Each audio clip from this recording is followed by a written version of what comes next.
taking these orders. You talk about me, you better just hope that you can just really afford it. I'm ballin', I'm winning, I'm feeling like Robert to Horry. Nigga, I'm scoring, I count in the morning. They talk about me, then I gotta ignore it. My bitches be foreign, so independent, my money be corporate. These rappers is boring. You hate me and I'm always gonna adore it. I'm smoking that Soarin'. She always go ahead, let me explore it. I call her my Dora. You can go and talk about me, I ain't flawless. I go put my all in. If a nigga talk about me, then I'm gone in. You know that I'm gone in. Jump in, take trips, Pompeii. All day, always keep 3 stacks like Andre. I get it, man. And you can never, ever get rid of that. So watch what you say, and watch how you do. If you play the game, then you play by the rules. Money's what I'm talking about. We don't really know what you been talking about. You don't really wanna play, you don't know what to say. Money's what I'm talking about. We don't really know what you always been talking about. And I don't wanna be the one who always really talk about. And you don't really wanna play, you don't know what to say. It's money's what I'm talking about.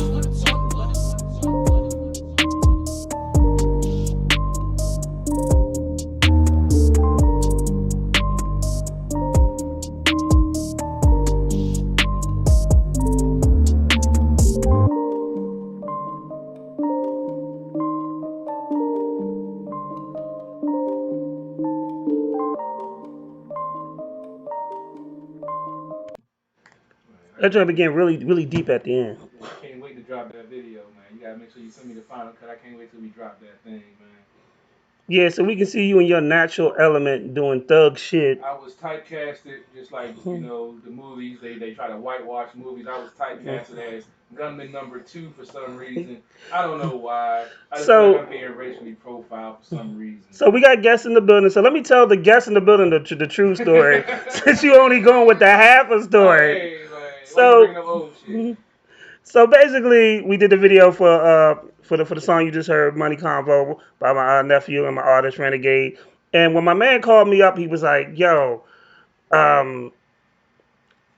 we need this is the idea for the video, and we need a thug."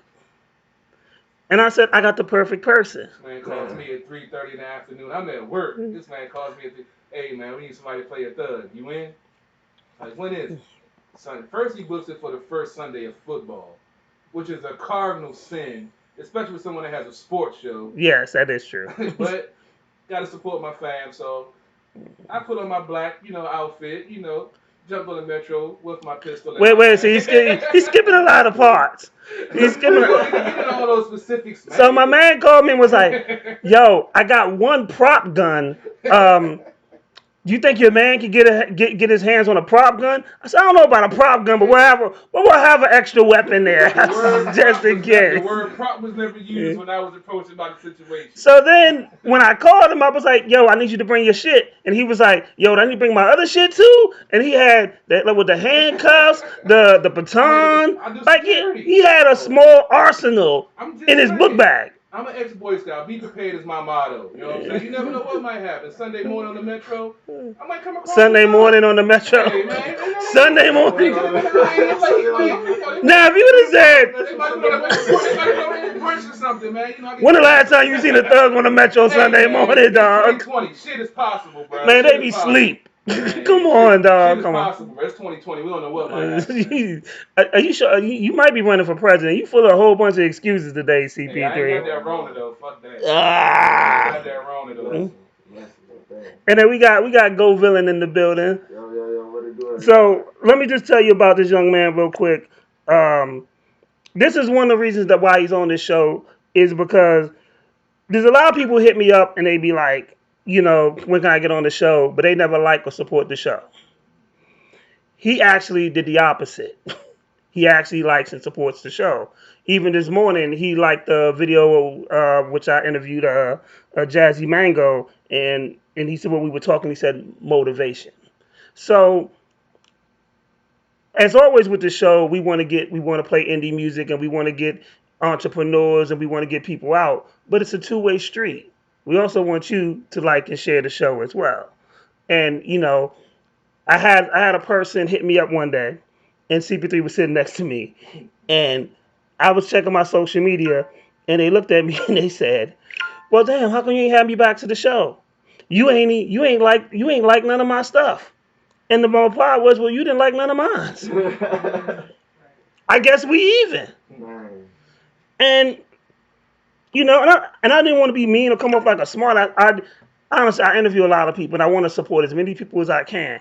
But at the same time, if you get put on this platform, you just do the same. I mean, likes are free. Like I didn't understand the concept of you expect me to like your stuff, but you're not like or sharing none of mine.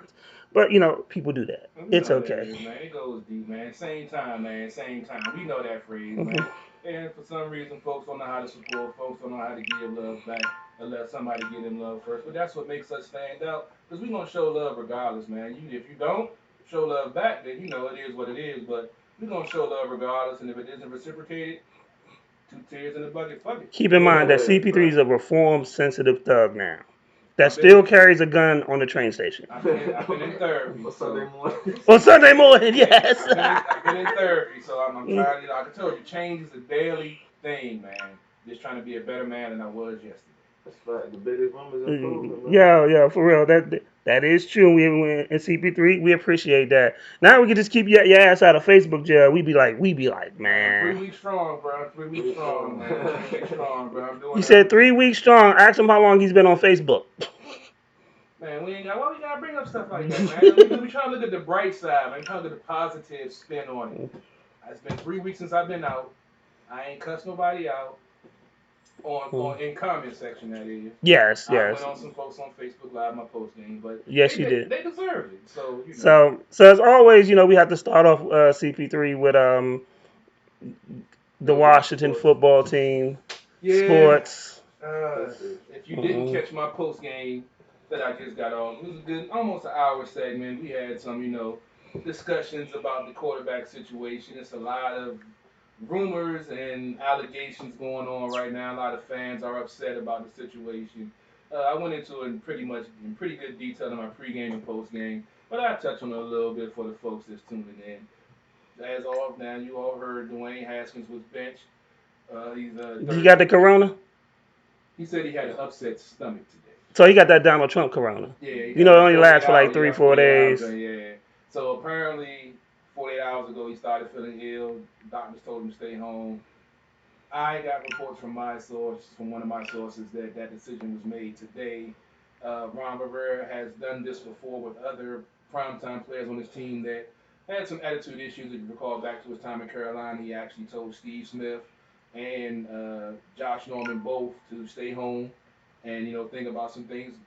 Haskins is 24 years old. He's young. He's still learning. So unfollowing your teammates, your team, and your coach on social media isn't really a good look for the outside looking in. Even though I know Rivera could give two fucks about it, but there's other things that's been going on behind the closed, doors, and I'm not really going to get into. I'm not going to feed into all of that negative DC media spin because that's why I started Sports on the Hill because I got tired of that bullshit. But make a long story short, I'm gonna stick with the coach. Coach said in his press conference on Wednesday, he still says Haskins has a future with this team. He still sees him, being able to make that next step. He just hasn't developed the way that they would have liked him to, which is the truth. We've seen it 4 weeks, and this is what trips me out. Fans on social media complaining all day about how bad he's playing, but then as soon as they bench him, they complaining about that too. I'm like, bro, you can't have it both ways. Either he's not playing well, and we need to see what the team has with another quarterback that's been in the system for 3 years that actually knows the system. And not to mention, for the thousandth time, there was no preseason. This is week 5. This is like week You 1. you should get a T-shirt and That put just says no hashtag. pre. Yeah, I think There's I no need to. Yeah. preseason. I think I'm gonna get a side to printers of one. But you rocking with Haskins though? I mean, he has the potential. He has the upside. He only had 1 year as a starter in college, and then you're coming into a situation where you had 3 coaches in 1 year, 2 offenses in 1 year, and then you come into a season as a starter with no preseason, no OTAs, and they expect you to hit the ground running when you've only had 1 year of true starter experience at the college level. NFL is a whole different ball game, and until he has that time to develop, he's not going to be. He can do more harm to himself than good. I think that man's selling low. Like, I don't think he's gonna be I don't think he's gonna be a good quarterback. I mean, if you can develop him, yeah, I think I compare him to like an EJ Manuel. Oh no! But EJ Manuel was a little better than him, but he kind of good, but he had talented receivers around him in college and stuff like that. So it's good, but now, but he with the Redskins, man. You know the Redskins is having a hard time developing quarterbacks, man. You got to come in there smoking with the Redskins. If you don't, like, they're not gonna give you the pieces you need. That's true. You're gonna get a good running back. They're gonna run the ball. That's under the old throw. You got. That's why I try to tell fans you can't mix up what's going on now with the past. You got a true head coach that knows what he's doing. That's took a team from 2-14 to the Super Bowl appearance. That worked with a young quarterback that had some maturity issues. So these are all the things that you want. He's a stand-up guy. He shoots from the hip. Anybody that's played for him or coached with him has nothing but positive things to say about. He's not one of those sneaky type, talk one thing and say another thing in the press. That's why I'm giving him the benefit of the doubt with what his press conference said on Wednesday and all of these alleged trade rumors for Haskins that's coming out today from Jason Lockenfor and a couple of other sources that I'm not too keen on because they do a lot of clickbait just to get folks to click on their website, on their page or whatever. That's another reason why I started sports news. Like, we don't do that shit. So I'm really taking it with a grain of salt with some of these sources close to the team. If you can't name your source, I don't want to hear it. That's what we do on our show. Not all my sources, but the majority of my sources, I put on the air. You snitching? Nah, I ain't giving up no names. I told you. We protect the name of the guilty because we're nobody innocent. That's the name of our show. So, I'm going to ride with the coach right now until he proves that he is a liar and gets caught in a lie like we've done with Jay Gruden for 6 years, and I called him out on every one of those. I'm going to take the benefit of the doubt and believe that all these trade rumors are just that rumors. But getting back to this game, I didn't went into great detail on the Dwayne Haskins. If you want to check out some more content, Big Hurt did a pregame show also. He went a little bit more deeper into it. You know, Hurt always bring a different passionate view, perspective to it. So, I'm always going to bring you the X and O's business, football side of it. But go check out his Facebook Live also. Robbie said he checked it out earlier, said it was pretty decent. But this game was a 30-10 loss to the Rams. Alex Smith, after 2 years off the field after a horrific, life-threatening injury, ended up taking a snap at quarterback and playing the rest of the game after Carolina got knocked out in the second quarter. Yo, you was really worried. Bruh. You was having flashbacks, boy. You saw a sweat up. I told you, I still see the. I was about to offer you a shot of the Mexican tequila because you was kind of. I got the Jim Beam, bro. I ain't messing with that tequila. You gonna have me butt naked break dance on the green screen? Go ahead. But you'll be viral. True.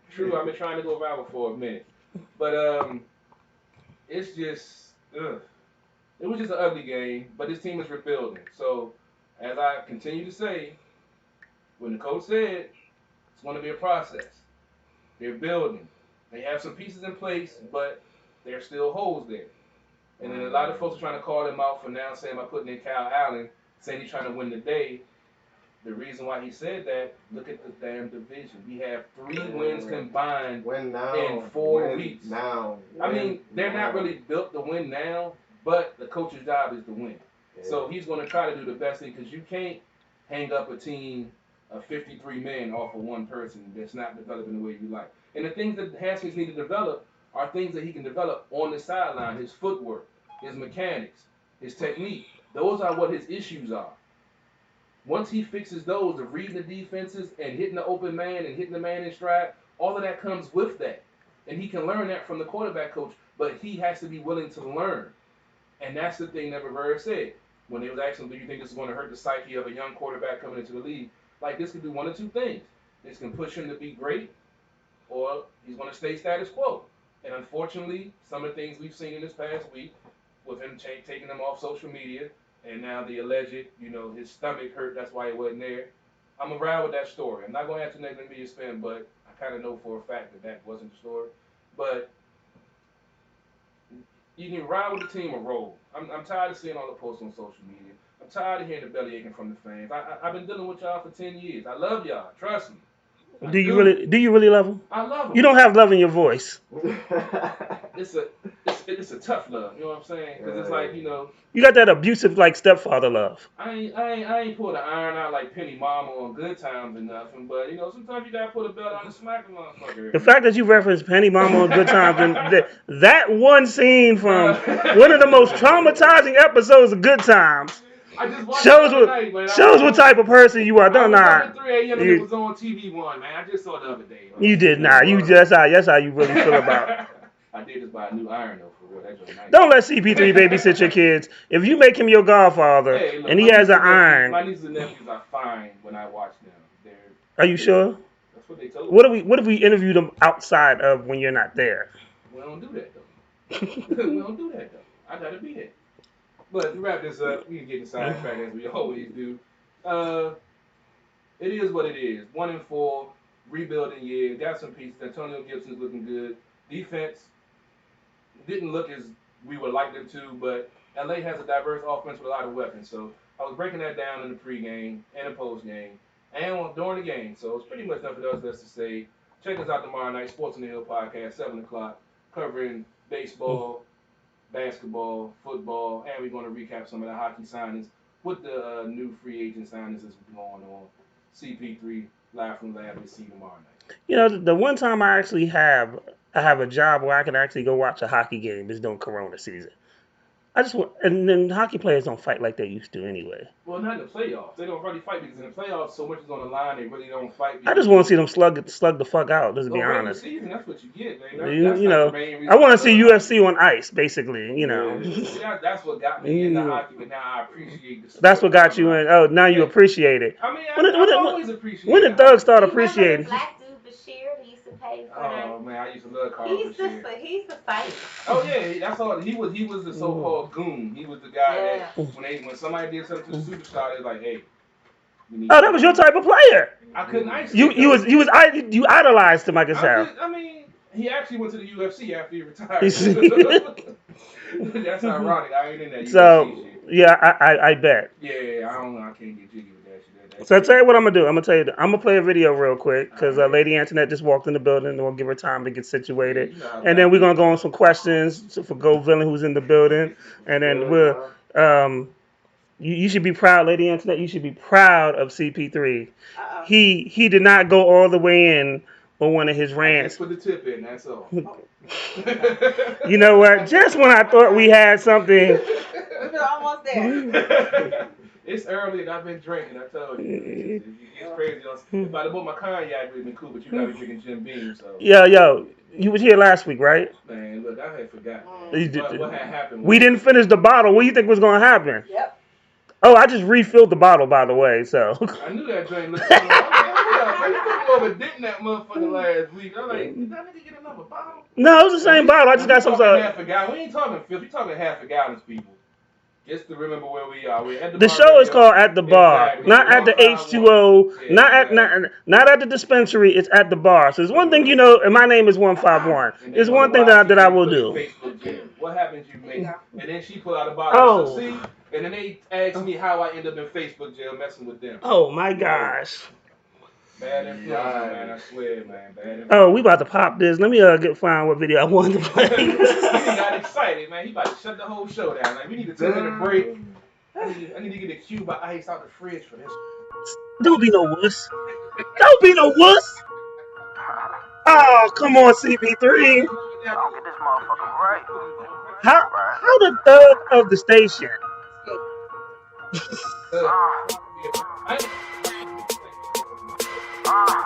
You got no kids yet. Yes, what you tell him?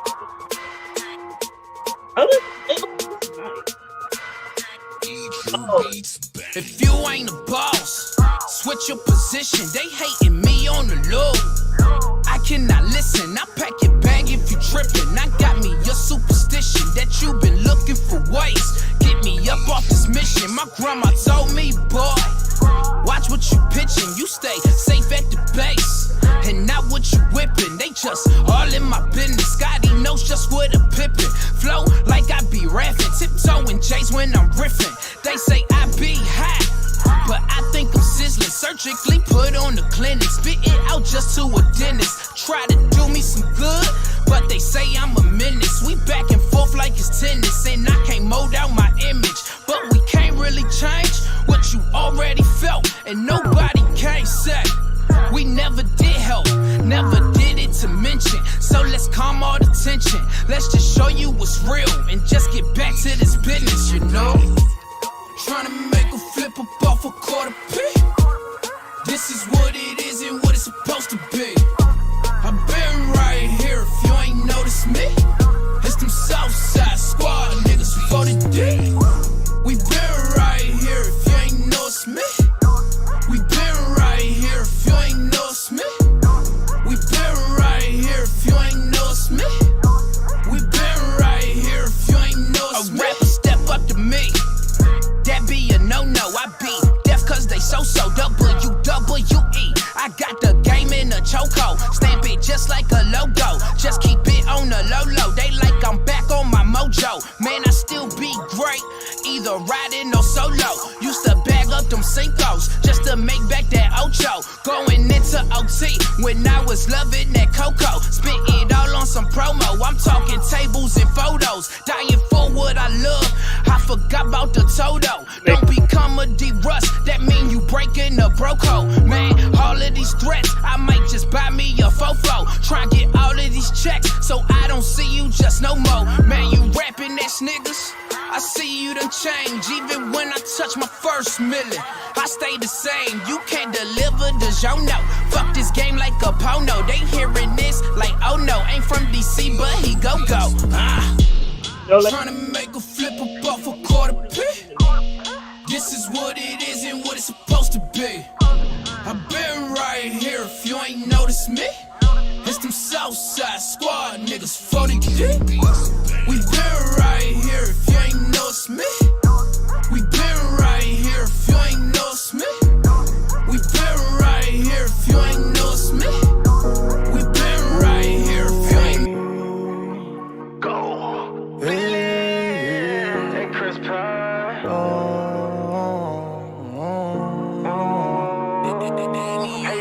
Don't tell me you quit when you up for the challenge. Blow you a kiss and then live through the madness. She be my queen, she get flooded in diamonds. This what you get, now you tell me you got me. You got it. You got me. You got me. Ooh, I love them hips and them chocolate legs. Let me walk behind you, kick them heels. What's the deal? Gotta trust somebody just a little. Just a little. I bet you treat these niggas hella cold. I'll be west, you be my east. If you numb to that, I make you feel. You can't tell me there's not meant to be. Turn our cell phones off, now it's time to give you all of me. That first song, you gotta see Tequila.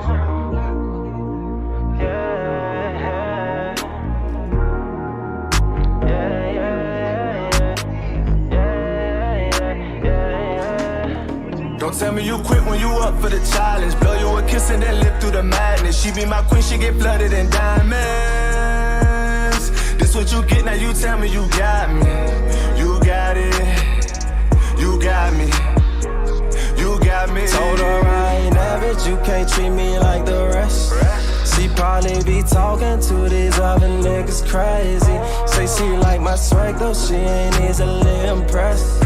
Give it to me once, I'll make you wanna have my baby. I got what you need, I'm what you've been craving. I'm the one that's gonna make you wear that lingerie you've been saving. You know who to call when it's time for vacation. So stop with all that faking. Like what the fuck is you waiting for? I'll be north, you be my south. Claim she a pro, well I ain't no slouch. You can't tell me this ain't meant to be. We're not everywhere, you're here with me, babe.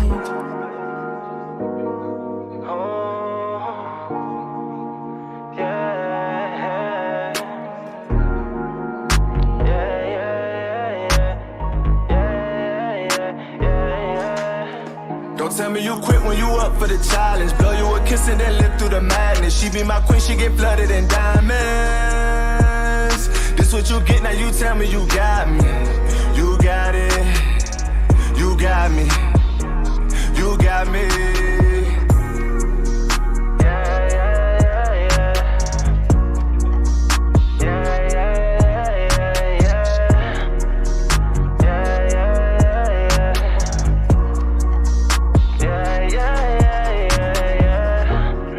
Second dramatic episode. The only thing works is when James died.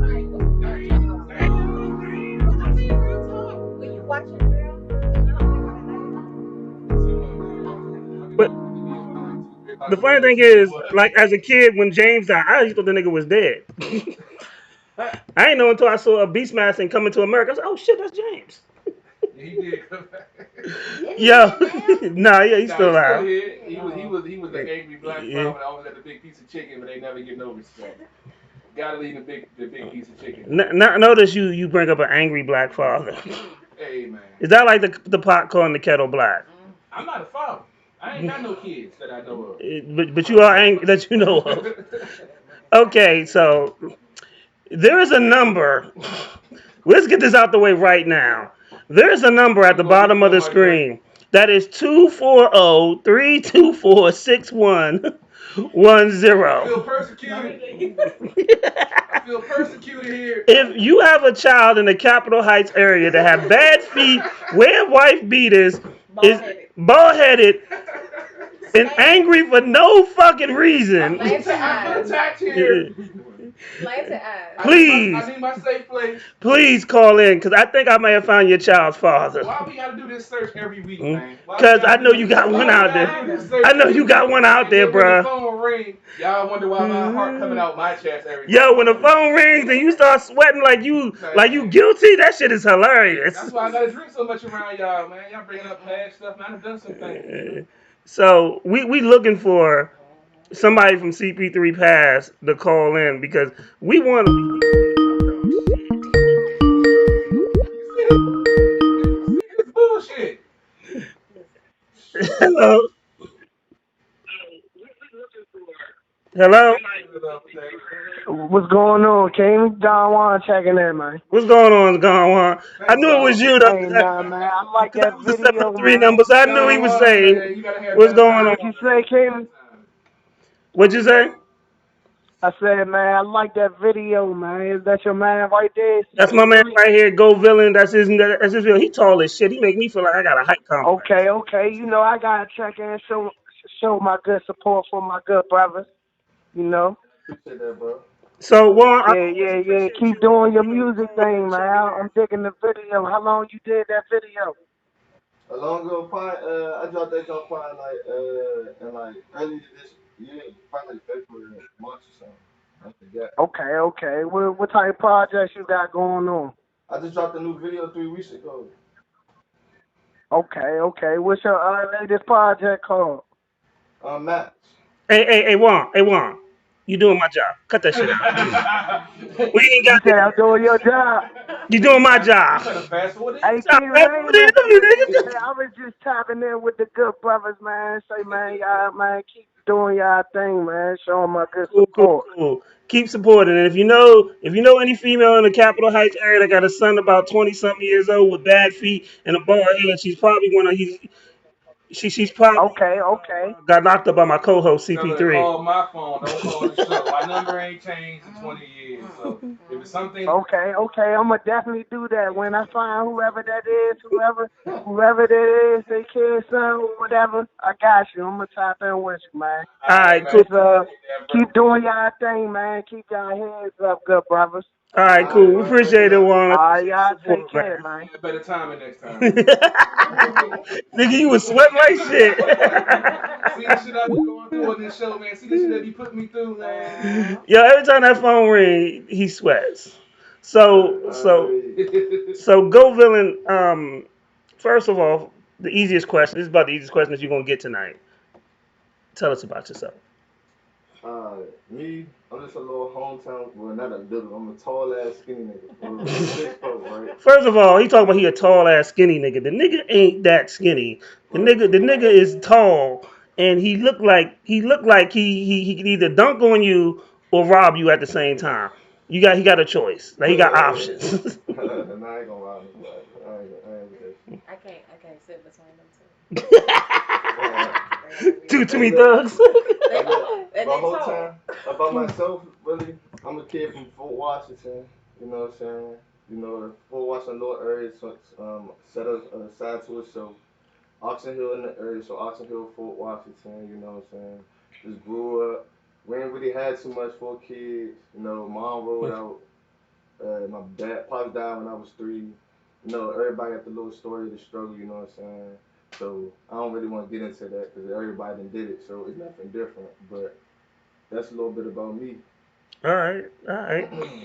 Was you from the good side of Fort Washington? Were you from Allentown Road for Washington or Indian Head for Washington? See. What y'all don't know is It's two sides of another Fort question. Washington. Just in case y'all couldn't hear the question. I'm from the south side. I'm from the dirty side.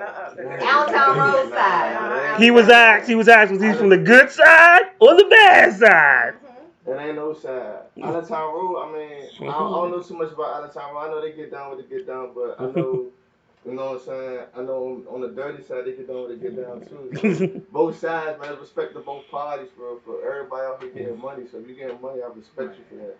Fuck that. Fuck the beef. Fuck all that. Oh, I want to be gangster. Let's get some money, bro. Let's niggas get some money, bro. Let's Fuck just all say that. I'm not a big person that's been in Fort Washington a lot, but we started doing some business down there with Martinez and everything. And Fort Washington is a funny area. I never knew. I never really traveled down that way, but Why? You have Two sides. a thug passport? it's some funny stuff going on. Sometimes it does seem far away. I know everybody joke about how far Waldorf and Fort Washington is. You know what? Your Waldorf far. Now that I'm down at Honda Waldorf, you can come get you a new ride if you need to. Come ask for CP3. Get your passport. You know. Hey, look, it'll be worth the trip, damn. That's all I got to say. But yeah, Fort Washington is a tricky area. I've been in there for the last about a year, and I still ain't figured it out. And I've been a PG County resident my whole damn life. How many PG County kids you got? Don't answer That that. I know Anyway, of, back on to my taxes, Goldville. I got 0, goddamn. I still have my W-4. You got any questions for Goldville and CP3? My head's spinning right now with some of the shit going on. What Think inspired? Shut up. Think the last person you robbed. Think about robbing somebody on Sunday morning on the train. My pockets is a little light right now. But what inspired you to get into the music game, and what makes you stand out from the rest of these cats that's out here? I can't even call them rappers. I call them artists. Alright, so what inspired me? I say like 3rd grade. I don't remember no teachers in none of my schools. Like, I don't know no principals you can't ask for now, but I know the most influential people in my life. Like them, like it was the lady Miss Walsh. Miss Walsh was my 3rd grade teacher. She told me how to write, and I wrote a book and got it published in the 3rd grade. Oh damn. Boom. 6th grade, it was a teacher named Mr. White, and he told everybody to write about a pen. Some weird ass shit, like write about a pen. And that time, Oxon Hill Elementary, it was all Filipino.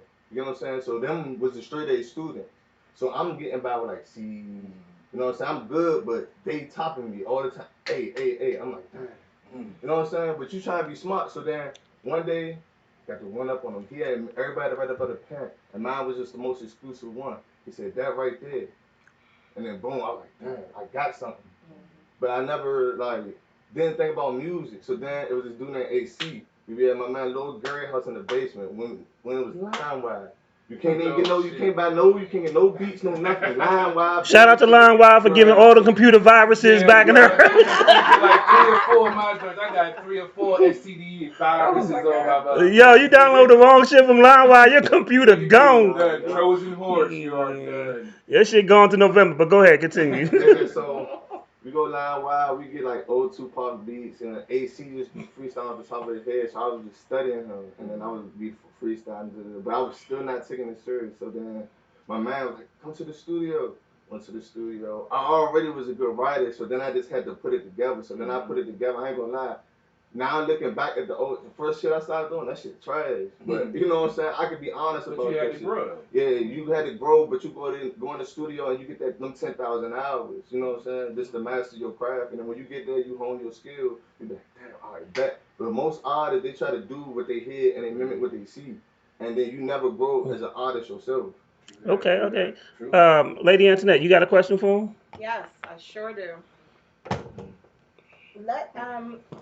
What is your advice to someone coming up behind you? All these young people, they're like, man, we need to. Where do they start? I told you this shit was gonna be the easiest question that you had to answer tonight. I'm always the one. But someone who's trying to make a name for themselves wherever they may be. Let us know what you would tell them. The first thing they need to do. Number one, you gotta gut check yourself. Number one, the first thing you do is gut check yourself.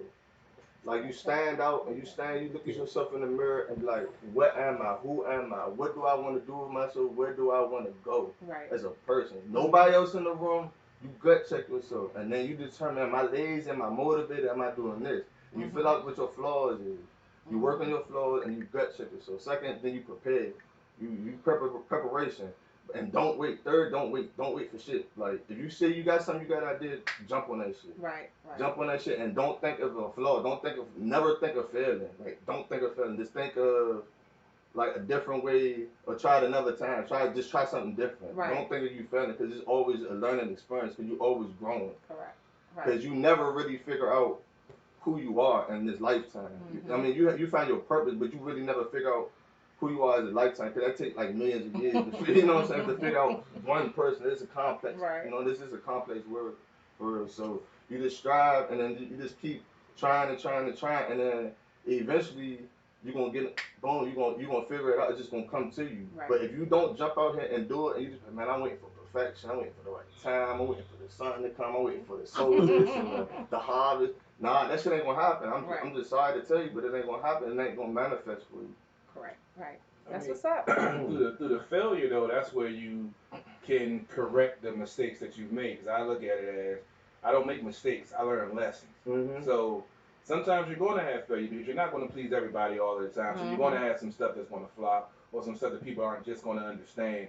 And that's how you can also grow and build and become better by learning through your failures or your mistakes that you've made also. You deep today. We need to get you some 193 proof liquor. We need to get you some 193 proof liquor. I've been philosophizing and shit the last couple of days. I've been trying to get into some deeper thought, being in my new profession and get us to think outside the box and think differently. So I'm about to bring in a new perspective to At the Bar Radio. I'm gonna be dropping some knowledge and some thug shit for y'all. What was Damon Wayne's character on in Living Color? Oh yeah, the intelligent yeah.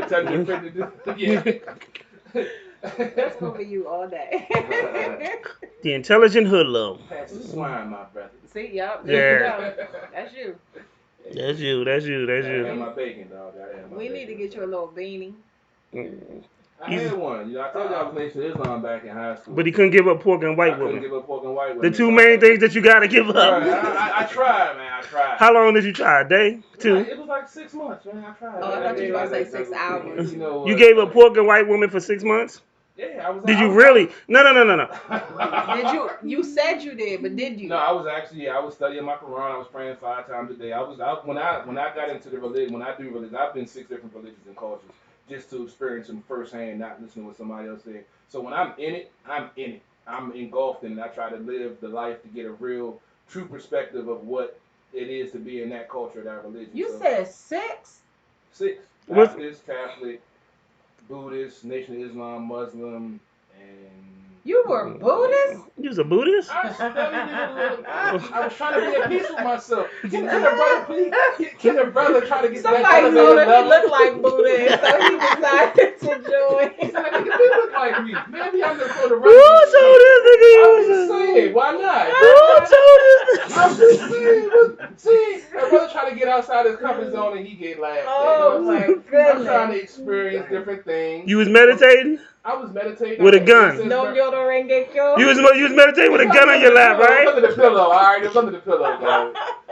But see, your brother tried to explain. Hey, click. I'm just saying, I was curious. You know what I'm saying? I never knew. Folks was trying to get to that. They say to get to that higher level of learning and knowledge. I never knew this. You know, one day we just gonna sit down and interview you ass because I ain't know. I done known this dude for like 4 or 5 years. This is the first time I heard about. He had for like 11 and 12. Like I ain't know. Like he was like the Wu-Tang of religion and shit. You went to the 36th chamber, the 35th chamber. What happened at the 34th chamber? For 20 years, didn't even know my real name. All they knew was my name. Yeah, so I tend to, like I said, I'm an introvert and an extrovert. When I'm in the mood to deal with other folks, I deal with them. But most of the time, I keep to myself because most folks don't like me. Which religion had the prettier ladies? Look at this face. Look at this face. He's thinking about it. Well, it had to be Christianity because you was sleeping with a daycare provider at a church. At a church. I should never told y'all that story, man. You're right. You shouldn't have. You should have put amen on your tags. I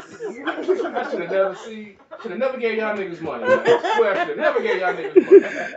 Tell y'all one story from my past, and I never hear it. That wasn't one. I mean, that was just one of the millions of stories. The only thing that's saving you this week is we got 2 guests. Exactly. That's why I'm happy we got 2 guests. Because I stay ready to go in. I've known for the last month that you've been here that we've been doing a CP3 introspective for at least about 15, 20 minutes doing the show. I done went to therapy. I'm good. No, you're not. Okay. We understand. But all right. Steps in this shit here. Right? Go villain. Yo. What is your Mount Rushmore of music? Number 1, Jay-Z. Why? Boom. Put your hand down. Why? Why? Why? Business aspect first. Business aspect. Always business aspect. Okay. Always business aspect. Because like sports, like it's 90% mental and shit like that. So like with music, you know what I'm saying? It's 90% business. There's always this business. It's how you can sell yourself. Cause some niggas got trash music, and if you can sell it, nigga, you won. Yeah, you know what I'm saying? PR team, baby. If you can sell it, it is what it is. It's just the hustling you. So Bet. Jay-Z, he the hustler. What else? DMX. Why? That's the first person whose song touched me. Like no bullshit. That shit What touched song? What song was it? The Slippin' song. Slippin'? Oh, yes, I Good love song. that Great song. Great song. And, Yeah. and understand, the reason why I ask why is because I want people to understand everybody has their reasoning for what touched them in hip hop or why they see something a certain way. So I always tell people, just because I ask you what's your 5 favorite, don't mean I ain't gonna ask you why that's your favorite. And even you may say that's your favorite, I may look at you and be like, yo, to me he sucks. He's some garbage. You know, but I just like to have great conversation. But continue, sir. Oh Lord. I gotta put Scarface. Okay. I got to already take my head off of this. Big salute to Scarface right now because he's facing kidney failure. Yeah. Still going, I thought he was getting better. Nah, he needs a kidney transplant. He needs a kidney transplant. He's still at the age where, like, he's about 50, 49, 50. So he's still at the age if he gets a kidney transplant that'll help him out. But he's been doing dialysis, and I know from personal experience, my aunt who passed away, dialysis is like 3 to 4 times a week. It's like, and you literally just sitting in there. Waiting for the kidneys to get flushed out. Yeah, and then and then you go home, and then you do it like 2 days later or a day later. Yeah. So it was tough, and it was tough to watch her go through that. So salute to that legend. I ain't got that's what I can really say about that situation. Scarface is the man, though. Yeah, no doubt. Alright. I don't know. They're gonna probably black woman for. They you can probably say get mad. They're gonna get mad. I don't know the category in. We'll put Drake up that jump. Okay. Why Drake? Why Drake? I thought you was about to say Eminem. I can't imagine you now. Drake. Why? That nigga the hit factory. It's a good answer. I can't dispute that. No lies. He has no more lies number ones than the told. Beatles. Yeah, So no I lies mean, told. Hit That's no factory, bullshit. bruh. Anything he can touch is slap.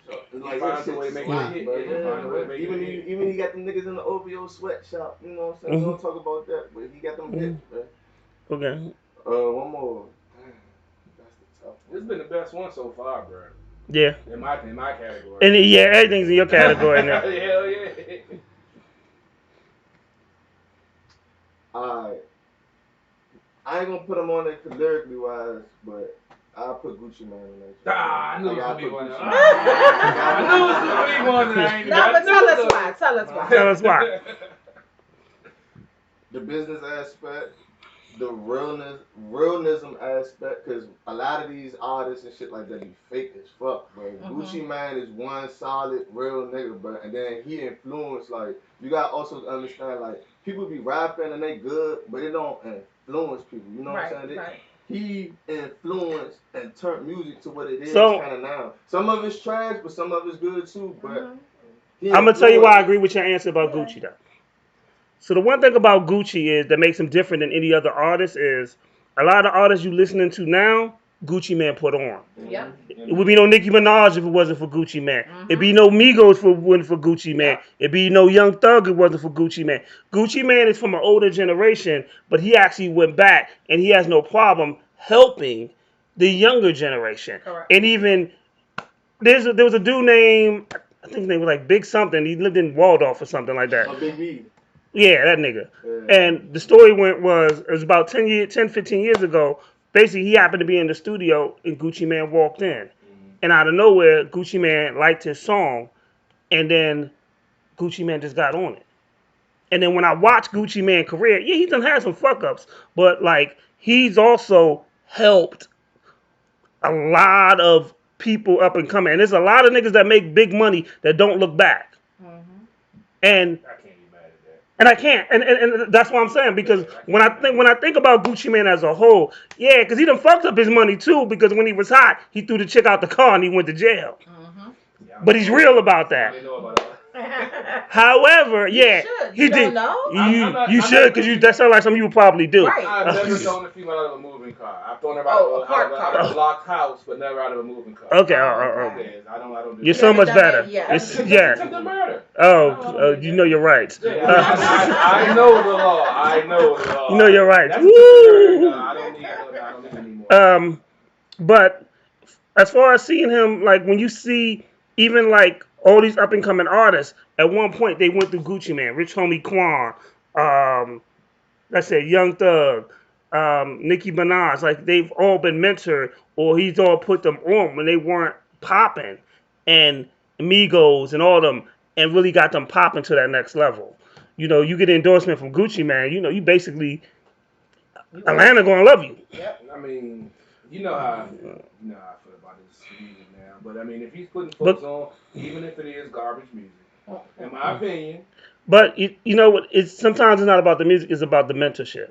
And the thing about it is, if we had more artists doing mentorship, things would be a lot better. Yeah. I feel you. That's what I say. I'm not going to knock him. I've never been a fan of his. I've never been a fan of his rap style. But I've never looked into him or researched him. But the stuff you just said just now, I mean, that gives me a different perspective. But he's an influencer. He really is. And he's also, the thing about this too is when I look at the business aspect. So Gucci Mane has had an independent deal, so he can drop an album whenever he feels. And even when he signed to a major, he still kept his independent joint. So even when he lost money, the fact of the matter is, if he still has independent joint, when he drops an album, he may not go platinum, but if he goes gold, he still is making the same amount of money or even more as a platinum selling artist because of he's keeping more of it to it and not paying these other companies. Right. As always, you open my eyes to some new shit, my brother, when it comes to the music industry. You know, I get frustrated with the music industry. You know, I've been doing beats. I mean, of course you get frustrated. You carry a gun. You carry a gun in a backpack on a train on a Sunday. Sometimes I want to go like Puffy and just backhand a motherfucker. You know what I'm saying? I ain't gonna do the stuff we was talking about the other day. I don't You don't want that? Yeah, I don't need that. No. But yeah. Sometimes you gotta strong arm a motherfucker sometimes because they don't want to listen, man. Sometimes you gotta grab a motherfucker by the throat and be like, look, this is the way it's gonna go down. You like it or not. This says a lot, Janet. It does. This is a lot. I'm just saying, sometimes you're in those situations where you know it's the right move. So I want you to do me a favor. After this show, right? After this show, matter of fact, I think I'm just gonna chop up this one part. So when the next time, and I'm gonna chop it up and put it on the computer. So the next time you be like, y'all typecasting me as a thug when we need a thug in the video. Yo, go villain. You ever need a robbery thug? It's my man right You here. gotta show the signs that I'm a sensitive thug too, though. So when I'm gonna chop this shit up, and I'm gonna replay it for you. There's more sides to me than just the rough side. Boy, you is not a Rubik's Cube. I'm just saying, I can play the Forrest Gump role, man. What? I can play the, Forrest Gump with an AK? I mean, he should have smacked the shit out of Jenny, but I'm saying. See? There we go. I'm saying he was chasing that movie for how long? It And doesn't then he finally matter. get it and she wanna die and shit. It's Come on, man. She wanted to die. She just wanted to. Yeah, she wanted to. Oh my God. She was from the streets. You know what I'm saying? Forrest, I love you, but I just wanted this age real quick, I was watching and Forrest Gump the other day too. Shit, it was on Stars. What the fuck? You know what? You don't need to watch. You need to watch the Care Bears, nigga. You got problems. When you get home in the house with a dog and nobody else, man, that shit tend to happen, my nigga. Let's not talk about this dog. That's a whole nother conversation. That's a whole nother He finally got conversation. back right after he somehow cut his paw pad. He back healthy. Somehow, huh? Appreciate all. Yeah. He probably was smacking the neighborhood dogs around. You know they say the dog reflects the owner. Just because he got a body on him right now, don't mean that he be smacking other dogs. So how many bodies you got if the dog reflects the owner? We talking about my dog right now. We're not talking about me and my past. We're talking about the artist, Mr. Villain right here. Let's talk about Go villains, go villains, go villains. Mr. Villain. You little twisted there, huh? The focus off of me right Okay. now. We're talking about some things we wanted to be talking about. You starting to stutter there, but give me 5 do's and 5 don'ts of the industry.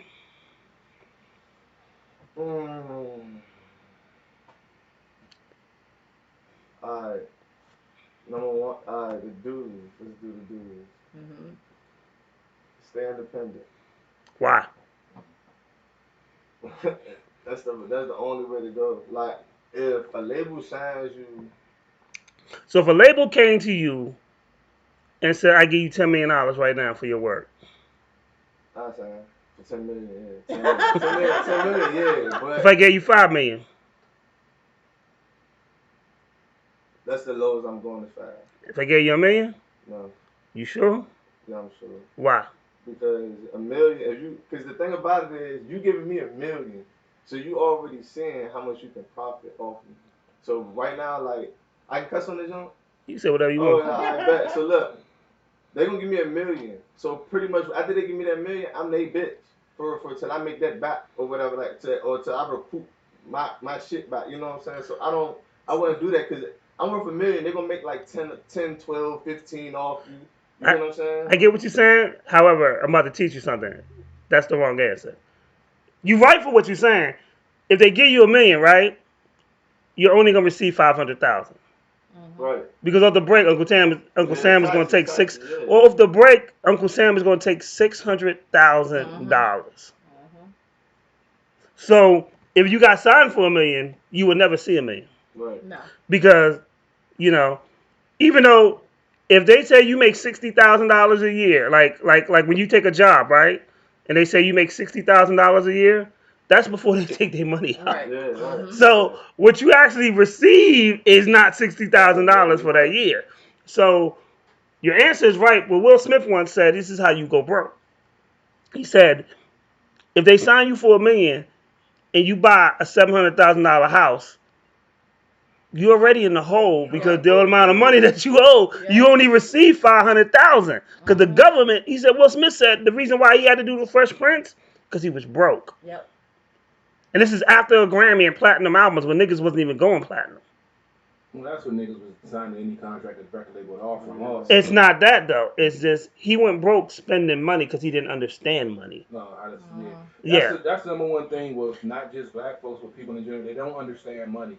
And that's one thing that I learned going through the training I've been going through. They taught us, a different way to look at money. You can look at money as a consumer or look at money as a businessman. Yeah. We always look at money as a consumer. But in order to prosper and gain wealth in this capitalist nation, you have to think of it as a salesman. Right. And I'm hoping soon I'll be able to start living like a salesman, making them 6 figures, baby. Continue, Waldorf, sir. baby, come holler at me. Oh my goodness. Shameless plug. Continue. Alright. Independent. Stay solid. Meaning by stay solid, stay true to yourself, stay who you want to be. Don't follow nobody's ways. Don't try to follow nobody's trends or set the trends. Stay true to yourself and just true to yourself. Solid. 3, timeless. Timelessness. You don't make shit for now. Make shit that's gonna last. Just make shit that lasts. That's so important because a lot of people don't realize when Rick Ross got signed. I'm the biggest boss so far. The song "Boss." Mm-hmm. No, I'm sorry. Every Day I'm Hustling was a year old. And they signed him off of that. And then that was the first video, and that's what they wanted to hear. And although he was probably sick of hearing it, that was one of the most important things. Like, but when you make timeless music, that's why I tell motherfuckers, don't put dates in your music. So when niggas be like, oh, it's 2020, quarantine. First nigga to name their kid Quarantine, I'm coming for you. I'm back in the first month. That already happened a few times. Oh, Lord, I'm coming for him. I got some quick breaking news real quick on the sports side. Dak Prescott has just sustained an ankle injury. Looked like he might have broke his ankle. Yes. Oh my goodness. Damn it, man. Best news I heard every time. That's the New York Right. right there. Yes, He still celebrates the Joe Theismann injury. Yes. And I told him I was scarred from that. He was Right, like, I that was was glad. dramatic. That's that New York shit for you, right? That's what we don't like, y'all motherfuckers. But Dak Prescott has sustained. I didn't. Somebody sent me a screenshot, but I won't look at it. It was a bad ankle injury. He might be done for the season. And that's a good thing because they're winning. So I really want to. Yeah, it's 31. It's 31-23. Okay, I did take a defensive fantasy football this week because my defense had a bye. Oh, so you bet against my team? I'm just saying. Go to hell. I'm trying to win. I'm 3-1 right now. I'm trying to be number 1. Yeah. I'm playing a 4-0 person this week, so I'm trying to get the win, but. It's an uphill battle. I might take this loss, but yeah. I hope you do. Dak Prescott took a bad ankle injury. He might be out for the rest of the season. Hopefully the Giants can. Well, you don't want to drink to that? We got the Giants next week. See, I worry. See, that's the thing. We with gonna me. lose it. See, that's the thing. I'm different from other folks. I don't worry about other teams. I don't care about the Cowboys. I don't care about the Giants. I don't care about the Eagles. I care about my squad. Yep. I'm not going to hate on anybody. I'm not going to Ezekiel Elliott, Dak Prescott, all that shit. I don't get into it because it has nothing to do. My team has been mediocre for over 25 years. I can't throw stones at anybody's glass house right now, so why would I? So, I mean, I actually like that. You know, I'm not a fan of his, but I think he's he could be a quality quarterback. Is he a $40 million quarterback? I wouldn't say How that. the fuck you go from liking him to talking about how much he make? Because that's been a big issue with him. He's under the franchise contract this year. Okay, well, which is guaranteed, so he's supposed to make $30 million this year. Well, then he about to sit down and he should thank us. Well, he's the black Kirk Cousins. You know what I'm saying? Kirk Cousins played it perfectly. Damn, he got $80 million out the Washington football team, and then went to Minnesota, signed an $80 million guarantee. You can say that old name that time. Because that's who they were at the time. I'm trying to be politically correct. I'm trying to stay out of jail, damn it. I'm reformed. I'm rehabilitated. Why you gotta raise your voice at her, though? Because he know when I come over there. Chest, nigga. He know when I come over there, it's going to be a different story. I'm going to have to elbow a couple times, you know. Can he finish his question? Go ahead. I'm sorry, dog. You know, my bad. The last dude.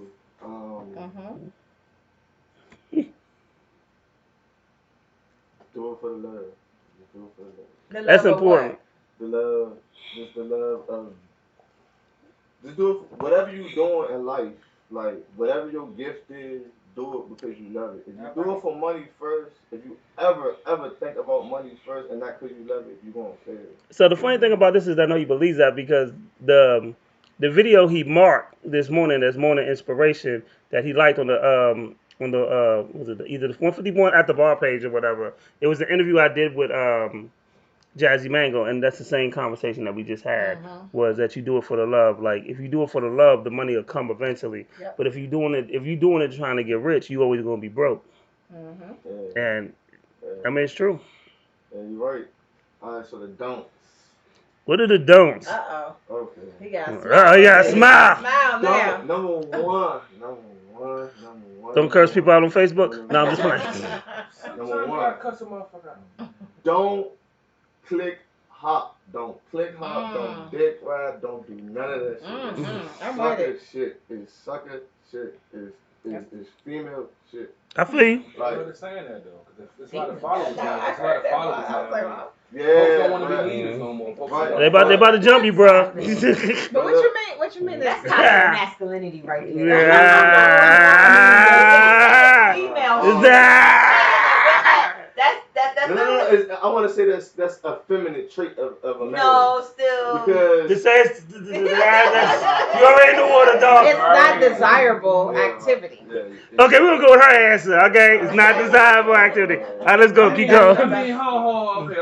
Ah. I got to throw a flag. Okay, go ahead, throw a flag. I can't allow him to get persecuted for that statement. That's not persecution. I'm just saying, feminine ways is not necessarily a derogative statement. No. Yes. But what Not he necessarily coming stated. from a male perspective. It is the reason why nowadays we have so many men beating women, raping women, having toxic masculinity is because that we have raised young boys to be in a way to not be vulnerable, to not be their emotions, because we have raised them to think that these traits are feminine and they don't want to be like that. That's why a lot of men right now are fucked up.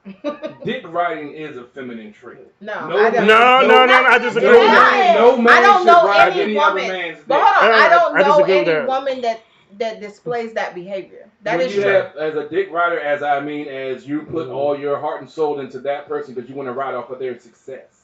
I don't know any women. That's what I don't women know any do? women. That's unfortunately that's the position that some women have been. You need that to some know. women You have need been to know put in. better women. No, some That's women, what you need to no, know some better women have women. been some women have been put in that position. I don't do Because- that. I never do that. All right. No, I'm not wait. saying, I didn't say all But women. I'm See, saying people- some see, people women. I'm right an in. example.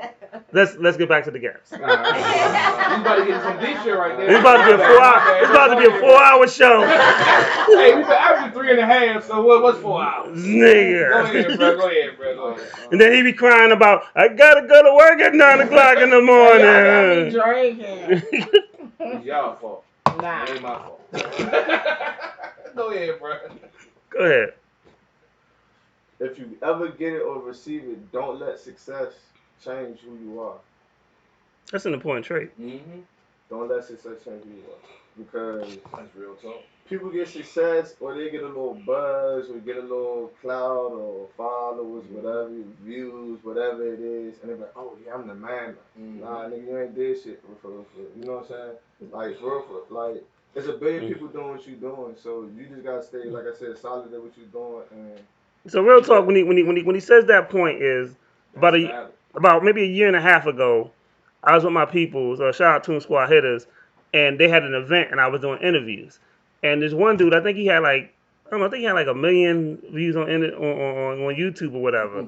And my man came to him and was like, yo, go interview with my man. He was like, nah, they gotta pay me. They gotta pay me to interview. You know, I got such and such views on YouTube. And when he said that, I laughed. I ain't gonna lie. I thought the shit was funny because if we look at my resume versus your resume and who I've actually interviewed, you're gonna feel really stupid because your 100 million views, dog. If you live with your mama, you got 100 million views on YouTube. That means 50%. That means 500 of them views you paid for, nigga.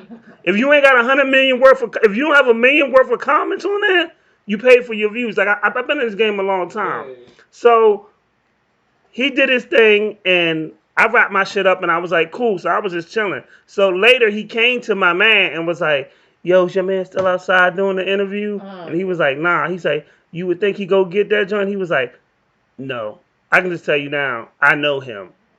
He ain't gonna do it. And truthfully, when he told me, I was like, yeah, you right. I wouldn't have did it. Or it would have been a bad interview. I'd have been like, oh, I'm just gonna be on my shit now. Let me be an asshole through this whole interview. Like, so you got 100 million views, but where you live at? Is that your mama house? Let me Google it. Like, I would have been an asshole. So, you know, stay who you are, though. But stay who you are. Stay humble with what you do. Yeah, don't get me started. I got a, I ain't gonna say competitor, but somebody that's in the sports game for a Washington football team. And he got, over 2,000 subscribers. But the Bama only get 30 views on all. That means if he has over 200, if he has 2,000 subscribers, right? He got 30 views. And he got 30 views, right? He's paying for that shit. Yeah, he's paying for that. That means that them ain't real. Yeah. So I mean, 45 views, which is cool because I just started pumping my page. But and that's because you stay in jail. Why we gotta bring up old shit? Nigga, you was just in jail less than 30 days ago. Look forward to the brighter side of things. But yeah, that thing that tripped me out because that's something that's frustrating because you have a show, we have a show, I have a show with great content, but because you got other folks buying subscribers or buying followers, our stuff gets watered down.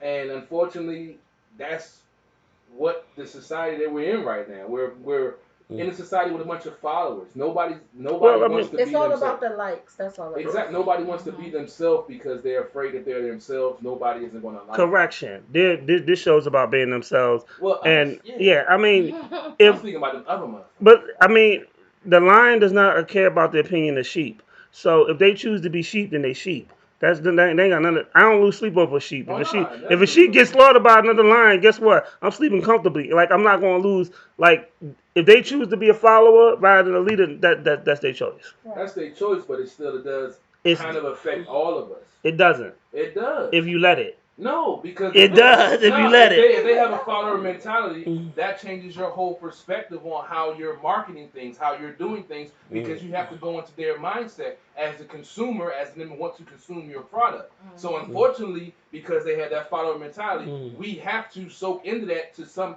extent if we want our product or our music or whatever to get on, because we have to feed into what the consumer wants. So we go back to them, but I'm going to answer your question real quick. And this is how I feel about that. Is basically like this. When we look at people who are truly successful, it's because they went against the grain and they did something different. In some aspects. In most aspects. When Jay-Z came out, there was not another person that sounded like Jay-Z. When Big came out, there wasn't a person that sounded like Big. Oh, well, when Both Thugs and Harmony came out, they because they set a trend. You can follow, and there have been people that follow the trends. So when people follow the trends of trap music, or when people follow the trends of New Jack Swing, or when people follow the trends of whatever was hot at the time, like Hammer and stuff like that, how many of those people do we talk about 20 years later? Well, that's the No.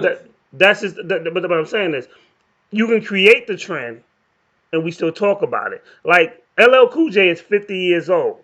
But we still mention him. Yep. The only time we mention Hammer when he's a punchline. But yes, that's the catch-22 of it. Hammer actually had a huge impact on hip hop. He didn't. He made it crossoverable. He went broke doing it. That's been a bad spending habits, not because of what he did music wise. He made rap music crossoverable.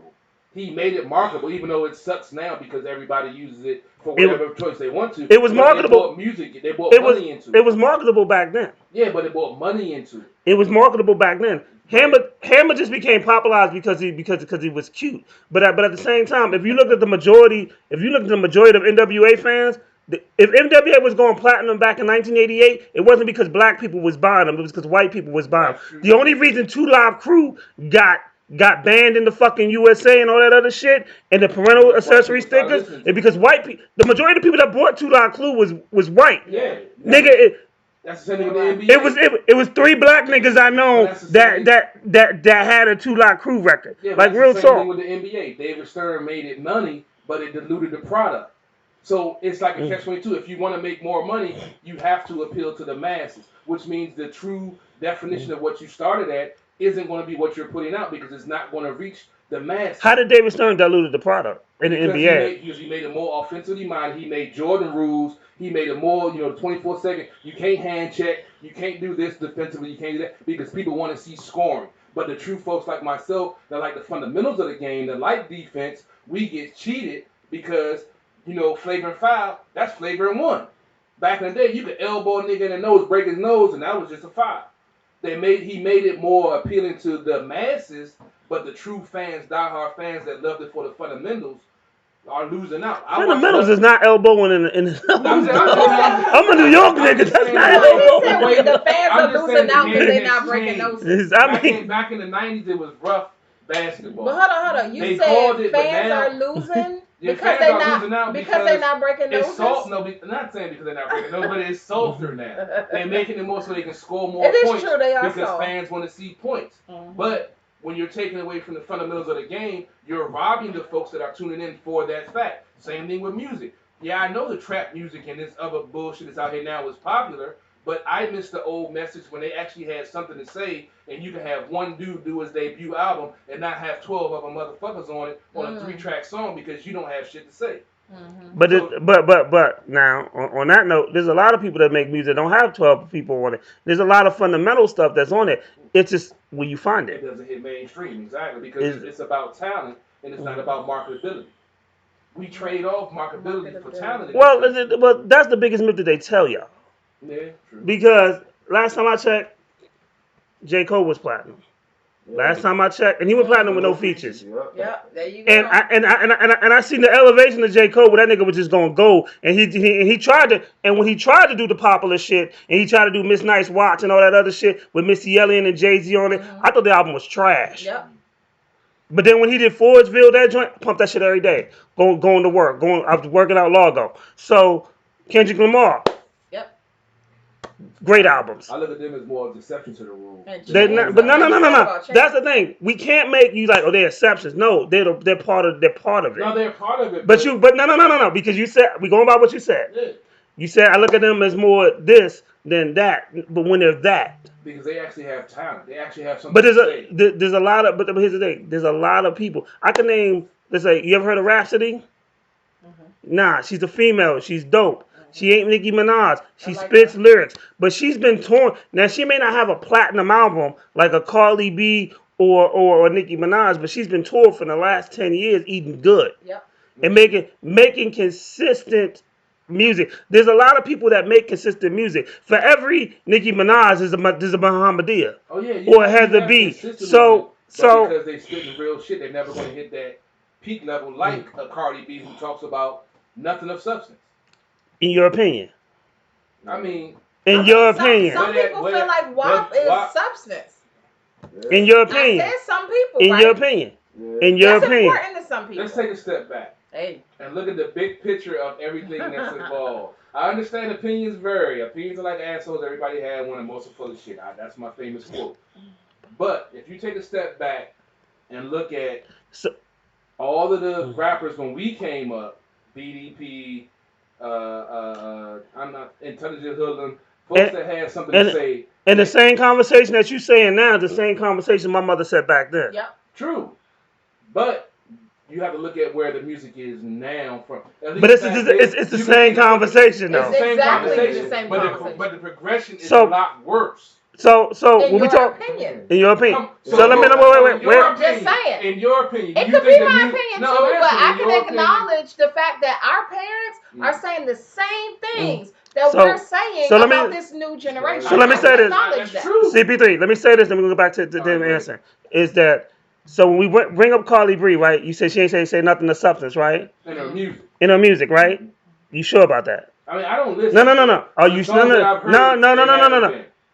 Are you sure? The songs that I've heard. Okay. I'm not so then you never heard her second song, her second single. I'm okay, because her second single after Bodak Yellow was a joint where she was talking about her relationship, and actually a guy helped write that song, and it's very deep, and it showed a whole nother side. So I was like, oh shit, it just wasn't about stealing a person flow. You talking about Be Careful? Yes. Yep. And it was a whole nother side that I saw her. And I was like, okay, well that, and she touched on a real, and the thing is, as a man, you can listen to it and be like, okay, that's all right. But as a woman, if you were a woman and you heard it and you dealt with those particular issues, you would really relate to it. Yes. Relatable, I understand that. Relevant is another issue.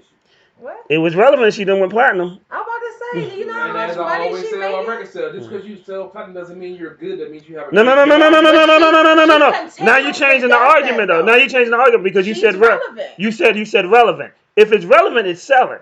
Yeah, it's relevant in and that it's going to continue to sell. But if you have one relevant song and you have an album full of bullshit, are we going to applaud her for the one relevant album? You can't even say that. About her bullshit? Here's the thing: a relevant song doesn't mean it's a good song. I will admit that. Yeah. However, but when it's relevant, the people feel it. That means that's what makes it a successful No. What song. I'm saying is, a lot of times, what we say is relevant. If Cardi keeps coming out with these platinum songs, You do know that WAP, you say it's not relevant, right? You say that, it's trash. However, do you know that WAP got to the level that it was the #1 selling song in the world? Only done by one female? That's cool. I applaud her for that. So what I'm That means saying she to has you a great is, PR team and she has a to great you, following. That doesn't mean it's a quality for song. you, it is not any substance in that song. But for somebody, for a lot of somebodies, it's relevant. And that's something they want to hear. I mean, Quality song. It's the Well, anthem for sexually I was gonna liberated say, women everywhere. she gonna say that Yeah. regardless because of her. We gonna get to her We because gonna- her business that is perfect for her. But it is No, very it's- relevant it's to the a lot whole- of people. She Definitely. had sex education in the song. She had motivating anthems. She had It's your empowerment perspective. for women about their sexuality, things that women need right now. So I kid myself and thinking this is gonna be a 2-hour show. Actually, it's probably gonna be a You might go 4 hour. 4 hours. You gonna be a 4-hour I show. was about to leave at 8. I'm like, oh. Oh shoot, you didn't tell me that. Okay. She told me to be here at 6. Okay. Let's go ahead and wrap it up with the villain. Yeah, let's go ahead and wrap it up. 3-4 hours, baby. Yeah. And you're probably not gonna leave at 8. I had Go ahead. somebody else. Alright, Send them an Uber. At the airport. what's it? Another. Alright, so another don't let other people fear. Don't let other people place their fears on your decision. There. Don't let other people place their fears on your decisions. Because you'll try to make a decision, and somebody else besides you, you'll tell them about it, trying to get their opinion, but they'll give you advice off their fears, something that they wouldn't do. So it's kind of like a two-way road or whatever like that. So you can take it or whatever like that, but most likely just go with your heart. So don't let other people sway your opinion. Alright. And the last one, don't get fooled. Don't be fooled. Don't be Alright. fooled. That's deep. Don't be fooled. So I'm doing. Do me a favor, because I want to get her out of here, because I want because she got to be somewhere. I'm gonna play a video, and then I'm gonna switch y'all out, and then we'll finish your joint when she leave, because I can tell this is gonna be a long ass show. We got Rebel Dressed to Kill. IP fool.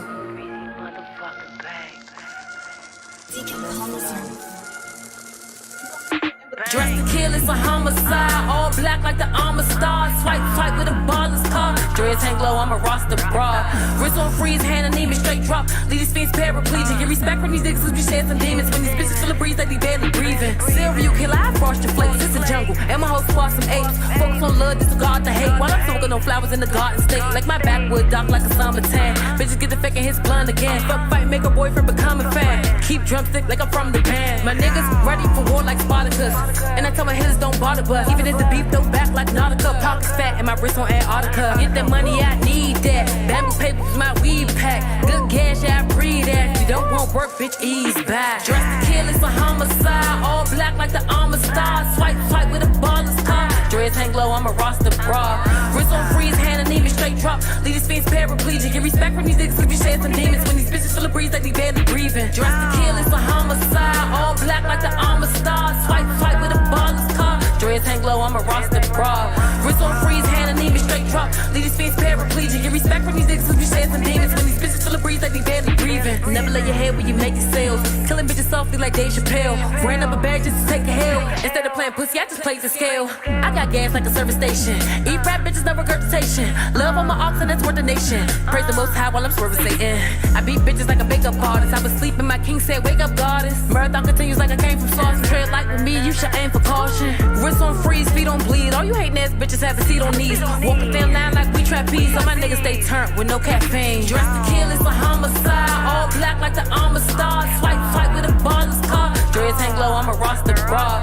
Wrist on freeze, hand anemia, straight drop. Lead these fiends paraplegic. Get respect from these niggas cause we share some demons. When these bitches feel the breeze, they be barely breathing. Dressed to kill, it's a homicide. All black like the armor star. Swipe with a baller's car. Dreads hang low, I'm a roster broad.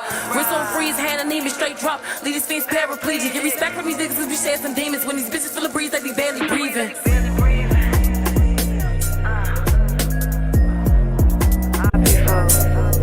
Yeah.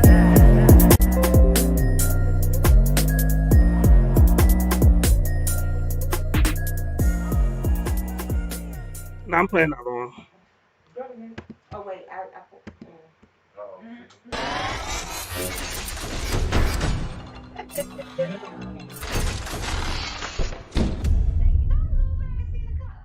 Oh, you just trying to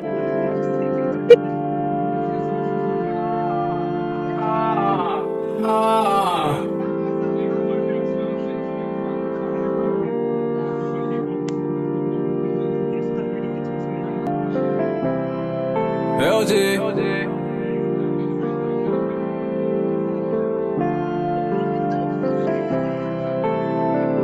You made shit complicated. I hate it. Like go coin, just save it. You played it, you traded, got faded. Had combos when I make it. You got me comfortable, yeah. Got me close to you, yeah. Now you're in a different mood, yeah. Now I'm like, who are you? Why you rude? I go broke, you change your mood. Texting dudes just to do it. I might lose it. Pulling moves like I'm stupid. Used to do it, not to you. Questions that I'm asking you. Tell me, girl, is it true? Do you trust me? Do you fuck with me? Will you hug me? Do you love me? Is it jealousy? I need honesty, yeah. Know you're part of me, yeah. I'm good quality, yeah. Can't get used to that shady love, I'm already high. Now's your vibe. Now's your vibe. Now's your vibe. Now's your vibe. Now's your vibe. Now's your vibe. Fuck it, go, you fake. Hold on, no, wait, damn. Hold on, no, stay. Know them hoes, hey. You get mad, I get mad. No, we gon' stay. No, we both crazy. Told you don't say me. Showed you something new, you had to do it. I had no clue, you lied to me. I lied to you, connected quick, we'll ride for you. I'm mad as shit. Post a pic, look bad as shit. Every time we hug, I grab this shit. Never mind, we fucking laughing shit. Look past the shit. Listening to your friends got you all up in your feelings. Got my heart, you stealing. Your ego won't let you feel it. You want it your way, okay. So demand it anyway. Never wanna communicate. One last thing I gotta say. Do you trust me? Do you fuck with me? Will you hug me? Do you love me? Is it jealousy? I need honesty, yeah. Know you're part of me, yeah. I'm good quality, yeah. Can't get used to that shady love, I'm already high. Now's your vibe. Now's your vibe. Now's your vibe. Now's your vibe. Now's your vibe. Now's your vibe. So, Jimmy, what's up? Like, hold up. Hold on, no. What you got over there? Look at you. Oh. my second cup. I ain't Oh, fucking we with y'all about no to more. be in for I'm trying to stay on the air. Y'all keep fucking with me. So, we're back. Hey. There we go. Oh crap, my niece is calling me. CP3, you got this. As long as it wasn't in me. I mean, So, somebody. Miss Lady Antoinette, I'm how on you the air. doing What do you today? want? Everything is fine. I am happy to be here with a dear friend, All right. a business owner. What do you We want? have to support black businesses. We all talk about it, but few of us seem to be doing it. So we have Miss Shani Hart here. Hey. Yes, You know sir. what? People have, I think, unfortunately, like it was a George Floyd's death was a complete tragedy. No other commentary necessary about that. But it did, like, people talk about buy black, shop black for all this time, but until then, it didn't seem like people like really was like, yo, we gotta show America, we gotta show society, we gotta show that our dollars mean something and we need to keep it in our communities. And I mean, we've owned our businesses for a long time, and I have never seen the outpouring of support from black people and the white allies. Yeah. And some white guilt. I take white tear money too. All of that. All money's But green. yeah, but it's lately I have seen a lot of it. Yeah. That's good. So first, I'd like to apologize. My niece is crazy. She related to you, so we already know that. She called to extort me for her Cash App allowance. Oh Oh, that's nice. while I'm live on air. She called to extort me, but I do apologize for that. That's what they do. I'm selling nieces, by the way. Hit me up I real have cheap. a few. I'm good on that. But yeah, we were just talking about black-owned businesses and supporting, and Miss Shani Hart over here. She has a couple of businesses. She has a couple, right? Mm-hmm. So my husband and I, we own Heart's Desires. It is a erotic boutique. Mm. Yeah. So we have one store in Suitland, Maryland, and one store in Adams Morgan, Maryland. I mean, no, Adams Morgan, D.C. I'm like, oh, I didn't already took a sip. Y'all gonna stop blaming the liquor. The liquor is innocent. I'm like, where's Adams Morgan? First of all, I want to go back to this Fort Washington discussion. So I moved here in '95, born and raised in the Philly area, right? Oh, boy. So I moved down here my senior year in high school. Was mad as a motherfucker. Senior high school, I moved down here. My parents didn't know where to move to. My father, the Philadelphia Navy Yard closed down. And people who had been here for a while, they relocated them down here to DC Navy Yard. And my father was like, where should I move to? The people who was already working here. And they're like, yo, Fort Washington is nice and it's close by. Move there. So we moved to Fort Washington.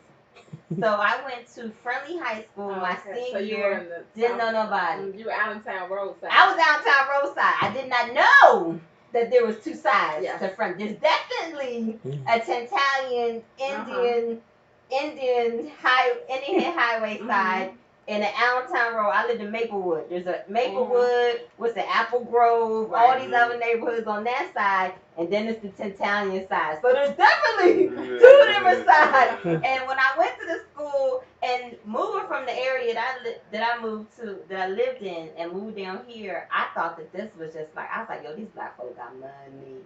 Because at my school, my parking lot for the students had like 5 spaces. Yep, for everybody, for the whole school, was 5 spaces. And they were all taken.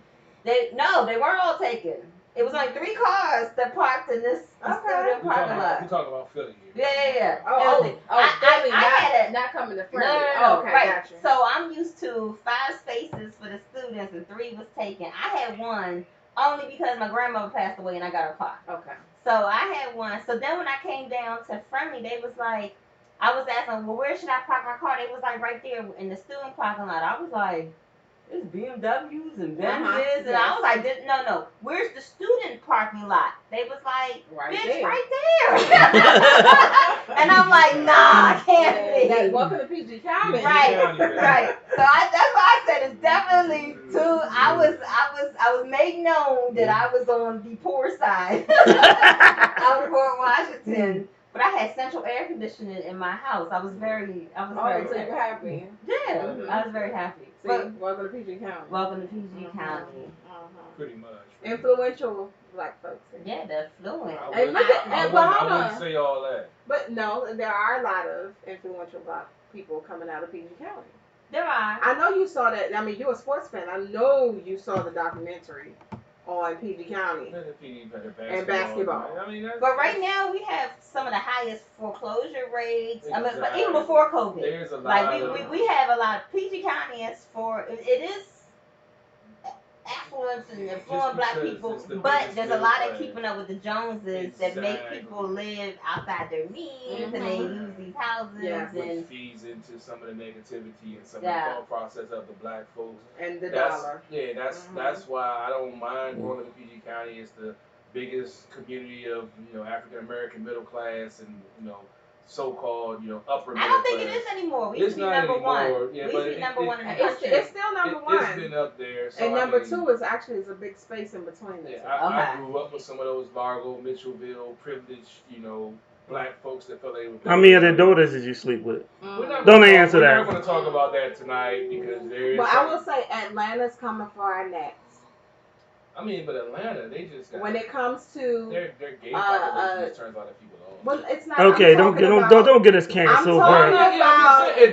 That's the truth. I'm talking about the African American community, and who is the pretty much PG County has always been the richest in a sense, predominantly black community in our country.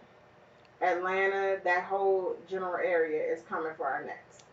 That's what I'm saying. You always That's want all. to have the government. That's the one thing that's a feather in the cap of this area. You always want to have the government in GS 13. Well, that's how 14. PG County became what it is because of the government. It's a catch-22. That's why I say it's all numbers. It's all the capitalist machine of this country. And until we get away from that mindset, we're not going to become better as people. Money is great. Capitalism is great. Everybody getting money is great. But when we stop caring about our fellow man and care about a dollar more, it doesn't matter how much money you make because we've already lost because we got homeless vets, we got homeless kids on the street that we're not taking care of, but because some folks in a certain area are doing well, oh, we're in a good place. No, we're not.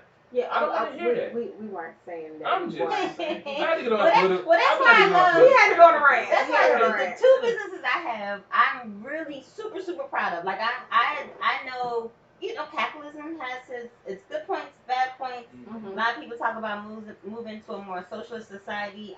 There's good points and bad points. I think in all the different models, all the different models of how economy should be set up. But I do have a lot of pride in both of my main businesses. My business of erotic boutiques, because we try to empower.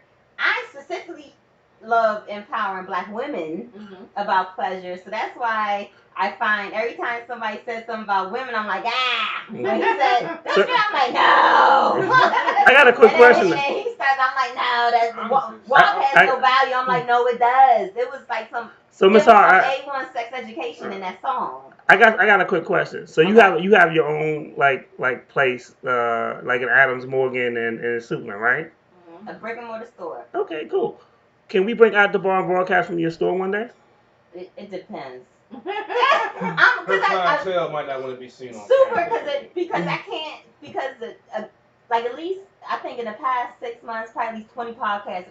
It's just a lot because my store people ask to come to Adams Morgan store on Friday. On most of the time during the week we either close at 9 o'clock or midnight. So someone would have to come afterwards. I'd be sleepy. So it's like I can't shut down the store to host a podcast. Right. And I can't for reasons of privacy and my customers' safety and them feeling like they can come in. I can't have us with cameras in the store while people walking around. We have a safe word. Well, no. we can offline. We can. No, it's hard. But we can discuss logistics offline. But what I can do is this: if you would allow us to, if we could shoot something there.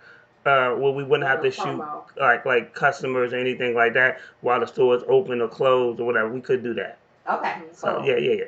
But you know, like, I'll come afterwards. I'm like, I'm sleepy. I can't come. No, when you're a business owner, it's a lot different because you know you deal with a lot of headache. So it's cool. And I have 5 businesses. God dang. Right. Yeah, You Jamaican? You Jamaican? I'm sure somewhere down the line, you know, the boat went a certain way and we picked up people and then all the stuff crossed over. But my 2 main businesses that I'm super proud of because they are serving the community that I represent is Heart's Desires, the erotic boutique. Because like I said, I empower Black women in pleasure and I empower Black couples to take time and make pleasure a priority because our Black families, like, we're like becoming being attacked, and the COVID didn't help because I know so many people that are getting divorced and because they ain't had spend as much time that they love her, but they're like, they're like, I really hate this person. No, you can't. No, you can't. It's definitely COVID was the when y'all look. No. Let me explain why. When they gone for 8 hours of the day, it's a lot different than having them. Than when y'all both sitting there thinking, well, damn, he on his Zoom meeting, I'm on my Zoom, and he too fucking loud, and like it's a different. If I had to be here, and you can't hang with your girls, you can't hang with your boys. It's you. And that's it. If I had to be here with somebody all the time, they might be strung up outside. That just wouldn't be good. I'd be annoyed like fuck. I'm to be honest with you. But most of these folks that's breaking up are in situationships. They aren't in relationships. First of all, whoa. First of all, a relationship expert? Nigga, Wow. that's a Hey, dog. I'm Before just saying. before you even open your mouth to finish that comment, That's the truth. that's a big nigger with the with a big N. Like dog, That's dog. the You truth. need to. A lot of folks are in relationships because they're in situations. Nigga, you done fucked your girl's sister, so you can't. And that's why I know what I speak. Goddamn, I was in some of those situations where because it was. You was never in a relationship, nigga. You was in a situation. Situation of convenience. He was in many entanglements. You got a lot of folks that's with somebody because they ain't got a job, they got nowhere to go, or they don't like being alone. Nah, so but you got you in but the house with them. But no. You got your experience. You do realize your experience is are yours. not Everybody. I'm not speaking about just think about it. Most folks just not. There are plenty think about the dating scene nowadays. But there are plenty of people that are both working and now that they're both home together. And this is the people. I'm not discounting that. But I'm saying what we're talking about is the people that was happily working together, and then at home. Now it's an issue because both of y'all ain't never really had to spend that much time together. Never spend the time to build that relationship. It's not that some of them. Wait. All of them. I'm not saying all of them. CP3. Stop cutting me off. Let me finish, and then then you reply. What I'm saying is now that they're spending time together, and now that it's not like we're both working, and work makes you frustrated sometimes. So. Just imagine you in your room, they in their day room, and then y'all both frustrated because y'all had a bad day at work. Ain't no bars right now open for you to really go to hang out and to decompress before you come home. You can't go to a basketball game. So you can't. And then on top of that, if you trying to watch football and she on a Zoom meeting, that shit ain't gonna work right now. You can't even go to the gym to get away from them. That's why I'm speaking. What we're saying is. So what you were speaking from, what you just told me you were speaking from, was not that.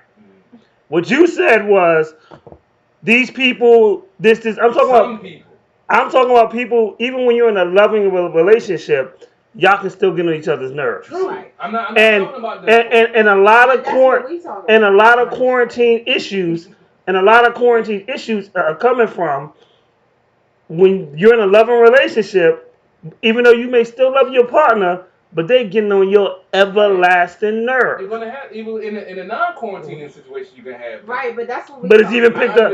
But it's even picked up more because now you're spending more time together. True. And that is where heart's desires come true. Yes. I'm the expert. Would you like to hear what I have to say about it? Definitely. I Definitely. Speak on the topic. Definitely. So what it is with the quarantine, everybody was stressed out. People worried about their jobs, worried about their kids are home, all these different things. When you're in stressful situations, sometimes all your best qualities don't come up. So maybe some flaws that you might have not have known in this person all of a sudden come up. It ain't cute no more. And then and then to both of your point also, all the distractions that we have are gone. Our lives now we're so busy, they're built on distractions. We have work, we have our friends, we have family, we have our kids.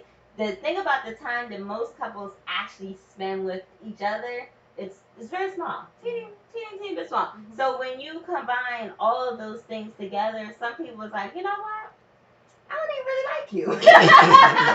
I thought I did. Amen. But I don't really look. These are marriages. These are not situations. These are marriages. It covers the whole gambit.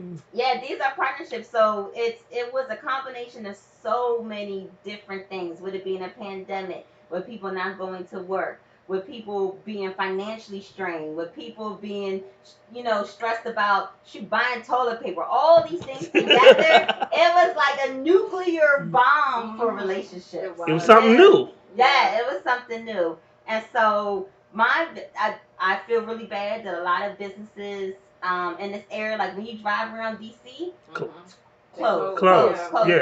But fortunately for me, my business flourished. Of course. During COVID, people were stuck in the house, and the people. So it was either two types of people. People that was like, you know what, I really don't like you. I'm good. When this is over, I'm moving out. And some people was like, Damn. yeah. And some people are like, you know what, I'm realizing I really do need to know more things about you. There's more things we can learn about each other. I want to be more intimate with you. I'm learning that we don't have that connection. Let's get some things so that we can start building on that. And people came to our website, and then I was available for, I did tons of Zooms, tons of podcasts. What's your blog website? posts. Hartsdesires.com. No E. HARTSDESIRES. I always have to think about it. My last name is Hart, so it's a HART. So it's a play on words. Heart's desires, heart. Yeah. Okay. I'm sorry, but continue. That's the only point that I was trying to make. Oh, okay. It was not. It was not. That's what I'm saying. It was not. Okay. No, it doesn't matter what. Raise your hand if you believe that shit. It was not. But you never let me get a chance to explain what I'm okay. You explain. You talking about That's what I'm saying. situationship. Because Let the guest talk. She got limited time. Let the guest talk. No, we know Sugarfoot.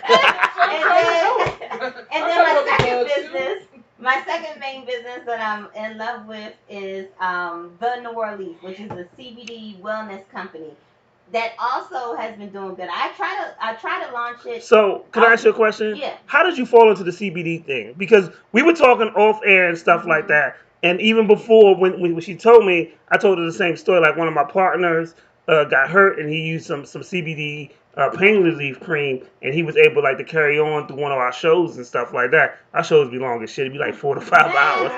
We got artists, everybody want to try to be the hottest dude, and some of their songs suck and all this other stuff. And it was a contest, but we had to, he had to soldier through it. And he was able, when he got out the van, I was like, nigga, I'm not carrying you. We good. We cool and all. But I ain't, I can give you an arm, but, I ain't carrying you nowhere. And but he wound up getting that, and because he had messed his ankle, I'm thinking, playing basketball or something like that. Yeah. I mean, CBD is so good for pain. But how I came into it, about 2 years. So 2 years ago, in 2018, the U.S. passed the hemp farming bill, which made CBD legal in the United States. Okay. So at that point, people are like, oh, I'm going to put it in all the things. So one of the things that people put it in was lube, CBD lube. Because CBD is great for sex. And when you have it in a... No, wait, you can't skip over that. Okay. I ain't never heard CBD for sex. She said, zoom back. She hit me with the Heisman. I'm going to cycle back to it. But, so I was like, you know what, and people started coming to the store and like, hey, do you have any CBD lube? I read about it, and and anytime something hits the magazines, hits these different blogs, people come into the store and like, do you have this? I want this. And I was like, well, damn, y'all want it. I got to get it. So I started looking into it, and I started carrying CBD lube. And people were just buying it. They loved it. They talked about how it really helped them. And I was like, damn. So the more I started researching CBD itself, I was like, it does so many different things. And I thought about how I personally suffer from anxiety. Even before COVID. During COVID, my anxiety was through the roof. I don't know what I would have did without CBD. Because I had to take double doses when everything was going on. But when I started researching about how well it works for anxiety and pain and sleep, because oh my goodness, sleep. A lot of people who suffer from anxiety also suffer from sleep issues. Right. Because you can't turn your brain off. Correct. And people think, well, I have insomnia. You probably just have a high level of anxiety. But anyway, once I started researching CBD and finding all the other things, I was like, okay, let me go out and start looking for the product to buy. And I would go into the different stores, because you can go in Whole Foods, Walgreens, Rite Aid, and buy CBD. But when you get there, it's a whole bunch of stuff on the shelf, and you're looking at it like, what do I do? What is it? Like, what is this? What's best for me? Some of it is not good quality. Some of it is not actually CBD. Is a lot of stuff that's hemp seed oil, which is from the cannabis plant also, but it's not CBD. Right. CBD is from the flower. Hemp seed oil is from the seeds. Different medical benefits. It's not the same. It's cheaper. But they're all in the same I did not thing. know that. Yeah. She's schooling that. Yeah. They'll mix it up on the same shelf. And you be like, okay, well, let me get this $19.99 one. And you're thinking it's CBD, and it's not. It's the seed. Yeah, it's hemp seed oil. Okay. And then after going through all that and being super confused, the more research I started doing, I was like, you know what? Let me go ahead and get stuff that I know that is really good, I want to use. And the more I started talking about CBD, with other black people. Nobody knew what CBD was. Now it's more of a buzzword. A lot more people know about it. But when I was researching it 2 years ago, nobody knew what CBD was. They was like, "You sure you're not gonna get locked up? It's a weed." It's the kind. I'm like, "No." So a certain stigma anyway from having cannabis, coming from the cannabis plant. So my thing was like, I'm going to start my own company. So when you go on my website, thenoworleaf.com, the first thing you're going to see is CBD products to live your best melanated lifestyle. So my company is for black people. Educating, I have different blog posts. I have, as soon as the world opens up, I'm going to start doing more educational workshops. And it's funny because I had, what was it, about 2 weeks ago, funniest message ever. A white lady DM'd me on Instagram and said, I went to your website because I was on a big podcast, and the person shout out my website, and she's like, I went to your website and it said, I'm kind of thinking it's CBD for black people. Will it work for white people? I'm like, girl. Are you serious? Serious, dead serious. That's hilarious. And I'm like, no, it's the same CBD everybody can take. It's just that I'm focused on teaching black people about the power of CBD, about getting off all these prescriptions, getting off all these over-the-counter medicines with all these different side effects, and taking something natural, and then giving people the permission to take something. Some of us think like, I'm going to go to church and pray to God, and it's going to be okay. Sometimes Jesus is like, girl, you better take that drop of food. It's there. It's there for a reason. It's there so giving people the permission to say, you know what, I need something to make me feel better. Right. And the more I talk about it and talk about my experiences with it, because we talked about relatability with music. It's everything with this business. People want to know that, they can trust you. You're relatable. Your story, they hear your story and like, you know what? I never thought about that. I feel better about myself now. That's what a lot of my talks about sex, especially with CBD. People, when I talk about the benefit, see that as soon as I said sex, then he gonna look up. I'm responding to the comments on my Facebook Live. No, you heard sex. No, you pervert. Brother, the coronavirus and fuck the nigga up on the single niggas up too. All right, goddamn. I'm listening to. Okay, but now she's talking about sex. So that's one of CBD. So I'm listening. So CBD is one. So CBD affects women and men kind of differently. Yeah. So the CBD, I have my own CBD lube line that I created with some manufacturers. I'm so proud of it. And that's better for women because CBD, how it's absorbed in your body is very important. So when we take CBD lube and put it inside our vagina, put it in our clit, the tissue and the mucous membranes that make up those parts of our bodies, it soaks the CBD in. Okay. If I rub my CBD lube on a dick, like it's gonna take a while for it to be absorbed. Dick skin is thicker. Like it's skin. I didn't know that though. I didn't know that. All the dudes is looking like, well, damn, we ain't know that shit. Come on, bro. You know when you eating that pussy and you looking at that thing right. It feels a little bit different than when she, come on. It's a different skin texture, so you gotta come on, bro. He knew, he just ain't. Nigga, stop acting like you a scientist. Sit back and relax. I study my craft, nigga. But it's just like Our Bodies Ourselves is my favorite book. But men who like to partake in anal pleasures, it will work there. Because the mucous membranes inside there is thinner. So you can use it there. And you don't have to be gay to like anal pleasure if you're a man. Let's just put that out there. If you would like to try it, I'm saying it's okay. Don't let these why are you pointing at us? We didn't say nothing. Time out. We didn't say nothing. Because I already know. So you saying CBD oil helps with anal penetration? Yeah. So it's lube. The lube I have. The lube does. So I sell CBD lube. You can put CBD oil up there too, but the lube is better for sex anyway because there's certain ingredients for like longevity. Yeah, we want to talk about it for sure. I bet. But it's all about everything. But CBD is really he about to get that first commission check. It's going straight to heart's desire. Like I said, coronavirus can fuck the nigga whole day. I need whatever advantages I can get right now. Shit. But let me tell you how it is good for sex. Since you peeked up on it. Okay. So I'm gonna start off with women first because I always love talking about women. So CBD is good for anxiety in general. It's great for anxiety before sex. A lot of women have certain feelings for sex. A lot of like you see in movies, you see in different things before sex. Women might drink some liquor, have some wine. That's to relax themselves. It might be because of like body image issues. Maybe you don't feel right getting naked. It might be because of past sexual traumas, but you got a little jitters. It could be maybe you're a new person. I'm just really nervous about having sex with you for the first time. So CBD already is going to relax you. So that's one way it helps with sex.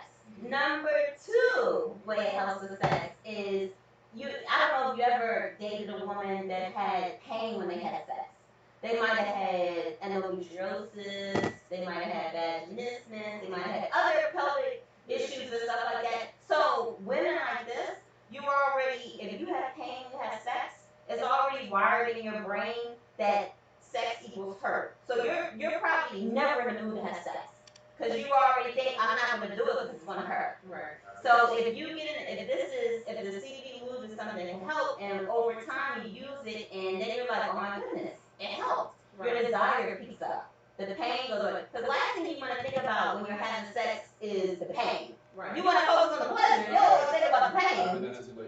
Yeah. So CBD helps with that. That's good. Third thing, CBD heightens sensations in women. So CBD is a natural vasodilator. What that means is it increases blood flow.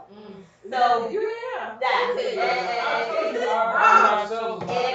blood flow. So I hope your brain is moving right now. Increased blood flow. Yeah, increased blood flow means increased pleasure. So if my pussy is getting more blood, it's going to do more sensitivity. If my vagina is getting more, even though it's not a whole bunch of sensitivity inside the vagina, but yes. It helps. So we're going with an increased sensitivity. Also by me being more. I ain't never seen this nigga this squat.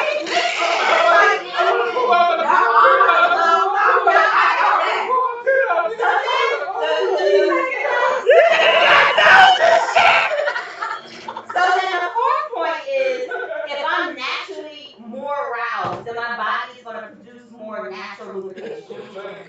So we like, as you know, as women, a lot of things have to do with sex, especially women, is stereotypes in society, what our mind tells us. And if we don't produce enough lubrication ourselves, we tend to think something's wrong with us. That's what. Why do women do that? That's the question I've been wondering. Society has done it to us. We don't do it to us. Society has done it to us. But even when you have a male that's reinforcing that it is not that. You try to do some other fucked up shit. That's one of my areas out there. Wait a minute. That nigga put his hands down. That nigga was like. Yeah, he don't get it. No, but that's what I'm saying. That one male is not going to undo a lifetime of what's been told to a woman. Yeah. You can't do that in just one sitting. But being told by society and being told by someone you're intimate with. But that's not what she's saying basically though. But if you had 10 motherfuckers that tell you ain't shit, and you got the one dude that tells you that baby you a queen, just because you say you a queen don't mean you outdo the 10 motherfuckers that told us she wasn't shit. All those voices. So what happens sometimes is we have all these different things. We see media. We see social media. We have all these. We have past fucked up boyfriends. We have generational curses from our parents. We have all these things feeding us about sex, right? So after you hear all these things, all those narratives and voices, they become your voice. So it takes more time for us to find our own voice that's going to be like, fuck them other voices. Right. It takes more. It takes a lot of sexual confidence. It takes a lot of self-esteem. You have to move. It takes a lot to move. So just you say that one time, boo, you're a queen, your body is beautiful, I love your fat rolls, your stretch marks are awesome. It takes more. It's more than just one time. If you're constantly reinforcing it. I'm coming into some relationship shit right here. This is a question I've been hurt you. I've been hurt. I've been scarred in my life. Oh Lord. I am a victim in this. Oh no. Oh no. You already decided. Miss Hart, if you want to see the real truth, I'm gonna give you an episode.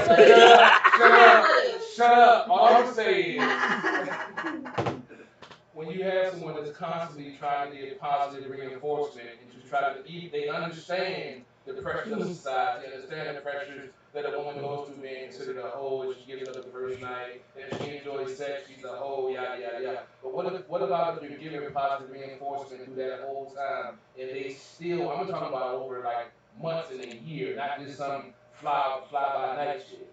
Okay, What does a man have to do to try to break through that exterior of all the other bullshit that goes on and let that woman know that he's there for them?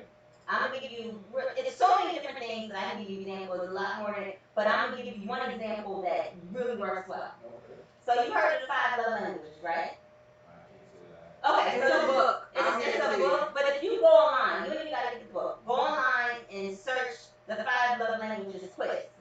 And so what it is in a nutshell is that everyone has different ways that they receive love. So maybe you saying these things to them and what you think you're doing, that's not the way they're gonna receive it. Right. So figuring out what you can do to put it in a way that they're gonna receive it. Maybe it's not something you say, maybe it's things you do, and it's little things. So the five love languages, one is words of affirmation. So that's what you're saying you do. Maybe that's not their love language. Right. The next one is gifts.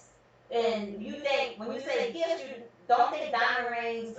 So my love language is gift. It's about thoughtfulness. So say, my husband never goes to the grocery store. He never goes food shopping. But maybe one day he wanted a bag of chips or something like that. He goes to the store. My favorite candy is Swedish fish. He went. What you know about Swedish fish? I love Swedish fish. So he came home and had a little teeny bag of Swedish fish. Like, I was in the store getting my chips. I know you love these. Here you go. Right. I'm about to suck your dick right now. For 99 cents a sweet. So that's gifts. The next one is touch, physical touch, which people who their love language is physical touch during COVID, they're a mess. Because physical touch is not just about your partner. They're not having no handshakes. They're not having friendly hugs. They're not having nothing. So if your partner's love language is physical touch, you need to pay them a lot more attention and figure out what you do. Okay, so that's physical touch. The next one is acts of affirmation. That's my second love language. When I look out that window and see that 6'4" bald-headed Bama cutting the grass. Why you gotta be a man with the Bama like shit. When I see him cutting the grass, that's my Bama. Yeah. He's a good guy. But when I see him doing stuff like that, or when he brings my car home with a full tank of gas for no reason, but some people think that they confuse chores with this. Now, if I say, hey, can you put away, make sure the dishes are put away, and then, you be like, oh, well, at least I did the dishes, that don't count, because that's a chore, and I asked you to do it. It's doing stuff. But why you don't feel taken over? Why you don't feel taken over? That's one of my main complaints with my married buddies is the wife will take the car that got the gas and bring it back on empty. Take the car that's full and won't even tell the husband. It's dangerous. It's dangerous. Nigga, you sitting beside you sitting beside two man I'm a single nigga with no wife. I'm just saying, you speaking for yourself, me and the over here. We quiet. We quiet. Nigga, you on your own. So that's my thing, to figure out what is their love language and figure out, because obviously what you're doing is not working, and it's all built on communication. How about instead of you saying did it, but like, you know what could I do to make you feel the way, like what can I do to in some part. But she may not know. Yeah, she might not know, or maybe you're not asking the right way. So one point, like this, I'm supposed to be talking about CD, I'm talking about relationships. But I'm a sex coach, this is what I do. So one. Oh, by the way, Miss, I just want to tell you, remember I told you, the 8 o'clock appointment you wasn't going to make? Yeah, you wasn't going to make that. So first thing is, when you want to have one of these conversations with people, first ask them, is this a good time to have this conversation? So if they're mad, they had a bad day at work, they're angry, all these different things, you never know what's going on. So that's one of the mistakes people make. They think that because I'm ready to talk, my partner's ready to talk. And that's not really. And then if you're not. This person's critique for me. I'm trying to learn. And then if it's still not getting heard, like they can listen to you and still not actually feel it. Yeah. So then you're like, okay, maybe you shift it and maybe try something else. Or maybe you just come out and ask them, have a conversation and say, hey, what are some things that I can do to make you see yourself the way I see you or make you feel better? And when you're in these positions, what can I do to make you feel better? Sometimes we lack the basic communication skills.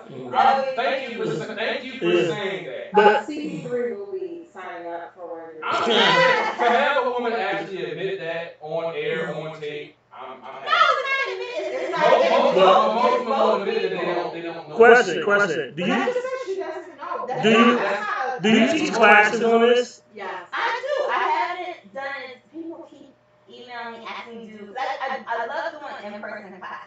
I love feeding off audience, and when I'm on Zoom and It's not the like, same. it's not the same. I'm like, why y'all so quiet? Why everybody got their camera on? What y'all doing? I need, like I'm a public speaker and I give workshops and I love being on the stage. I Well, love the funny thing is, speaking. the thing is, that they don't see you live. Like your energy is different, so you can't get that energy through Zoom. Right. Like even the funny thing, you can't, because the funny thing is, even when before we even put her on there, she was talking. See, you know. If my nose should have lied, it was a lie I was going to say, but I was like, No, but the thing is, you know this secret thing from people we've interviewed. Not every interview people like to talk. Oh yeah. Think about. She's a talk. No. But think about what I'm But on CP3. like 5 to 10 podcasts every week. She's a talk. CP3. Think about what I just said though. Not every interview, even people that request interviews, like to talk. You know, we tell people all the time. Oh, tell me about your mixtape. Oh, it's fire. Nigga, that's all you got to say?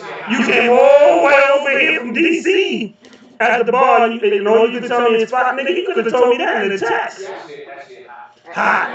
That's the other one. Oh, that shit hot. Nigga, you just gave me every generic answer every rapper has ever told me. And I've been doing this for like 6 years now. Like, so when you have a person that has that, like their energy just it gives you something. Like her excitement, her enthusiasm about talking about her businesses and what she does makes me want to ask questions and stuff, but also makes me want to shut the fuck up. Because I want to ask a whole bunch of questions, but at the same time, I'm listening to her. So I'm like, you know what?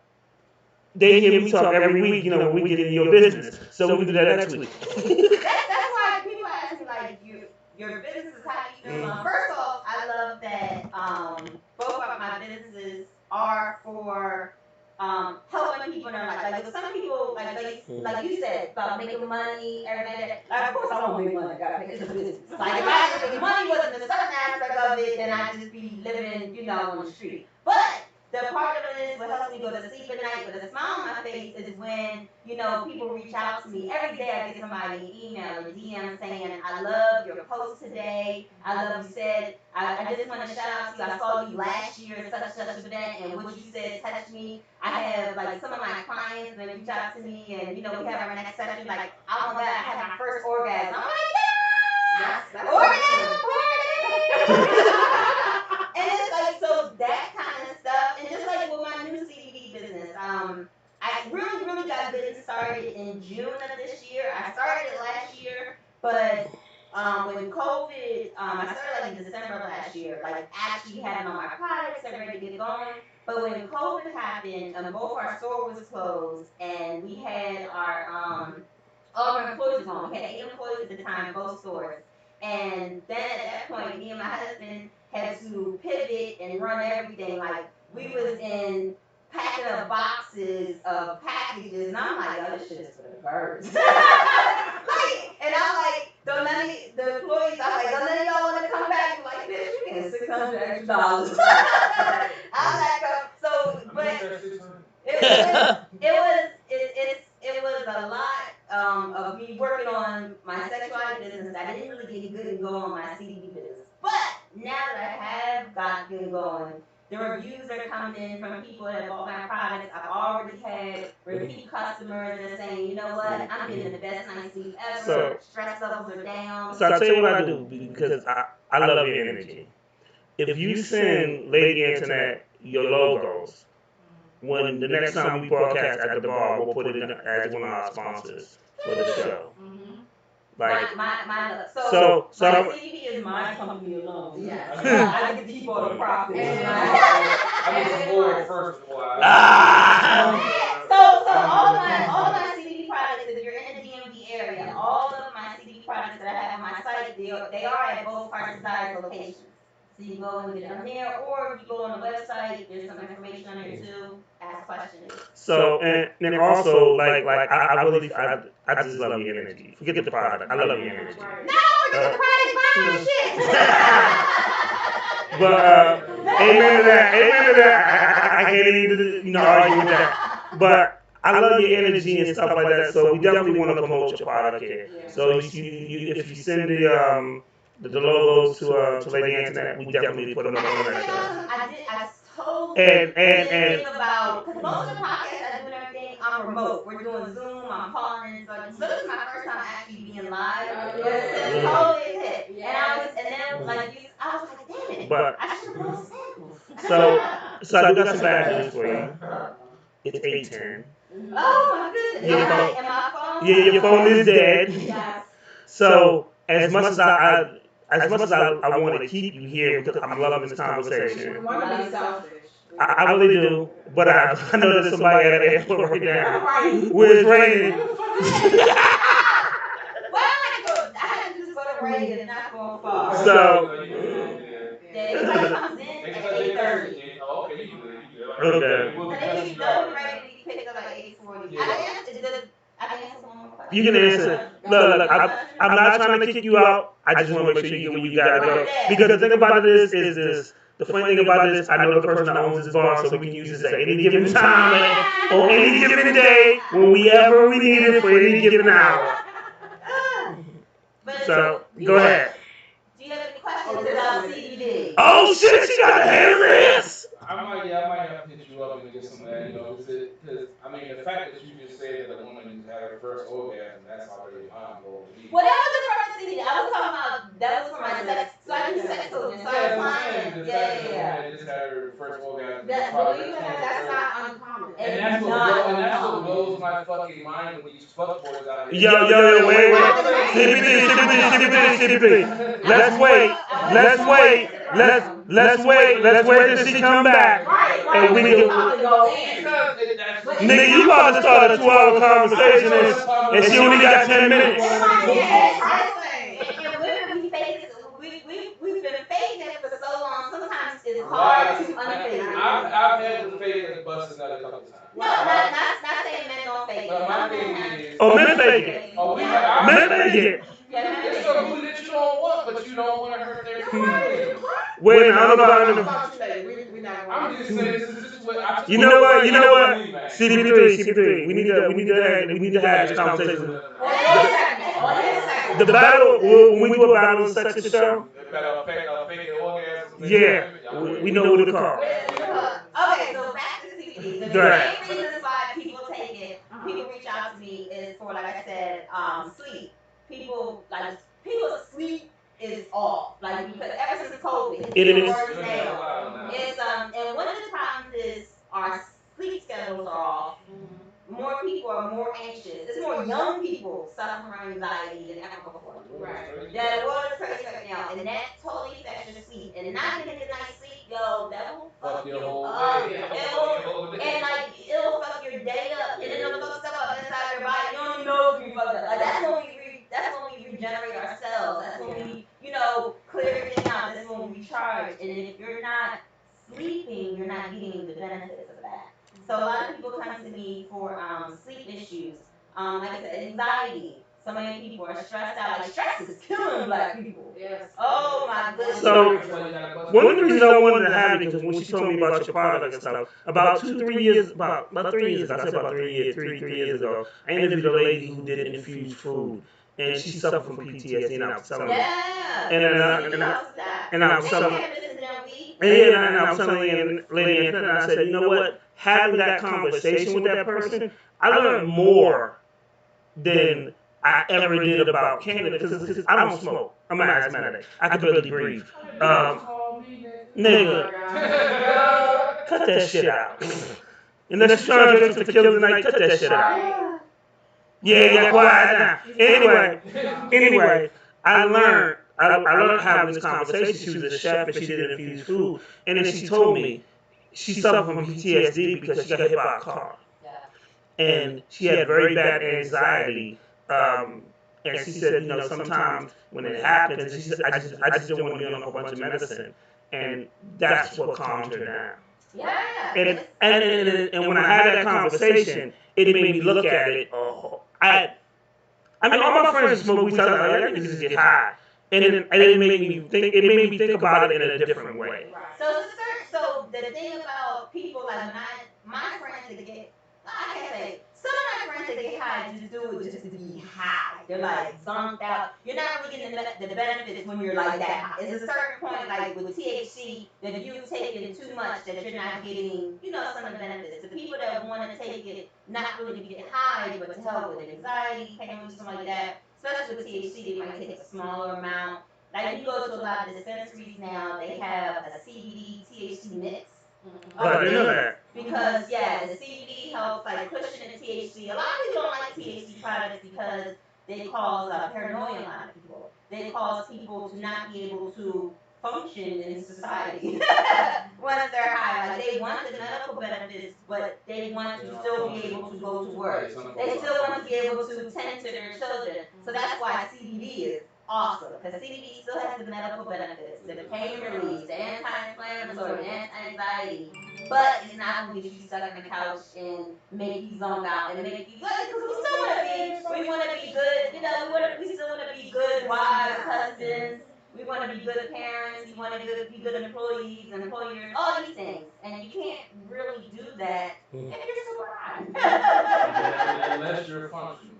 But that's when you have a high tolerance and you're like, I'm not speaking from it, I'm just saying. Okay, whatever. I've heard. Okay. I don't have a high tolerance. When I smoke weed, one of the things that made me start smoking weed long ass time ago, because I'm the one that I'm not a recreational smoker. I used to be like a social weed smoker. Somebody, I'm out somewhere, they got weed. I'm like, sure, pass it to me. And I smoke it, and I'm the one sleep at the party. Oh, we take pictures. We take pictures. I'm mouth open, drooling. The first one tripping on you, the first one sleep. I'm not a good functional weed smoker, but now, like with my anxiety, it helps me. I take TMI, I told you years, guys.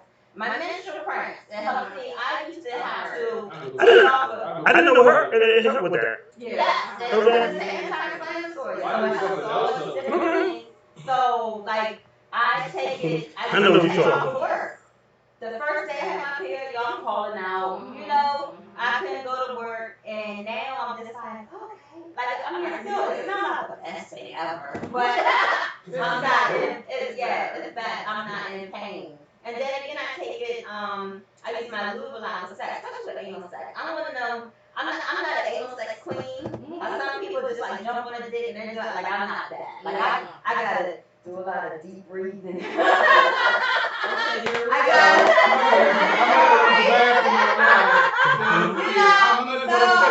I use a CBD for that. Stage right. The fact that you made it uncomfortable, I love it. I love it. But one of the things a lot of people say that they buy my products from me when I do my videos, and I do a lot of vending events, and I talk about how I personally use everything I sell. Like that's dope though. Yeah, and all my products. If you go on my website, there's a little thing on the bottom. Click here for third-party testing results. If you click here, the lab sheet comes up. It tells you that this has been tested by a lab, it's official. A lot of CBD products, what it says is on the label is not what's in the bottle. Right. Yeah. So and by CBD, the world is not regulated by the FDA. Right. So it's a lot of movement for people to do, slimy ass stuff. But I ain't slimy, trust your girl. So I recommend her. I would too, definitely. And we look forward to. We like to partner with Live Businesses. the At the Bar T-shirt that I'm wearing is made by Eric Kuza, who actually had their own clothing line, and they're out in Waldorf. Shout out to Yeah, all the way. shout out to my man Assad. He always prints them, and honestly, um, I sent two not even At the Bar shirts. I sent two of my artist shirts, Renegade, to my nephew out in Georgia. And Assad takes care of all of that. Like, even if I'm like, yo, I need these joints on consignment, we hook it up, and then I pay him later. And, so we all about black businesses. Like, I really want to see, the one thing is, if I just put something up today and it was like, you gotta like, share, and support other people and others to be successful. And a lot of people forget that. So we definitely, since Lady Antoinette the logo, we definitely want to put you as a sponsor. We're definitely gonna have you back, and we definitely want to keep talking. It's interesting conversation. The fact that they made this motherfucker uncomfortable, I love it. Pretty much like ass sex. I haven't had many successful attempts at that. So you just saying that see, I love that.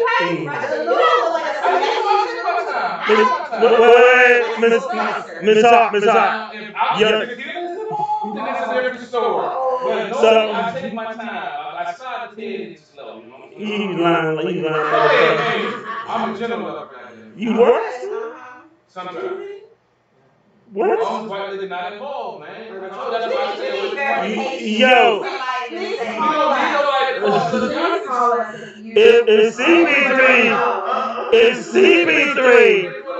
If CP3 is a gentle lover, and you can verify he's a gentle lover, call 240 you just said. I didn't say all the time. It said his dick game is trash. Come over and find out. That's all I have to say.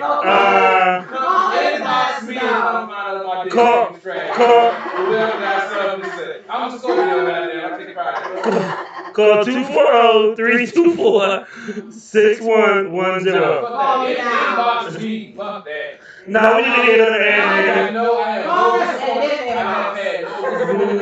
in my repertoire. Are you sure? So you selling it? I have some different doctors. Hey. You just admitted to prostitution, man. I can the whole thing. So my God. It wasn't no cash thing. So before we get her, I can't get a proper sentence fucking with y'all. Before we get Miss Hart up out of here, anything that Lady Antoinette wants to say, because you done said too much, nigga. I'm old a little bit. I just really want to say to our loyal listeners, support her. It's a you spoke. 151 spoke on her energy. That's so real. I love her energy, man. I love her energy. You buy from a particular person, if you go buy it anywhere, especially, you might as well hit my girl Shani up. Hey. You want to deal with, if you spending your money, right, and you want to invest in something, invest in somebody that you know has your best interest. Like, her conversation was an open book. Her topic was an open book. And whether she agreed or disagreed with what was said, she spread her opinion, and she said, and she stood by whatever she said. Right. That's what I want to do business with. Yep. And then she does not exclude all races. Her audience is the black couples, the black women. So CBD is not just for her products are not just for the black community. However, that's her audience.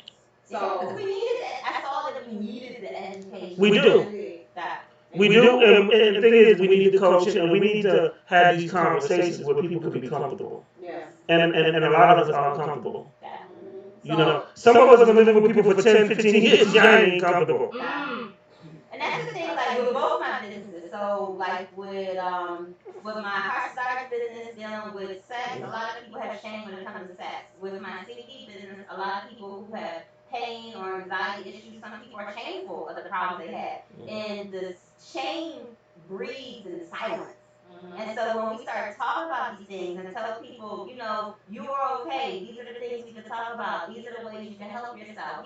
The more we talk about it, it takes a little teeny bit of the shame away every single time we have this conversation with people. So that's like one of my main jobs with people is to tell them they're okay. And it's okay to talk about these things. And I'm here to make life better because everybody deserves to have a bomb ass life. I have a bomb ass life, and I want everybody to like be Okay. and sex life. Definitely. Yeah, sex life. That's not the point that I was trying to make. That's always the fucking point you been trying to make for the whole fucking show, nigga. Situationship and relationship. Nigga. Like she said, she's comfortable with her spouse. She knows who she is. She communicates, and they have a mutual understanding. You have a lot of folks that are in relationships or situationships that don't know the other party, and because of this pandemic, they realize they don't even like that motherfucker. But that's not saying. Nigga, you still don't have we finished that topic like a half an hour ago. I'm trying to my point. During the pandemic, people think I got my sex life and relationship on lock. During the pandemic, I divorced that man 4 times. I'm like, pack your shit. And it happens to the matter. But it's knowing how you go from pack your shit to I'm sorry, I should have said this. Let's work on this better so next time it doesn't escalate like that. So it's a whole different. But I don't have this stuff. Nigga, don't say exactly one more fucking time. Nigga, you ain't saying that conversation. Nigga. Taking the time to have a friendship before you have a relationship. A lot of folks are rushing into relationships because I'm speaking from a point of where You smell that? I've been a lot of places. Yeah. I've done a lot of crazy shit in my life. You did a lot of bad shit. Hey, look, we're not talking about that right now. We're talking about the good shit I've done. We're not talking about the bad shit. I do. But I'm not trying to get pregnant.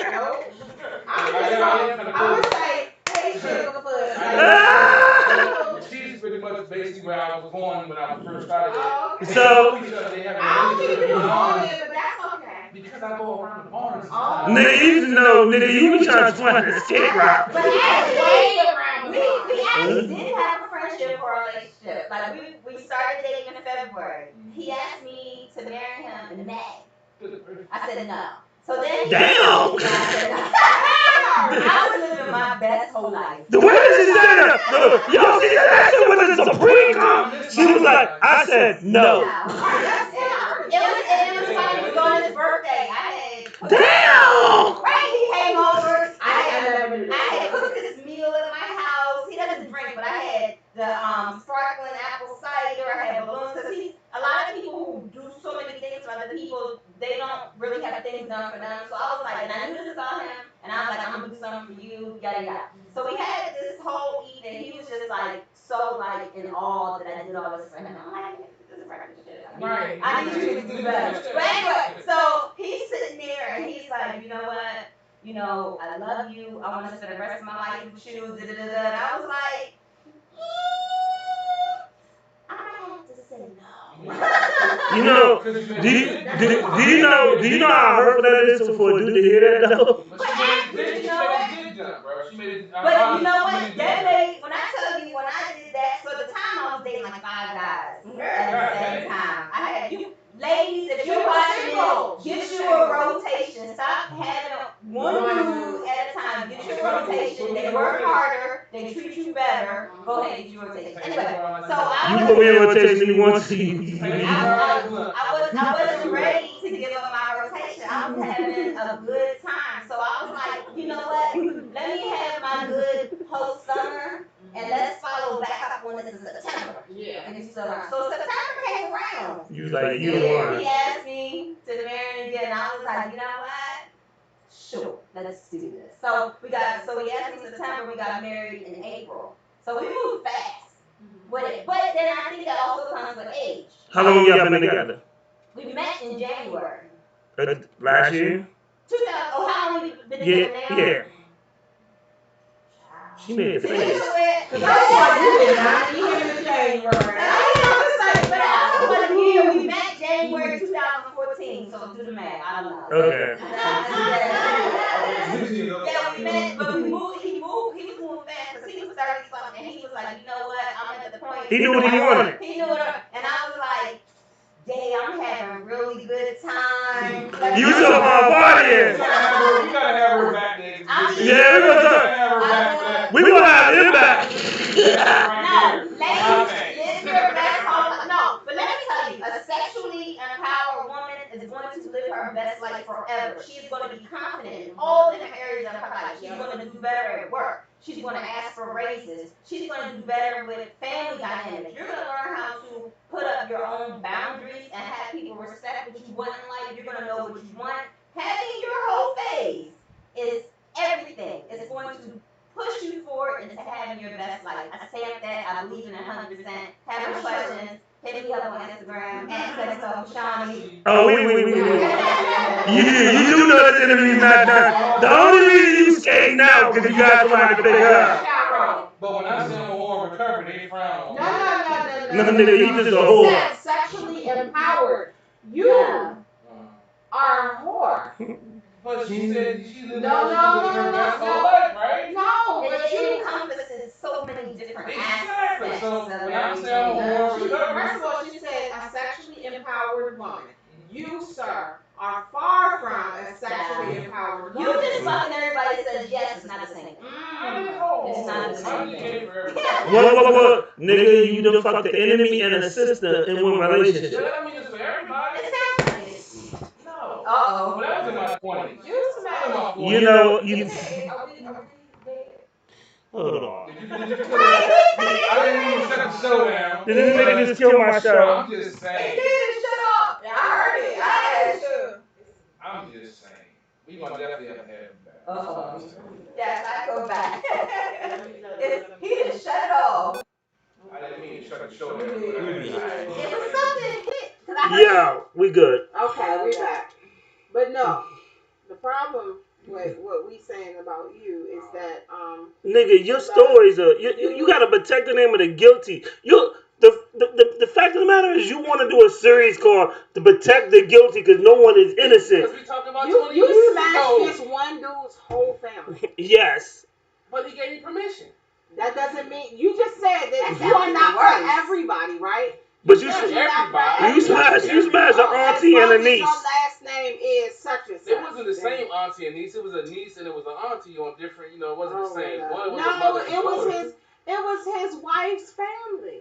But they like giving it up. How am I wrong for taking free pussy? Well, I'm gonna let him. But it's not bad. But anyway. If you want to contact me, here's how to reach me.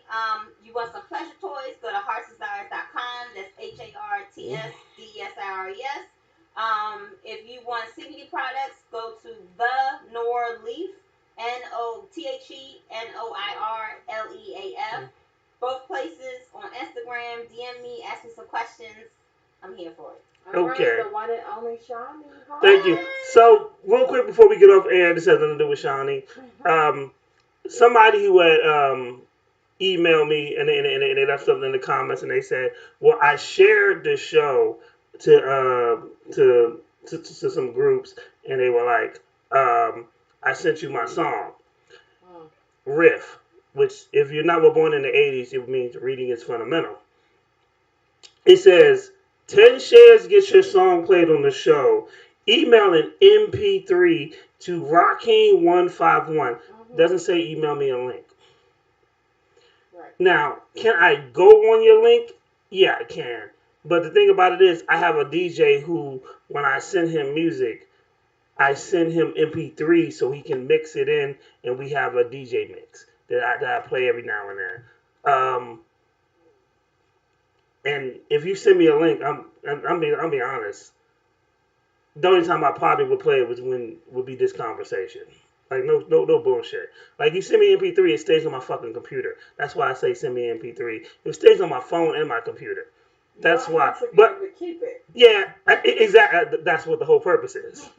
So if it says send me MP3. And then when I say, yo, you should have sent me MP3 and you put a laughing emoji, then obviously I just have to assume one of us can't read. Bruh, don't get me started. Because I didn't.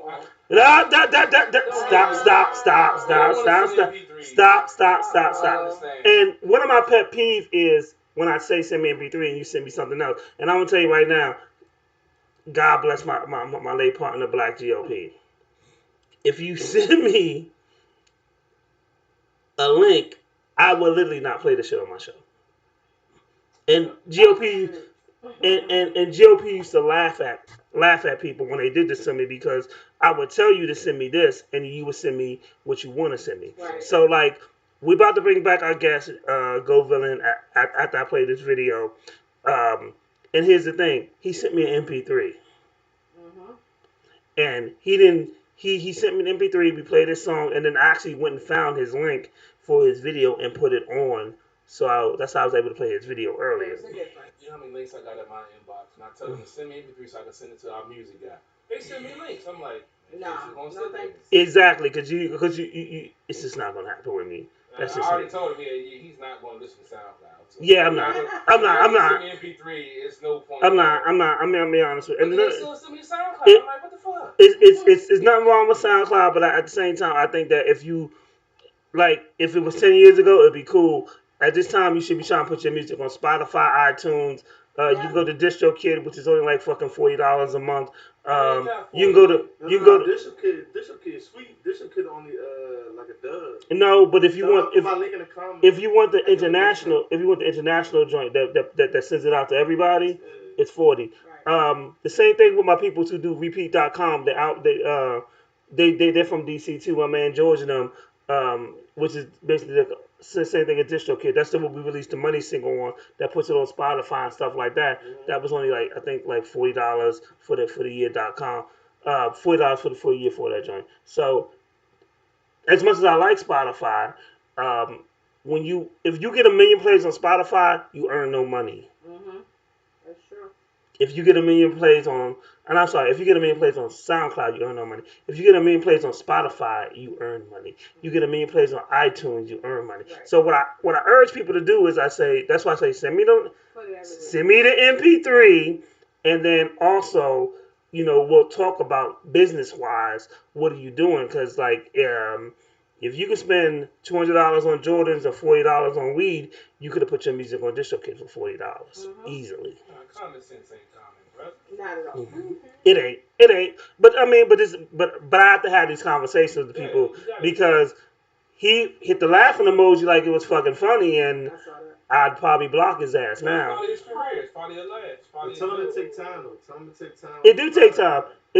But most people try to go on there and think they're about to make money quick, but everything backdated. But here's the thing too, if you spend money on a SoundCloud promotion, because I study all this shit.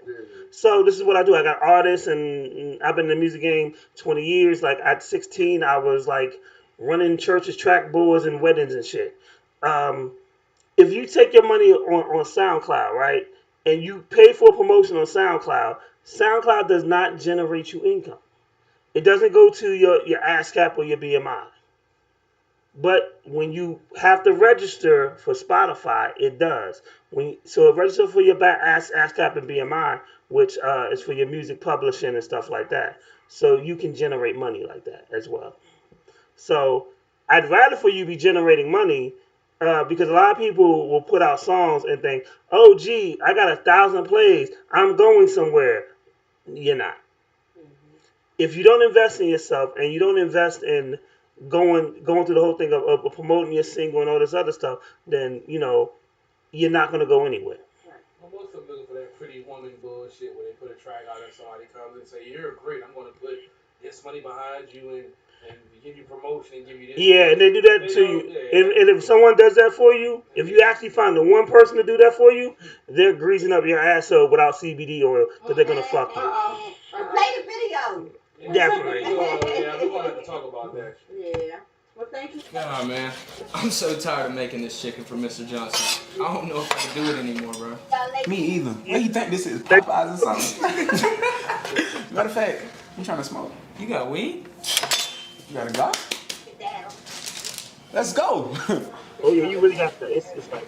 Yo, what is that? It smells good. This is Zop. Ah, ooh, I need me some of that. Mr. Johnson has been really getting on my nerves, man. Exactly. I hope he don't walk outside. He better not come outside. Speaking of Mr. Johnson, whatever happened to you and his daughter? I hope you don't find out about that one either. What happened? You know what show you? Where are those guys at? What are you guys doing? We got 40 pounds of chicken to cook. You're back here goofing off?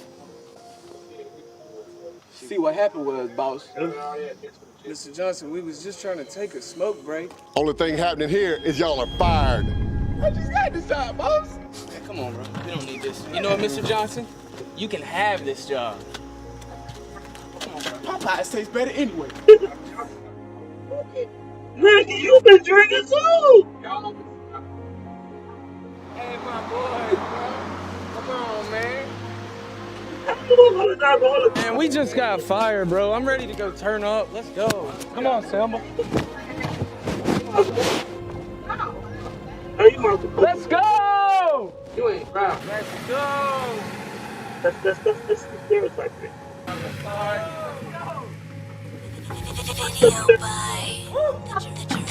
gotta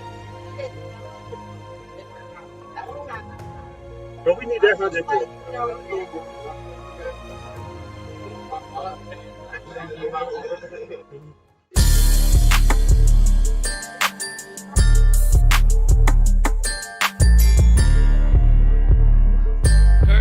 Hey, Sip, we went dumb on this. I don't wanna tangle with you, but I do the cha-cha. Girl, I'm kinda hot, I got the sauce just like sriracha. Hot style, baby, I be dripping like a faucet. Biggest finger licking you a chicken like it's Papa. I don't wanna tangle with you, but I do the cha-cha. Girl, I'm kinda hot, I got the sauce just like sriracha. Hot style, baby, I be dripping like a faucet. Biggest finger licking you a chicken like it's Papa. I just wanna have a little fun and get loose. My mind is gone, my mama says I got a little screw. I get a bag right now. You in last place, little homie, pipe down. Put a new face in the watch, big bang rocking the cold. Look like dipping dots. We ain't never switching, we be dipping ops. Keep a rag around because I drip, you'll slip a lot. Buy girls like Popeye's biscuits, I ain't even kidding. She thinks she's soft, oh my, I need some water with it. Catch a flight to visit, chop it up in the kitchen. Comment on Cupid, on Donner, on Blitz. I don't wanna tangle with you, but I do the cha-cha. Girl, I'm kinda hot, I got the sauce just like sriracha. Hot style, baby, I be dripping like a faucet. Biggest finger licking you a chicken like it's Papa. I don't wanna tangle with you, but I do the cha-cha. Girl, I'm kinda hot, I got the sauce just like sriracha. Hot style, baby, I be dripping like a faucet. Biggest finger licking you a chicken like it's Papa. I've been making pay like through the Wi-Fi, yeah. That's up in my pocket, see them dead guys. I put this neck up by my pants, I leave a stretch now. 20 in my pocket, 10 to spend, now we can flex now. Might need Papa X now, what is that a stress spot? I don't care about X, cause they X, leave on X dot. Tell them hoes to sit down, tell them chickens sit down. Glad I'm out the mess, now it's time to pop my shit now. Yeah. I don't want that chicken or her biscuit. I can't mess with her because that's rich and she might be out to get me. Paparazzi taking pictures. I'm a different type of nigga, foreign different figure. I'm a different type of nigga. I don't wanna tangle with you, but I do the cha-cha. Girl, I'm kinda hot, I got the sauce just like sriracha. Hot style, baby, I be dripping like a faucet. Biggest finger licking you a chicken like it's Papa. I don't wanna tangle with you, but I do the cha-cha. Girl, I'm kinda hot, I got the sauce just like sriracha. Hot style, baby, I be dripping like a faucet. Biggest finger licking you a chicken like it's Papa.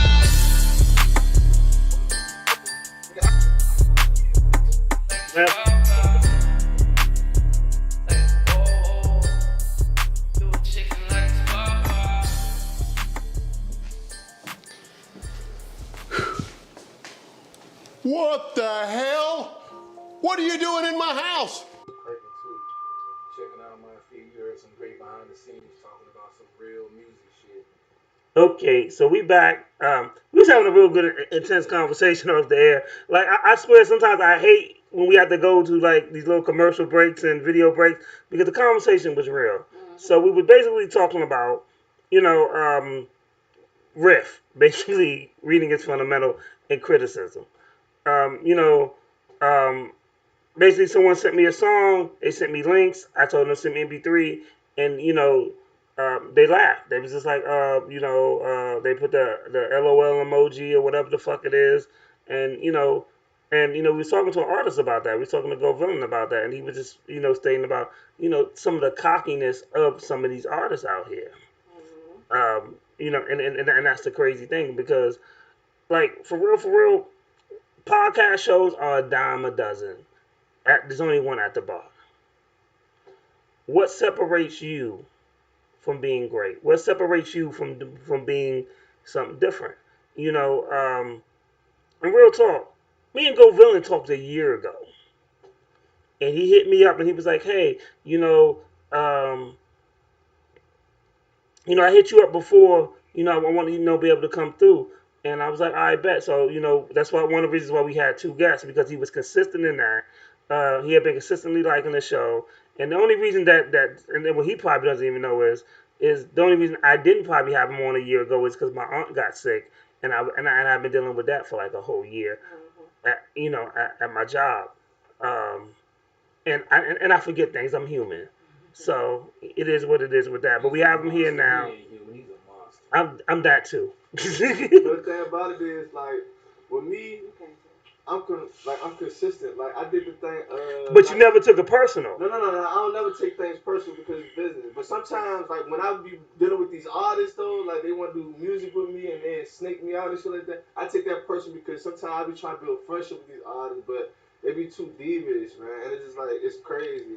It's about making dollars, not making Yeah, but the thing about it is, we not even making dollars. So the thing about it is, like, a lot of these artists, like, literally right now, I go GarageBand, have iPod headphones, bro, and record a song, like a hit song on my GarageBand. Bro, I use GarageBand to make all my beats too. Exactly, bro. Exactly, bro. bro. And it's going to hit. The bass gonna be good. The sound gonna be good. Everything I can make it on my phone. So you gotta think about it. I can make a song on my phone in 10 minutes. Then I can go pay $40 to put it on DistroKid. Now I'm the hit rapper in my city now. You know what I'm saying? I'm big dog now in my city. Nah, hell no, you not, bro. So now you like this. Now how many niggas? I was telling my girl this. I'm like, how many niggas when they post their shit, right? They be like, oh, check out my new music on all streaming platforms. That's it. Like, nigga, why do I want to listen to your shit, bro? Why do I want to support you? Why do I want to give you any of my money, bro? So when niggas come to me, like, I got a couple artists to me, and when I mentor a couple young artists, I tell them, when you go to the dollar store, right, you don't see no Pepsi or none of that shit. You might see a Pepsi, but the dollar store brand soda, like it's called Pop or Cola, right? You got that shit. You don't see no commercials of that shit on your TV. You see Coke, Pepsi. You either promote your shit like Pop at the dollar store, or you promote your shit like Coke or Pepsi. It's a difference. Where you want to go? If you want to be Pop, you gonna be in your dollar store. We can buy your shit for $1, or we can buy your shit for what you sell it for in the store. You go to the store, you know what the Coke price is. You have a paying or you don't. Right. You know what I'm saying? But that's true because you gotta think about it. You paying $1.89 for a 20-ounce soda of Pepsi. You paying $1 for 2 liter of Pop. Exactly. And let's not forget that when you get to a certain status, you don't have to advertise the way that you did before. That's true. We talk about this all the time. These high-end cars, you don't see you don't see a Bugatti commercial. But they selling them. But that's the thing. A lot of people act like they got Lamborghini talent. And they got Hyundai talent. Right. But that's what I said. Once you get to that level, and you gotta think about and the thing is, they can get to Lamborghini level, but you ain't. And one of the biggest problems is. And then most of the artists, right? I fuck with the artists. Like, I'm all pro artists. Like, I love the artists. You cannot say I hate on one artist. Not a hating bone in my body. If I hate, let me die 1,000 lives, bro. On my mama, bro. Like, seriously.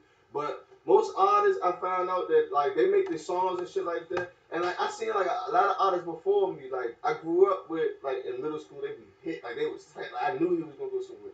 So they had that success. Right. And they can't capitalize on it. So they make one hit song, maybe 2 hit songs, and they can't do nothing with it. Like, with me, when I first started out, like, it wasn't too good. Right. But then, boom, boom, boom. So the more people fuck with me now, because I'm like, damn, he been doing that shit. I remember him with the backpack and had the studio in the backpack. I remember him, then he grew, damn. You know what I'm saying?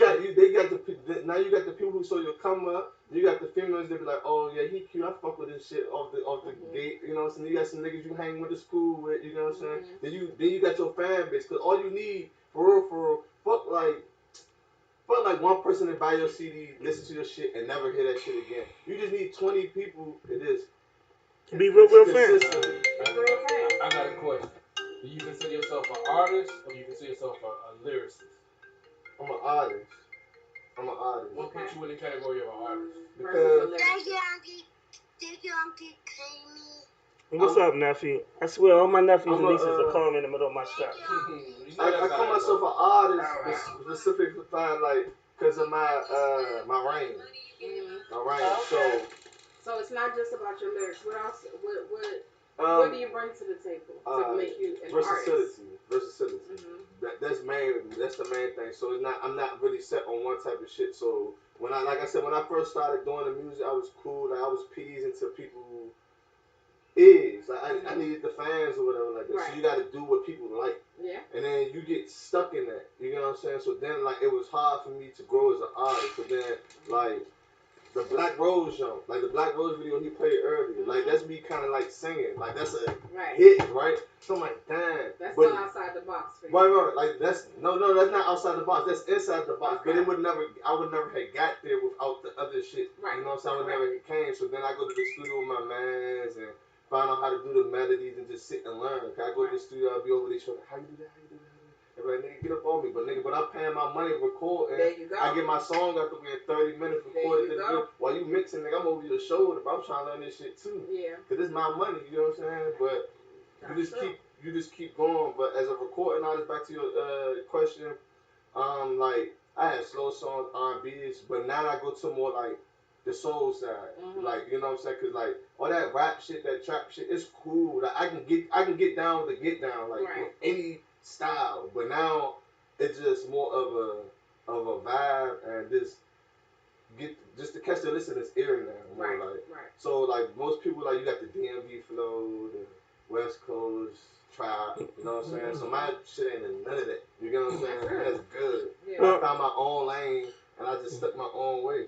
Well, I think what I like about you is consistency. Like I said, there's a lot of people who think they're too big to reach out.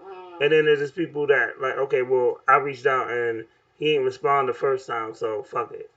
Right. And, I just like your consistency. And, I watch you in other groups and stuff like that. I see, you posting music in your grind and stuff. A lot of people think I ain't watching when I'm always watching. That's the most realest shit I can tell you. Even when you think I ain't paying attention, that's probably when I'm mostly paying attention. And I said this, I admire your hustle and I admire your struggle. Like I see what you're doing, and one thing is that we do is we don't bring everybody here. I'm gonna be honest with you. There's motherfuckers that hit us up all the time, and and if they ain't got the right vibe, they ain't got the right feel, we don't need them. Like I'm gonna tell you like that. And we discuss them. Yeah, we'll discuss them on it. We won't invite them, but we'll discuss them on it. Because I'm going to tell you like now. And then, and just over the past 2 weeks, me, Lady Internet, and CP3, we could do a 3-hour show with just ourselves and being entertained. And just being entertained off of that. So, yeah, whatever. Oh my God. Yeah. I forgot what I was talking about last week, but they she put you on the spotlight last week. Damn! Why you gotta do it like that? Don't do it like that. Wait a minute, Joe Villain. Wait a minute. There's a lot of shit he don't be innocent. I'm an innocent victim in all of this. Here's the thing. When we off camera, we ain't talking about that. No. That's not on tape. That's what I'm saying. We off camera, we'll have a conversation. So then, I'm gonna call you on it. Don't speak off what's on tape. What's on tape is more than enough. I am the victim. Hey, bro. Hey, I'm gonna tell you some shit. I'm a young nigga, right? I'm gonna tell you some real shit. I heard your shit last time, right? I'm gonna tell you what a player told me, and this is the best advice you won't ever get, but I promise you on my mom, bro. Look, this you. This is whoever you want to be with, bro. Pay attention, bro. This is you. This is whoever you want to be with, bro.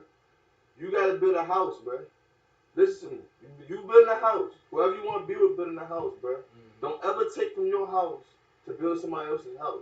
You would be left with an unfinished house, building somebody else's house, and your shit you would never get that. That's some deep shit right there, son. Out of the mouths of babes. And you know, I don't take from my palate at all. How he young, out of the mouths of babes. I don't take from my palate at all. You gotta add on to what I already got. If you can't see what the vision nah, is, but the thing about it is, don't look for nobody to add to you. Build your shit up. You build your shit up, and then if you want, yeah, that's what I'm saying. Build your shit up. So if you want to go, I want to have that queen that's going to be able to add on to help establish what I got. Don't ever look for an add-on, bro. I'm not looking for an add-on. I'm looking. Nigga, you just said you was looking for somebody that sees the vision that I had without me having to say it. Bro, let your vision be that, bro. Listen to me, bro. Like when I do music, bro, right? When my girl first met me, bro, she know I do music, bro. She knows what I do, bro. So your girl, bro, if she don't see the vision, bro, that's not for you, bro. Point blank, period. That's what I'm saying, but you can't force that, bro. So you take what you have and you take what she has and you combine. You don't add on to.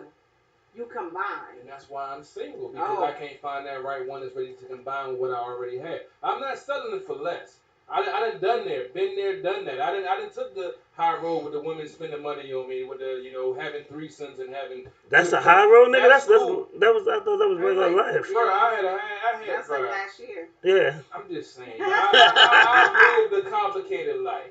So that's why I'm saying I know what I want. I know what I'm trying to build. Enough entanglements. Yeah, I've had plenty of those. I've had baby mamas, I've had sisters, I've had enemies. I've had mamas, I've had daughters, I've had all of that shit. You've had enemies, sisters. Guess what? The thing about it is, bro, when we ain't living life, bro, like, I don't want to switch on myself, but you're not the only one, bro. So you can't, as I learned, bro, like, I be talking about my shit and myself. Like, I'm the only person that goes through this shit, bro. Bro, there's other people hurting. So when you talk through it, bro, make sure you talk to and tell these people, bro, like, it's hard, bro, but you tell them and show them how you getting through this shit, bro. Yeah. That's why I'm single and strong and doing what the fuck I'm doing, because I don't need another motherfucker. I want another motherfucker. But if they aren't there for me, then motherfuck you, mother have you, mother love you, motherfuck you. That's my thing. I'm going to show you where I'm coming from. I'm going to show you where my heart is at. But if you aren't woman enough to step up and fall into the role that we're trying to make, then I'd rather be solo by myself than say fuck it. And that's my thing. So what's the role you wanted to have? Right now, the role I'm on right now is success. I could give a fuck if I got somebody by my side. Right now, let me ask you a question. Right now, you're on the road to success, right? Mm-hmm. So what do you want from her? Right now, I want her to be loyal. I want her to understand my perspective and not just me understanding her perspective. And then when it comes to the shit that I'm going through, oh, that's different. And that's what I've been running. Like I said, that's my path. Maybe you just need some CBD oil. You need some CBD. I had some KY, that worked pretty good. CB3. CB3 with some CBD. That's a dangerous combination. Some CBD All lube, I'm I'm sorry. It's a lot of bullshit out here. There's a lot of folks selling wolf tickets. A lot of folks representing like they're real. And then when you flash that light in their face and show them some real shit, they aren't prepared to handle it. And that's my issue is, don't stand up like you're a real motherfucker. And when a real motherfucker presents themselves, you fold like a wet paper bag and then blame it on everything fucking else. And that's been my experience. Don't you blame everything on everybody else? Lady Antoinette, do you want to give him a hug? I'm speaking about on the show. I'm speaking about reality. My personal experience, right? Everything not for everybody, right? So no doubt. Like, my girl, bro, she hate when I go to this certain spot, right? She hates it, bro. But sometimes I let her know, but she not fucking with it, bro. So sometimes you can't tell her, bro. But you just gotta know, like, some you can't expect your girl, bro, to like accept every fucking thing, because then sometimes she don't get. So sometimes I might make some money, I gotta go finesse a jug, or something. Like, what the fuck is a finesse a jug? You know what I'm saying? What the fuck is finesse a jug? What you got? What is bust a move? What you about? What you doing? What you doing? What's bust a move? You with, huh? Who you with? You know what I'm saying? She don't need to know all that, but sometimes you a party, you know what I'm saying? She just wants you to be safe or some shit like that. Right. But as men, sometimes I don't give, man, what the fuck you tripping out for? And sometimes y'all men need to understand that the lady in your life, she looking out for your best interest. And sometimes she right. Because you never know. If she don't like you, she got a bad vibe. Okay, every time he go there, I get this bad vibe. maybe somebody that's there ain't for you. They against you. And then we men, we want to be all ego. Like, you ain't doing no shit you ain't talking about. Yeah. You can't tell me where to go the whole time she right. See, that's a complicated situation right there. I've been in that situation where I've had a female that cared about me, loved about me, felt like something was wrong, but because she didn't understand the whole situation of what was going on, because her mindset wasn't the same place where my mindset was, to understand where I was coming from, no matter how many times. Sometimes you can explain stuff to people so many times, but because their mindset isn't where you are, they won't get it. Where was she from? Where was she born? How was she raised? Did she have a two-parent household and shit like that? Because that's the thing I was going, like, in past relationships. Like, I never had my mom, dad live with my grandma, you know what I'm saying? We struggle shit, so people don't even know, like, sometimes like, I'd be cool with some fucking pork and beans, hot dogs, or some shit like that. My girl be like, oh, the fuck you eating that? You know what I'm saying? Past relationship, what the fuck you eating that shit? Or I, like, not be, I don't know how to relate because they got mommy, daddy, they lovey-dovey, da-da-da-da. So you gotta understand, like, where you come from and where the other person come from at the same time. But that's go ahead. At the end of the day, that's what we talking about. So just you saying it's her mindset. Sometimes when you have another person, you have a significant other, a lot of times they're looking at it from the outside. They may be looking at your best interest. True. And so if they say, you always going and hanging out with these people right here, don't do that.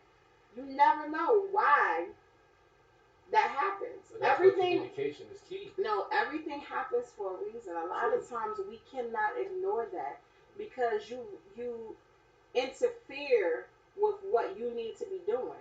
How do you know that the girl that you're dealing with ain't telling you don't go there, don't do that because she got this bad vibe and the whole time she right? Because somebody's there that ain't for you.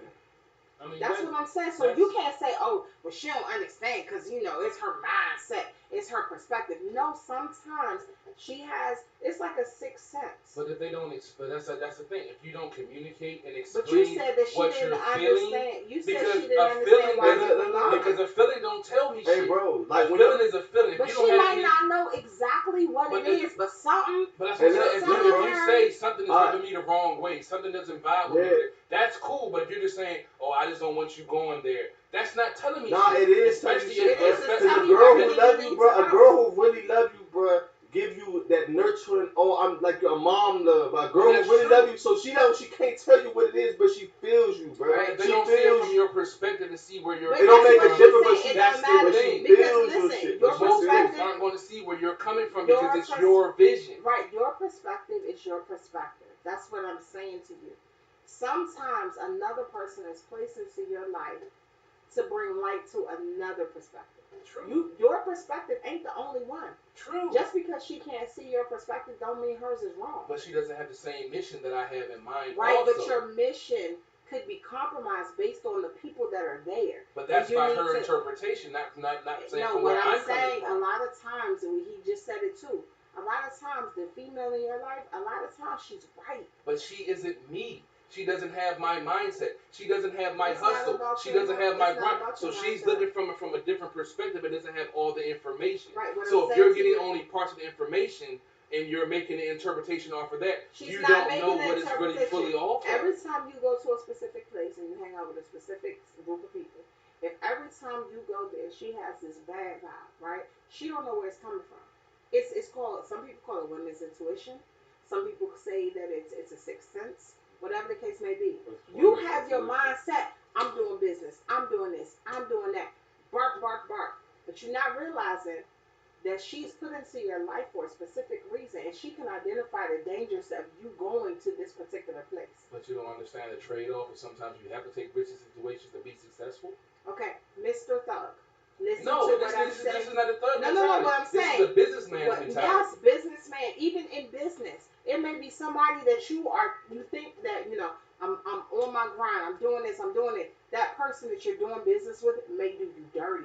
And you never know. Hey, bro, your girl sense that shit, bro. I swear to God, but your girl sense that shit. her perspective, but they don't know your long game and what the whole but you might not make it to the long game because the nigga gonna snake you out and but sometimes you get snaked in business. This is a capitalist society. Nobody gets shit for free. You're going to get snaked in some aspect. You're going to get bent over and fucked in some aspect in business. It's just the degree that you get fucked. And if she doesn't see that big picture and you're willing to take that sacrifice to get where you're going, then it's where you're going. There are times, like I said, everybody's put into your life for a reason. Okay? We all sitting right here for a reason. At the end of the day, if she is in your life, let's say divine intervention, she is put into your life to warn you not to do business with X, Y, Z, right?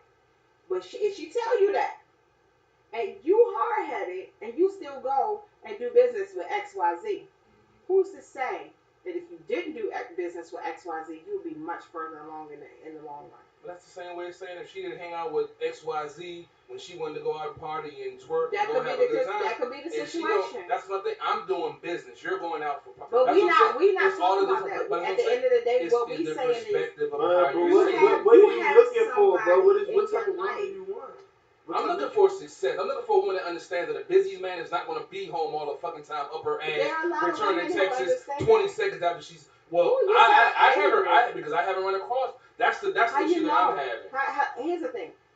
I look at things. I don't look at things on a basis of gender, okay? Because I grew up with a tomboy, so a lot of things that guys would tell me I couldn't do or I couldn't accomplish when I was young, I'm like, get out of my face, and I continue to move on and to do it anyway. Right. So at the end of the day, I need you to understand this. There are things that all of us are subjected to. Okay? You need to understand that people are in your life for a reason. There's a bigger picture. Okay? Everybody is not here to get you. And at the end of the day, if you have established a relationship with a young lady, okay? And let's be real, there are many women out here who know that a hard-working man is going to hustle. He's not going to be available at every given time or whatever the case may be. She may be here to support your cause. That's the reason why I made you, a highlight on Man Crush Monday 1 week. I don't know if you caught that show. Mm-hmm. However, I made CP3 Man Crush Monday. So I wanted him to be exposed to different women out here. That you, based off of your stories, it's a whole bunch of nonsense. But at the end of the day, I feel like there are situations you could have blocked your blessings. I'm gonna be real, and that's coming from love. Because I've known you for years. I was in a different mindset. And you may have blocked your blessings. You may have come across women who could support your cause, support your hustle, the whole nine. And guess what? You did them dirty. But now, in the life that I'm living now, being legit and doing legit things, I'm running into the females that I come across. Okay, that could be your karma, but I'm telling you they exist. And what did I say about karma? I'm cool with that. Okay. I understand all the foul shit I did in the past. Will come back to bite me in my ass. I'm cool with that, but represent it as that. Don't bring it as some falsified bullshit that you're in my corner, but you don't understand. Okay, that's the drama that everybody got. But that's the I'm a straight too. There's dudes that claim they in my corner whole time. They just try to get some booty. I understand the same thing. I'm trying to reach my goal to where I see myself in my full potential. But because I'm busy and I don't return your call within 30 seconds, I'm fucking with some other thing. And that's why I said you gotta weed them folks out of your life. Right. So with that said, just because they perceive that doesn't mean that's what it is. It's but that's my thing. You gotta do that too. You gotta reach them out. I tell some fellas all quick. Bro. You hostile, dog. So I'm just coming from some real shit. He loud, his sweat coming down. I'm just coming from some real. This is some shit from the heart, my nigga. Hey, bro, I'm telling you, bro, on some real shit, bro. You sound just like me. If you ask my girl, but you sound just like me, bro. I tell her like she don't understand. She don't do this. But I'm gonna tell you some real shit. Like I looked at every girl I ever dated in my life. You know what I'm saying? Some of the situations you've been through, I'm pretty sure I'd have been through. I swear to God. No. I'm 42, bro. I'm 42. Bro. Yeah, bro. This category right here, you don't want to be in. I done some shit, bro. So, I'm telling you, I done some shit too, bro. But look. I'm like, all right, so every female, so then you got to go back, but it's all about self-reflecting, bro. You gotta go back, bro. I do that every I do that every go day. to no, but look though, bro. Go to every relationship, bro, and you gotta see where you at and where they at, bro. What you do wrong and but you gotta actually, it's like gut check yourself. So like, Antoinette, how many times have I get the gut check on this show that I will take responsibility How for the many shit that I times fucked up and have done you wrong?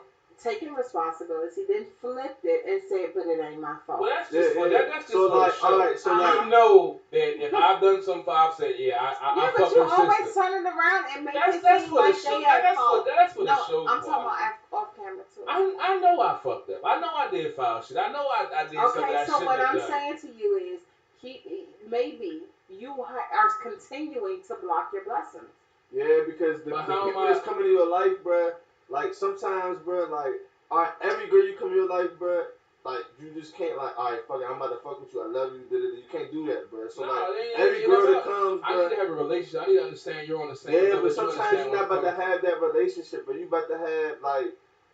Think of it before the relationship, but think of it as a friendship. They might not be thinking it's a friendship is a relationship. Yeah, exactly. It's a type of relationship. And that's how I feel. They might not be thinking about it because like before my girl, I was with another girl, but I didn't have I didn't know that I couldn't like identify my emotions. So I'd be angry or I'd be sad and it'd be angry. I couldn't identify. Right. You know So where it was coming from. exactly. So what happened that. was one girl, she taught me how to identify my emotions. So then I did it, but me and her wasn't gonna work out. But that's what I needed her for. You learned something from every relationship. So you know what I'm saying? But I had to at least understand what she was here for. Yeah, so you might be in love, you do this, but this person was just here for that person. It's like in business, this person was here. This person was here to help you do the camera work. This person was here to do this for you. You know what I'm saying? I'm right with you. Everybody is in your life for a reason. It's up to you to find out what that reason is. Everybody ain't here to be your girl. I know, but when they come back after the fact say that, oh, now I realize it, and you're already gone. That ain't got nothing to do with you, because that happens to me. But it does. Anytime, bro. It does. I'm a cover. I do keep it moving, but that still affects me as a person. Anybody, I don't care if it's an old bitch, old homie. Anytime somebody if they ain't supporting your ass now, anybody come back from the past, they come out like, oh, how you been? Tell that ass Ferrari go skirt. Well, I know that. Ferrari go skirt. I'm speaking of Ferrari go skirt. Drive past. Here's my thing. I personally feel, and I've known you for years. I personally feel that you have come in contact with. Maybe not necessarily dated, but come in contact with the girl that you're supposed to be with. I mean, it's possible. I don't see it, but it's your possible. demeanor could easily turn her away. So you gotta be careful about that. So see, this is the thing that throws me off. I could have the so-called perfect woman come in my life, and I do something to turn her off. But when it's flipped, and I'm the perfect man for a woman, and I do something wrong, it's fuck that nigga. No. That's the thing that trips me out. No. Let me finish. Let me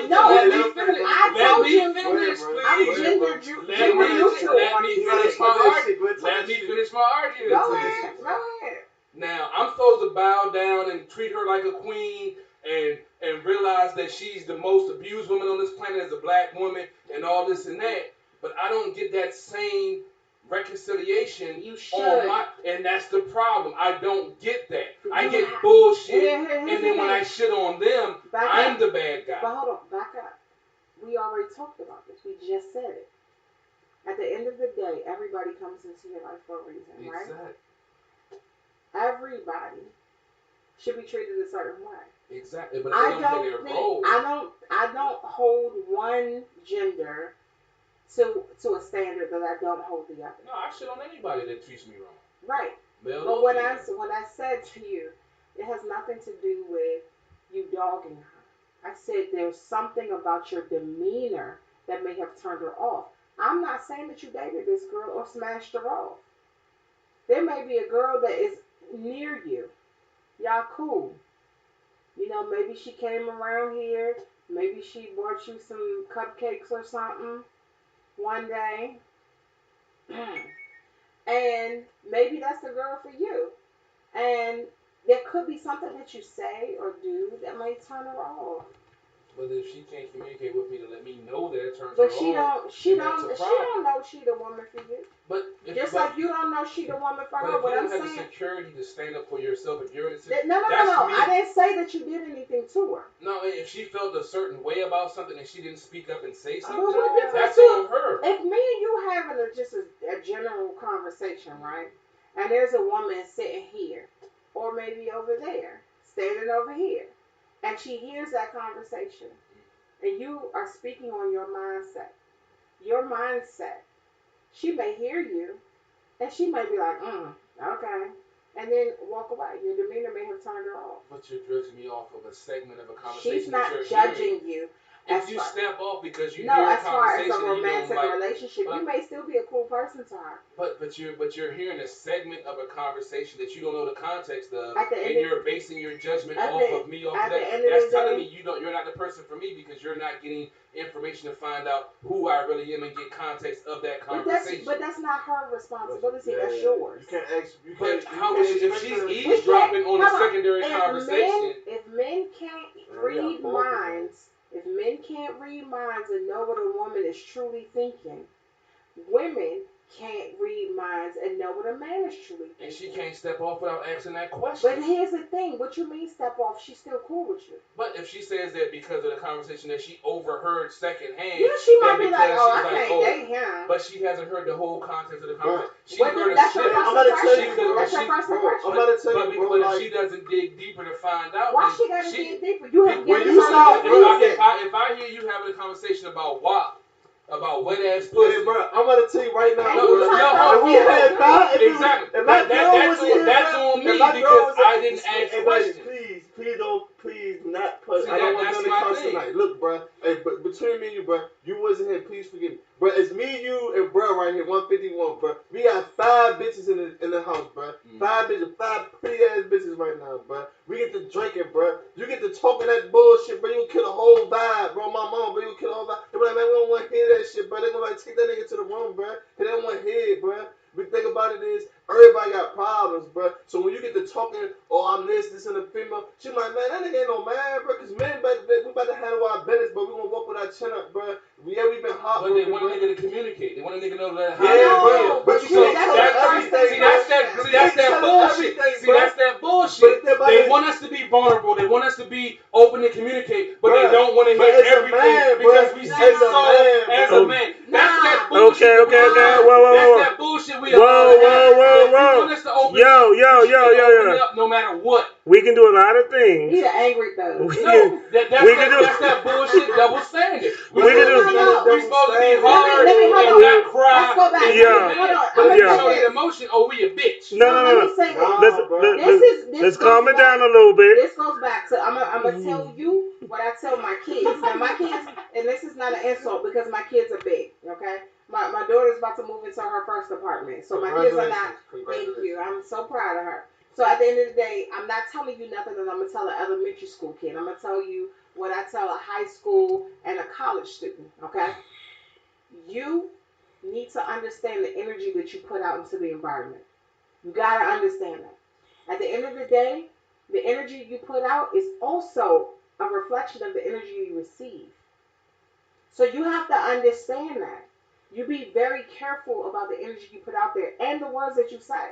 I'm a wordsmith. I choose my words. I say certain words for a certain reason. Okay. And if you're not woman enough or man enough to check me on what I said, Well, then I don't want you in my life anyway. Hold on.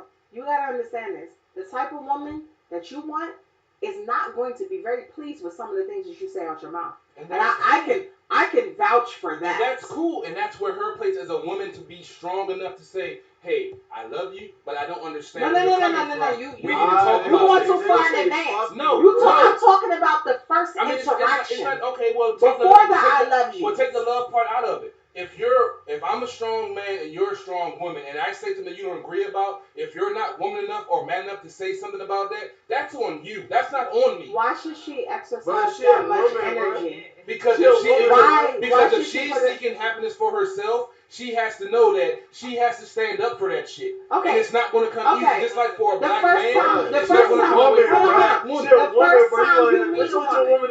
But she's a woman, but she's a strong, independent black woman. Women are sensitive, bro. I'm sensitive too. Why can't I be sensitive? I'm a strong, independent black If I'm woman. sensitive as a man, I'm sensitive as a bitch. Hold on. I'm a strong, independent black woman. Can I talk? Yeah. Okay, strong, independent black woman here. Okay? I love you. I do. You know I love you to pieces. However, if a guy came to me, the first time I met him, talking the stuff that you talking, I would be like, what is this dude talking about? And I'm going to put my attention elsewhere. I'm not going to necessarily engage him because why do I need to put forth that type of energy into this man? I don't know him. He don't know me. Why do I need to seek more information? You have done nothing to appeal to me to seek more information. That's cool. Just like when it comes to getting a job, doing your resume, you know I'm an HR professional. Yeah, that's cool. So at the end of the day, I look at things in that aspect. Why should I choose you? There are so many men out here that are seeking certain women. If she's the woman that you want, then guess what? You ain't the only. We're not talking about the women. We're not talking about that. I tell where I'm coming from. I'm straightforward and where I'm coming from. This is my mentality. She ain't blowing smoke up you. If you can't deal with it, don't act like you we can ain't deal got with to it. that point. But that's my point. If I'm already offended you, that's one thing. If I'm already offended you off the break, I'm not the person for you, so don't entertain me with some bullshit. But CP3, one thing I want to, what you said, but this is my mentality. Just because it's your mentality don't make it right. Exactly. But if you can't deal with it, let me know. But you can't get that. You can't. You got the villain shit. I'm talking some real shit. No. But you can't give all of that within like the first conversation. The first 5 minutes. No. Let me finish. So, what you talking about? You talking about something that the way that you're putting it is building blocks. And we gotta build towards that. I'm not speaking it off the break. I'm speaking but listen. But how you say it sounds like it's off the break. Yeah, but we're having conflict. I know, but this is what I'm saying. The way that you're saying it sounds like it's off the break. No, come on. We're talking. I know. We're talking live. We are grown folks. We are in the 90s and 80s and 70s. And when we're talking live, shit ain't instantaneous. But when we're talking live, but you still have to clarify. But when you talking, bro, you understand what I'm saying? There are women still listening right now that could be the one for you. You are turning them off. That's what I'm trying to tell you. And then I'm turned off. For a man to get turned off from some of the things that woman has done. Yes, we've been talking about that. But it's a two-way street. If you get turned off from some I'm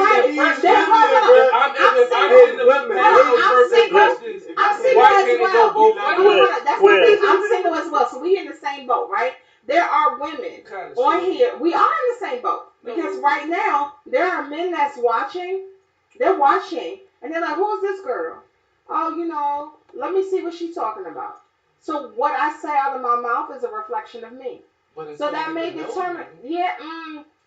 What makes a person want to get to know you? Because you can hear a snippet of what someone says out of context and not know what the fuck they're talking about. A snippet of what someone says. Until you get to know them on a personal level, you can't automatically. They're not going to want to get to know you. Me and 151, we didn't know each other from nothing. I knew him through our business partner. But something about him brought you in, right? Please. I met him through GOP. Right. At first, I wasn't a fan of 151. I didn't understand him. I didn't understand where he came from. Mm-hmm. But until I met him and took that time to research and understand who he was, I didn't take his perception off of what I saw on Facebook or from what I saw when he was with GOP. I took it upon myself to say, look, I might be taken out of context because I don't know the whole situation. Let me find out more about him. So I could have took that first impression and be like, that nigga ain't shit. I ain't fucking with him. He this. But I chose to be the bigger man and to step up and to say, I didn't know that whole conversation. I tuned in halfway. Let me investigate and find out who this person is. That's what being a better human being is about. It isn't about that snippet that you see on Facebook or that, listen, or that 30 seconds you hear me going on a rant. Because the same way I give y'all respect to listen to y'all, I want y'all to listen to me. We listening. I'm listening. I'm going to give him that respect. So we can all have that first impression snippet and say, oh, I heard him say some foul shit. I don't want to be around him. But it takes me to be a bigger man or a bigger woman to say, you know what? I didn't know that whole conversation. I might be taking some personal shit from my past and spooning it on this person. Let me get to know him. I reached out to 151. We started talking. Now we are the best of friends. We talk on a daily basis. But if I'd have took my original interpretation of him, I wouldn't have shit to do with him. I wouldn't be on At the Bar Radio every Sunday right now. So if you have that love and that want to be a part of something, you will take that extra effort, man, woman, child, or whatever, because that's what being a human being is about. We can take that stance of, oh, I don't like this first impression, fuck that nigga. But that isn't what makes us great. What makes us great is the fact to have vulnerability, to understand that people make mistakes, to understand that everyone isn't going to have the right words to say at the right time, and somebody might fuck up a clip up, and I'm not going to hold them accountable for my first impression. Correct. And that's my thing that I try to break down about people is, you can't live off a fucking first impression. Nobody is perfect off the break. People fuck up. So you got to give people a second chance. Right. Not saying that he needed a second chance, because my perception of him was from something that I did not know until I got to know him. Right. And I had to get past my pride and my preconceived notions of what he said. And, oh, well, he said that. Well, that must mean this and that must mean that. That's my conception. Right. But until I got in my comfort zone and start finding out who he truly was as a person, now I love that man like a brother. Right. If I'd have took my first interpretation, we would never be cool right now. Okay, but in his defense though, when you first meet me, 90% of the time, I'm an asshole. I'm gonna tell you that right now. I'm gonna tell you that right now. I mean, except for me, I didn't think that. I didn't think that about you. My thing is this: there are 7.8 billion people in this world. Okay, everybody that you meet, you're not gonna feel that way about it. Amen. You guys had a connection, a person that was a bridge in between the two of you. Everybody is not going to meet you thinking that, hey, let me see more. No. True. Because you don't do that with every single person that you meet. False. I do. Every single person that you meet, now, you say, let me find out more. In my previous past, no, I didn't. But now, because well, I you know don't who I meet am. Many people. I meet too many people on a daily basis, and I don't want to learn more about them. Sales now. I do over right, and guess what? Day. And guess I what? was in HVAC sales. I met over 1,000 when people. You're first of all, when you're in sales, you have a certain mindset. Okay, you have a certain mindset. And that's what changed. But when you're meeting a person, when you're on the job and you're doing sales, it's different than you're meeting a person at the grocery store. If you're meeting a person at the grocery store and they are literally being irate and they're cursing out the person who is at the register. No, I'm just saying. No, I'm not going to an extreme because I'm telling a basic everyday. But you curse people out sometimes. Not every day. And not random folks that but you do, but what I'm saying, let me just finish. If you meet a person, you see a person, and they're cursing out a cashier at the grocery store, right? And you're like, oh my God, they're being irrational. Let's say that's your first impression, they're being irrational. Whatever they're cursing the person out about, they're being irrational. And you're like, gosh, I can't believe this, and you can keep it moving. You don't say, let me find out more. No. Let me find out what they are as a person. No. Let me find out their history. Let me find out their past. Let me find out their favorite color. You're not going to do that. But what I do think is, this motherfucker has some fucked up shit going on in their day-to-day. So today is not But are you going to invest in finding out more about that person? As I said, they're having a bad day. So if I see them again tomorrow, I'm going to try to have this conversation again. If they respond the same way, then I know they ain't shit. But if they had a bad day, we all had bad days. But what if you have a bad week? So meaning they met you twice in 1 week and they say, oh my God. You know there's another 4-hour show, y'all. 2 or 3 or 4 times, that's pretty much your personality. That's who you are. That isn't having a bad But day. you do have more than one bad day in That I mean that's true, but it's rare that you have a week full of bad days when you're going to any and everybody Well, that you I don't know you for a what long foul time, and fuck I that. feel like you're an angry person. Because, well, you met me in the context where I had people coming Well, at me. even now you're an angry person. I'm On not this angry, show, I'm passionate. you yelling. No, I'm passionate. Angry and passionate is two different things. If I was angry, I'd be cussing and fussing and telling people to go to hell. But I'm talking about tonight. Okay, on social media. Have I went on anybody tonight unnecessarily? No, you're yelling. Wait. Time out. Before y'all got here, what happened? You did threaten one of your followers' fans. That's because he kept on coming for me. I didn't threaten him in I told him if you want to come for me, we can go Facebook Live. Because he's a Redskin fan that's a fan. I'm a media person, so I'm gonna look at things in an objective perspective. So I tell him, you're coming to me from a fan perspective. I'm coming at you from a media perspective. We're just not gonna see things on the same level. Right. And then he comes at me with some foul shit, and I tell him point blank, we can go Facebook Live, and I can shut you down and make you look stupid, or you can just agree to disagree and just go on your way. Hey, but another thing about them, bro, is about people like that. Shit, we lost. People like attention and shit like that. So that's cool. So like you got a platform, bro. We lost. You got a platform, bro. So like your platform is still going to excel. These people are fans, so they're still gonna watch you. And so that's the thing, bro. I hate it. Gotta get all your information. What did I say? What did I say to Robbie earlier? What did I say to Robbie earlier? I've been PC for 4 years. I've been trying to coddle these motherfuckers. I've been politically correct, but sometimes I gotta go in. I didn't put the whole dick in. I didn't put the whole dick in, but I let him know I know more than you. I have insiders at the park that work at the park on the daily.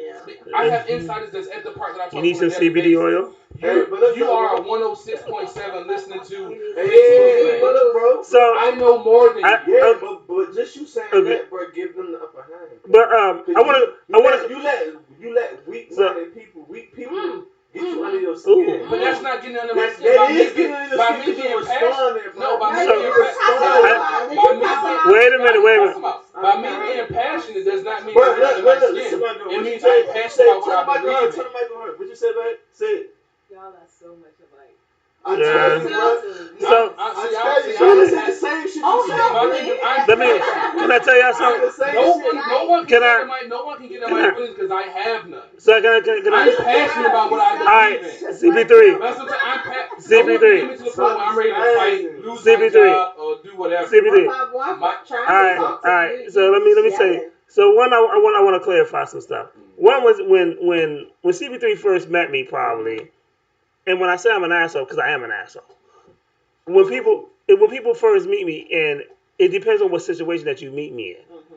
So when you meet me in a situation where I may not talk much, I observe a lot. Mm-hmm. So when you first meet me, if it's not at the bar, if you meet me in a social setting, 90% of the time I'm just chilling. Mm-hmm. I talk to people who I know. Mm-hmm. I will acknowledge you. Be like, hey, what's up? And then I'll go and do my other shit. And that's just me. And because I watch people before I get to know people. I watch people to see your mannerism, to see if I can even trust you. And that's just always how I've been, that's always how I am. So when CP3 met me, it wasn't like he was doing something wrong. That's just me. Right. So when he first, and when people met, I may say 3 words and be like, oh, something. And I may say 3 words that you may not like. Like, I may walk over and they be like, yo, if someone walks over and says, yo, 151, what do you think of this outfit? I'll be like, yo, that shit look like trash. And then I'll just walk off. And it ain't got nothing to do with you. That's just me. Wait, like, blunt, so, I'm very blunt. I'm a New Yorker. I ain't got no choice. I met him at True Radio Network on the 1 o'clock in the morning show. Uh-huh. And like I said, he didn't say nothing wrong. He didn't say nothing disrespectful. It was just I don't talk. Yeah, he don't talk. He would just show up. But here's the thing. Here's the thing. So you can admit that your first impression of him was XYZ, right? Yeah, but I took that chance to get to know him. Stop right there. You can admit you said that. Yeah. He hears you. He's like, yeah, I can understand that. I can see that. Mm-hmm. Everybody is not going to try to find out more about you. I know that. That's cool. That's where we are. That's cool. That's what we're lets me saying know that I can't fuck with you. But lady, not all the time. But lady Antoinette, if you don't have that so I'm gonna tell you what he and I'm gonna explain to you what he saw. So one, when he met me, I was working a full-time job, which I still am. But when I was at the radio station, it was on my day off. I was at the radio station from 11 o'clock that day, from about 10 o'clock that day, because I would set other people's shows up, to 3 o'clock in the morning. You So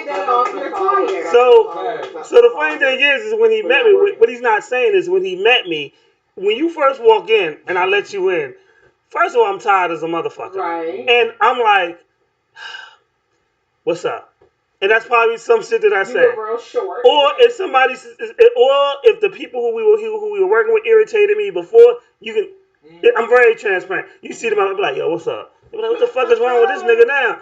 And then when the show comes on, like, I'm literally what's up until, and people don't realize I'm setting up the whole show. Right. So all the people, all my other crew is doing is walking in. Mm-hmm. So I set our show up at the time. So I go get a drink of coffee at I think the show started at 1:30. Mm-hmm. So at 12 o'clock, 1:30ish, or 1 o'clock, I drink a cup of coffee. And then I'm moping around. I probably look like a fucking sourpuss. I don't say shit to motherfuckers at that ticket. It's 1 o'clock in the morning, first of all. Right. So, but then when the show comes on, it's, yo, this is 151, the tag team, and it's a completely different person that you just saw literally 2 minutes ago. He taught me how to do radio. From him and our business part of GOP. Like I said, I didn't understand him from the first time I met him. Right. But once I started coming, something about him. No, because I took it as a man to say, hey, this man could have had some shit going on. Right, but day. when did you realize that? When did you say that? That night. That first night. Because I am an enlightened person that chooses to look at people I'm guilty of it. There are people, I meet so many people on a daily basis. That's the point that I'm trying to make. And I can't invest in that. If somebody is a jerk when I first meet him, and I'm like, okay, they a jerk. I'm gonna keep it moving over here. If I never see them again, cool. But if they're not a jerk and they seem like a cool person, and we're able to interact during that particular situation, that particular meeting, then hey, maybe we click. You know, we're cool. But I'm telling you because I know myself. 9 times out of 10, when motherfuckers first meet me, it seems like I'm a jerk. Right, but that's my he was able to meet you. He was able to meet you the first time. Then he was able to see you another time because of business reasons. Correct? Yeah. And when he was more you don't always get that. No. It was more than business because GOP vouched for him. But that's what I'm saying. If your friend vouches for a person, that's a little different. Yeah, what I'm saying to you is that there are people that we meet and we have no other connection with them other than that opportunity. And that's the point that I'm making. That's the point I'm making. But the point that I'm making is, as human beings, we can't judge each other off of person to person. But guess what? That's what I'm saying. That's what it is. When you're going for a job, everybody's going for the same job. They're submitting a resume. Your resume, no, because everything is kind of the same thing. When you submit your into a business contact, I'm taking it as a one-on-one business, as a friendship contact. That mindset is the same across the board. If I'm interviewing someone for a job, I told you I'm an HR professional. So you're interviewing. So if I'm interviewing somebody for a job, okay, no, for a job, okay, they're submitting their resume, okay. I'm looking at all these resumes. What is going to stand out in a positive way to make me find out more? Okay, in the social world, what about you is going to be different that make me find out more? Because my man vouched for him and said he's. That's the only reason. Even though I had a bad feeling or didn't like the way we first met, your folks vouched for him. My folks vouched for him. I was like, you're making my point. And on top of that, I was like, I'm not going to judge him off of this one interaction because I don't know what he's been through today. The first thing is that your friend vouched for him. If you meet somebody and they don't have, there's no friend. No, if you meet somebody and there's no friend in between to vouch for you, you meet I meet a bunch of people every day, every year, whatever the case may be. I don't have time to do that. Everything, as a business aspect, yeah, I'm speaking as an interpersonal connection. Interpersonal. To me. But you gotta. But you know what the thing about first impression is? Yeah, it is everything. But at the same time, like his business partner. I'm gonna tell you how his business partner first met me. So one, we use the reason why CPT didn't know me because we had a network, right? It was True Radio Network, and I did the live show, and they did a blog talk calling.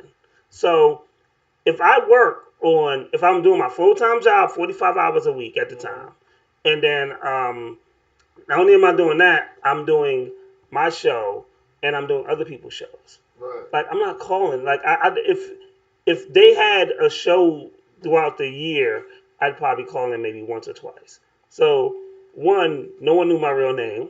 I wasn't on nobody else's pages. And when Black GOP addressed me, he always addressed me as 151. Right. 151. So his partner met me because on this network that I did help start, though, that's what they don't realize. I was one of the first people. Just because I don't call in doesn't mean I'm not one of the people that helped start it. Right. So one day I did call in on a topic because I happened to be off. And his partner said, he got on his soapbox and he was like, yo, well, who is this? I said, 151. He said, what is your real name? I said, 151. And then I told him, all you got to do is tell the people on the other end, 151 is on the line, and that's it. That's all you're going to get. You're not going to get my real name. You're not going to get nothing other than that. And when his partner clicked over, he said, GOP, some dude named 151 is on the line. And he said, yo, that's the other guy that does the live show with me. That's a very integral part of True Radio. So, GBT's a white Jewish guy. I ain't mentioned that part. Come on, man. GOP is a white Jewish guy. No, GOP was black, but the Robbie's a white Jewish. Robbie is my partner. He's a white Jewish guy. That's cool, and my man GOP would always bring it up on the air like, he's a white Jewish guy. That's still cool with him, right? Yeah, we still cool with him. He's part of my network. He's part of the team. But like I said, when he met me face to face, he was like, oh, you're 151. And he was just like, oh, I didn't know how to take you at first. I was like, no one does. I tried to tell him. I mean, and honestly, my motto was straight with no chaser. So even when he called, and it was no disrespect to him, I was just like, I know everybody that answers the phone. This is the first time I've called this line and you answered the phone. And his whole thing was, well, I don't know who the fuck you are. And I was like, well, let me just give you 3 numbers. That's all the 3 numbers you ever gonna. Those are the things you will only address me by. I just want to say, that was the most memorable conversation I had with my Jewish co-host. Because he was like, who is 151? I don't understand. I'm like, dude, just leave it alone. Just leave it alone. You don't want this word because it's not going to turn out well for you. That's all right, bro. But that's the thing I say about first. But me and him are cool now. But long story short, that's where I was going there. First impressions are important, but until you take a step back and realize who that person was, they might have had a rough day, had a rough week, had a rough whatever. You can't base your judgments off of your first. Or you have to recognize this too. Or at that particular time, that person's that. Like the one thing I will never kid myself is my job calls me an asshole. I know I know my personality. So I can be the yo. We need to call 911. He's dying over there. If he was off air, I'd be able to say something else. But since we on air, I can't say nothing. But look. The thing about it is, being an asshole, being rude though. I get called asshole, I get called rude. I don't lose no sleep over. I'm gonna tell you that right now. I would tell my staff that. I had to I don't know how to talk to people. But the thing about it is, the same people that I don't know how to talk to, they come to me for advice. They still love you. You know what I'm saying? So but that is damn you do. That but I'm gonna tell you, you know what? It's just select few because the people that's supposed to be around you in your clique, bro. But the real thing about this is like this. So the conversation we had is, you hit me up and you was like, yo, I was supposed to come on that jump, but you never hit me back. Like, I can appreciate that's some real shit. That's a the fact that you called me on that shit, I was like, I can respect that. That's true. I was like, oh shit, yeah, he right. Nah, cause when I hit you, I was like, damn, bro, cause like I fuck with the show, bro. You know what I'm saying? So like, even because we see you comment. So look, exactly. Like the show I had yesterday, right? Like only vibes. The only vibe shit is a big deal type shit, right? So my man, Baby, white boy, vicious, probably way better than Eminem, probably one of the sickest white boys I know that's rapping, right? So I seen him on the joint, I'm like, man, like this shit lit, right? So I'm like, man, hey bro, can you plug me in? So he was like, yo, bro, like, just hit him up, like, he cool dude. But I already hit him up. Nigga never left me. He treated me like I was one of his hoes. Like, shout out to, no bullshit. No disrespect.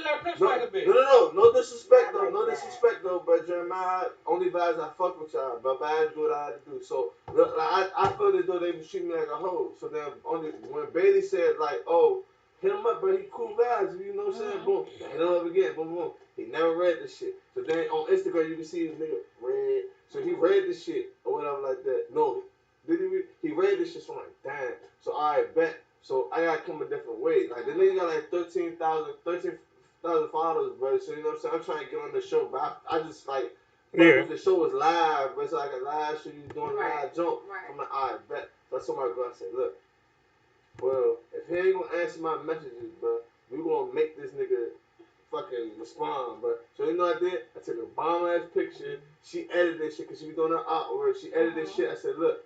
I put on my Instagram. I said, look. I fuck with Only Vibes, man. Like I fuck with them heavy. Like I like watch everything they do, man.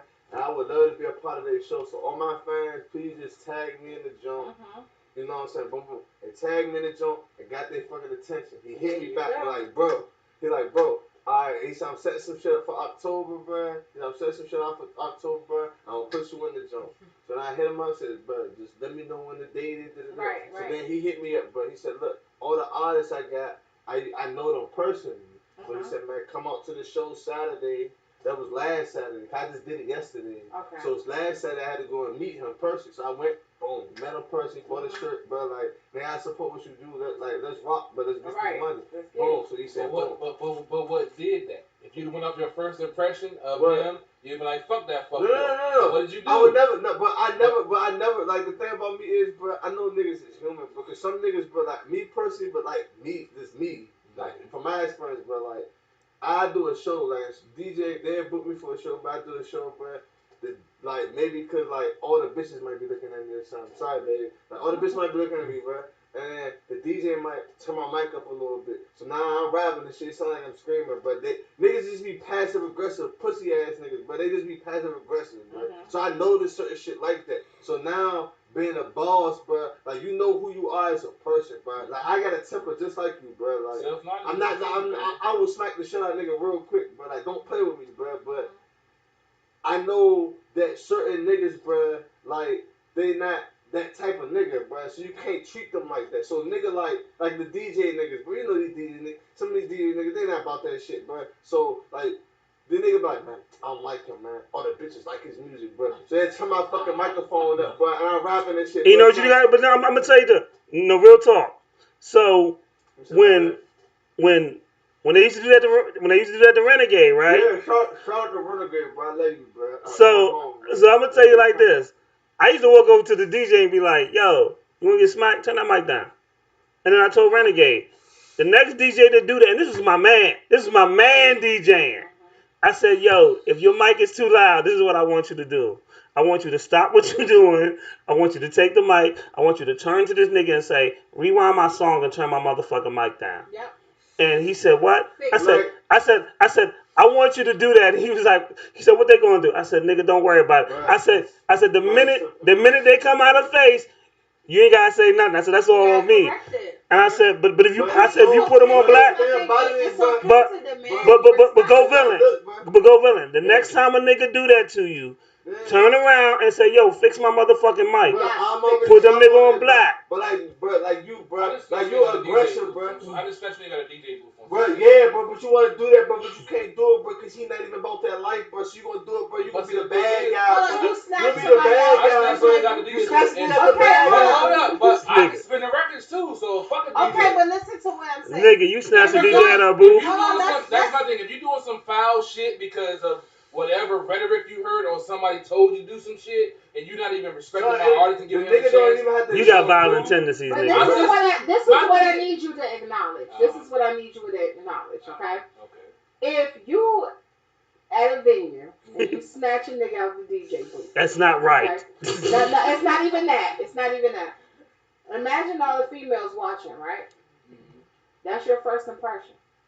You're not approachable at this point. You're a thug. Ho. You're not approachable. This is business. I have to give a fuck about bitches. I hear you. This is business. I hear you. So if but you're not doing your job, I need you to acknowledge the first impressions that people get. It may be a why behind it. You are now looked at as the dude who snatched the DJ out the booth. The DJ Ivy League, bro. You better snatch this nigga up, bro. If we sign a contract, they don't know that.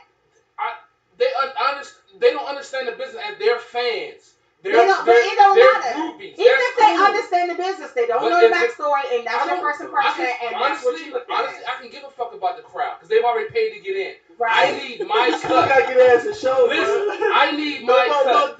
If you're the DJ and you're not doing what you're supposed to do, and you're not promoting. Is your middle name Suge Knight? No, this is Suge Knight. Suge. This is accountability.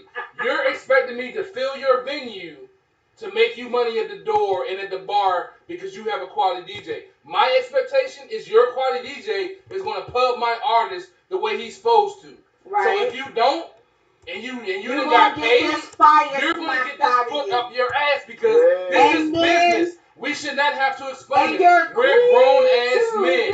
We're in the same. We're in the same business. We're in the same venue. I'm about to play your theme music. No, listen. No, this is about personal responsibility. I hear you. The same way I respect and your potential boo could be in that audience. That's and cool. I need you to CP3, I got the perfect song. Huh? Packing the mail, it's gone. She like I smell cologne. Yeah. I just signed a deal, I'm on. Yeah. I go where I want, good. Play if you want, let's do it. I'm a young CEO, sure. Yeah. The first nigga play on my body, a nigga. I just check my balance, I probably pull up to your hood and come buy me a nigga. No cap. You know that your hoe told you that nigga crazy. Don't think that she lied to you, nigga. Bitch. Get caught with your hoe and I'm popping them both. Now they hot just like Bobby and Whitney.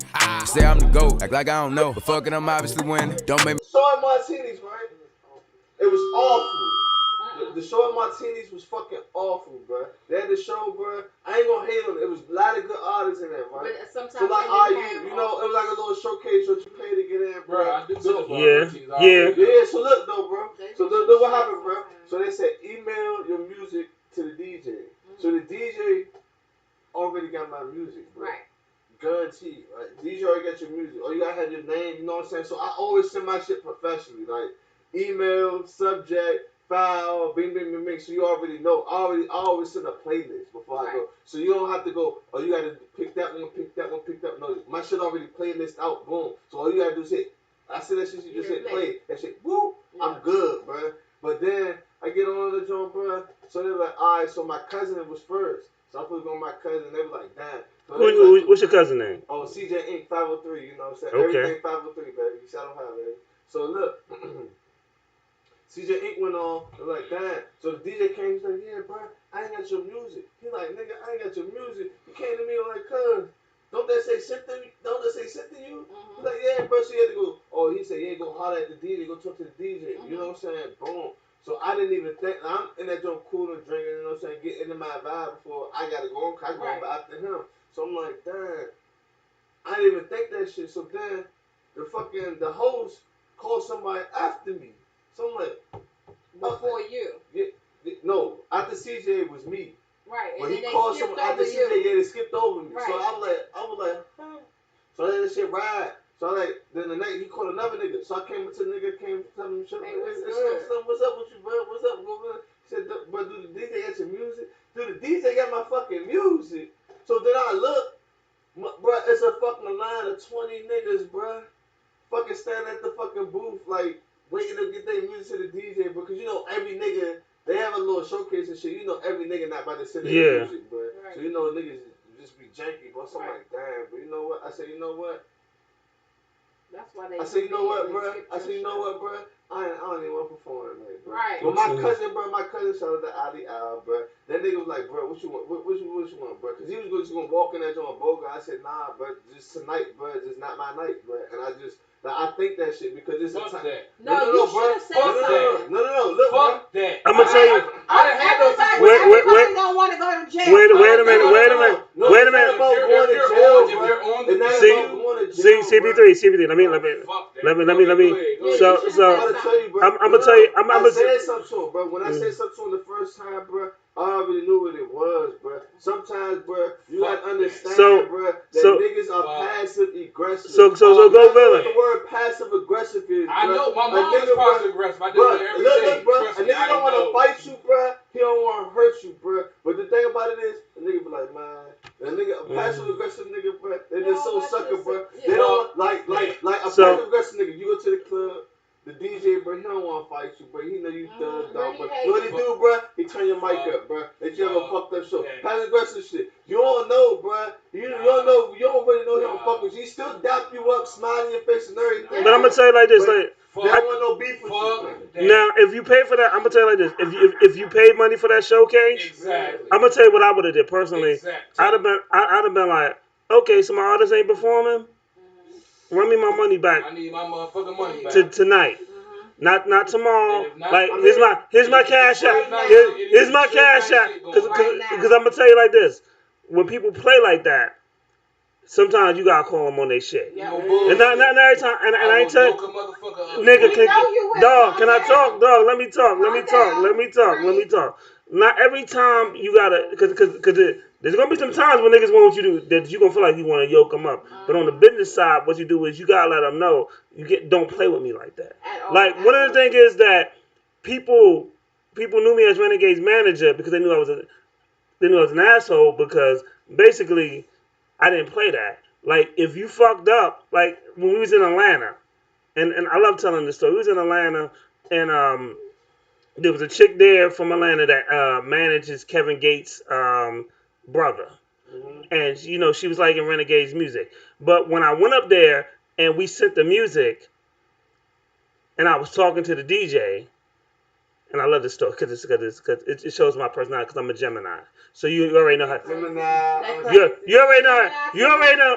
Yes. You already know how this story goes. You know it. Yeah. So when I'm talking to him, I'm like, yo, he sent you the music. This.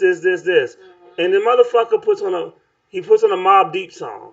And I'm like, that's not his music. Right. So in the middle of me talking to him, a female's coming up and he's talking to the female and they rolling weed. And something else happened.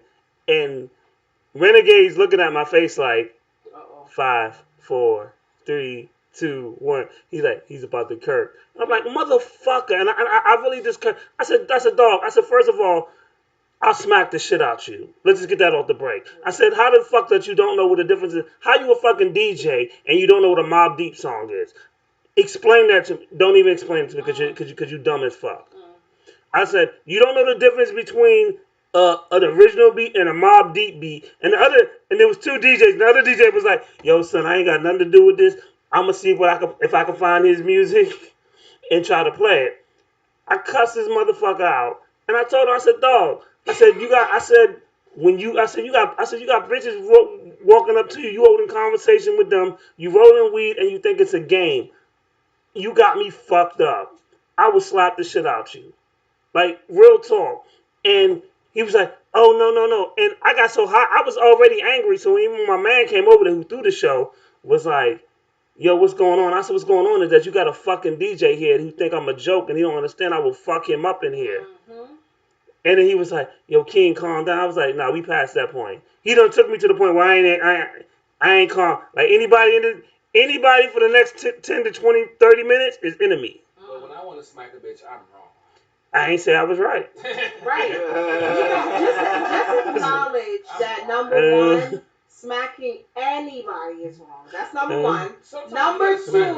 Number two, first impressions are your responsibility. And now, you need to own up to that. Now, and I'm gonna tell you because we might have missed a little bit of opportunity because I was so angry. That's the real part. That's the other part of the story we don't really talk about.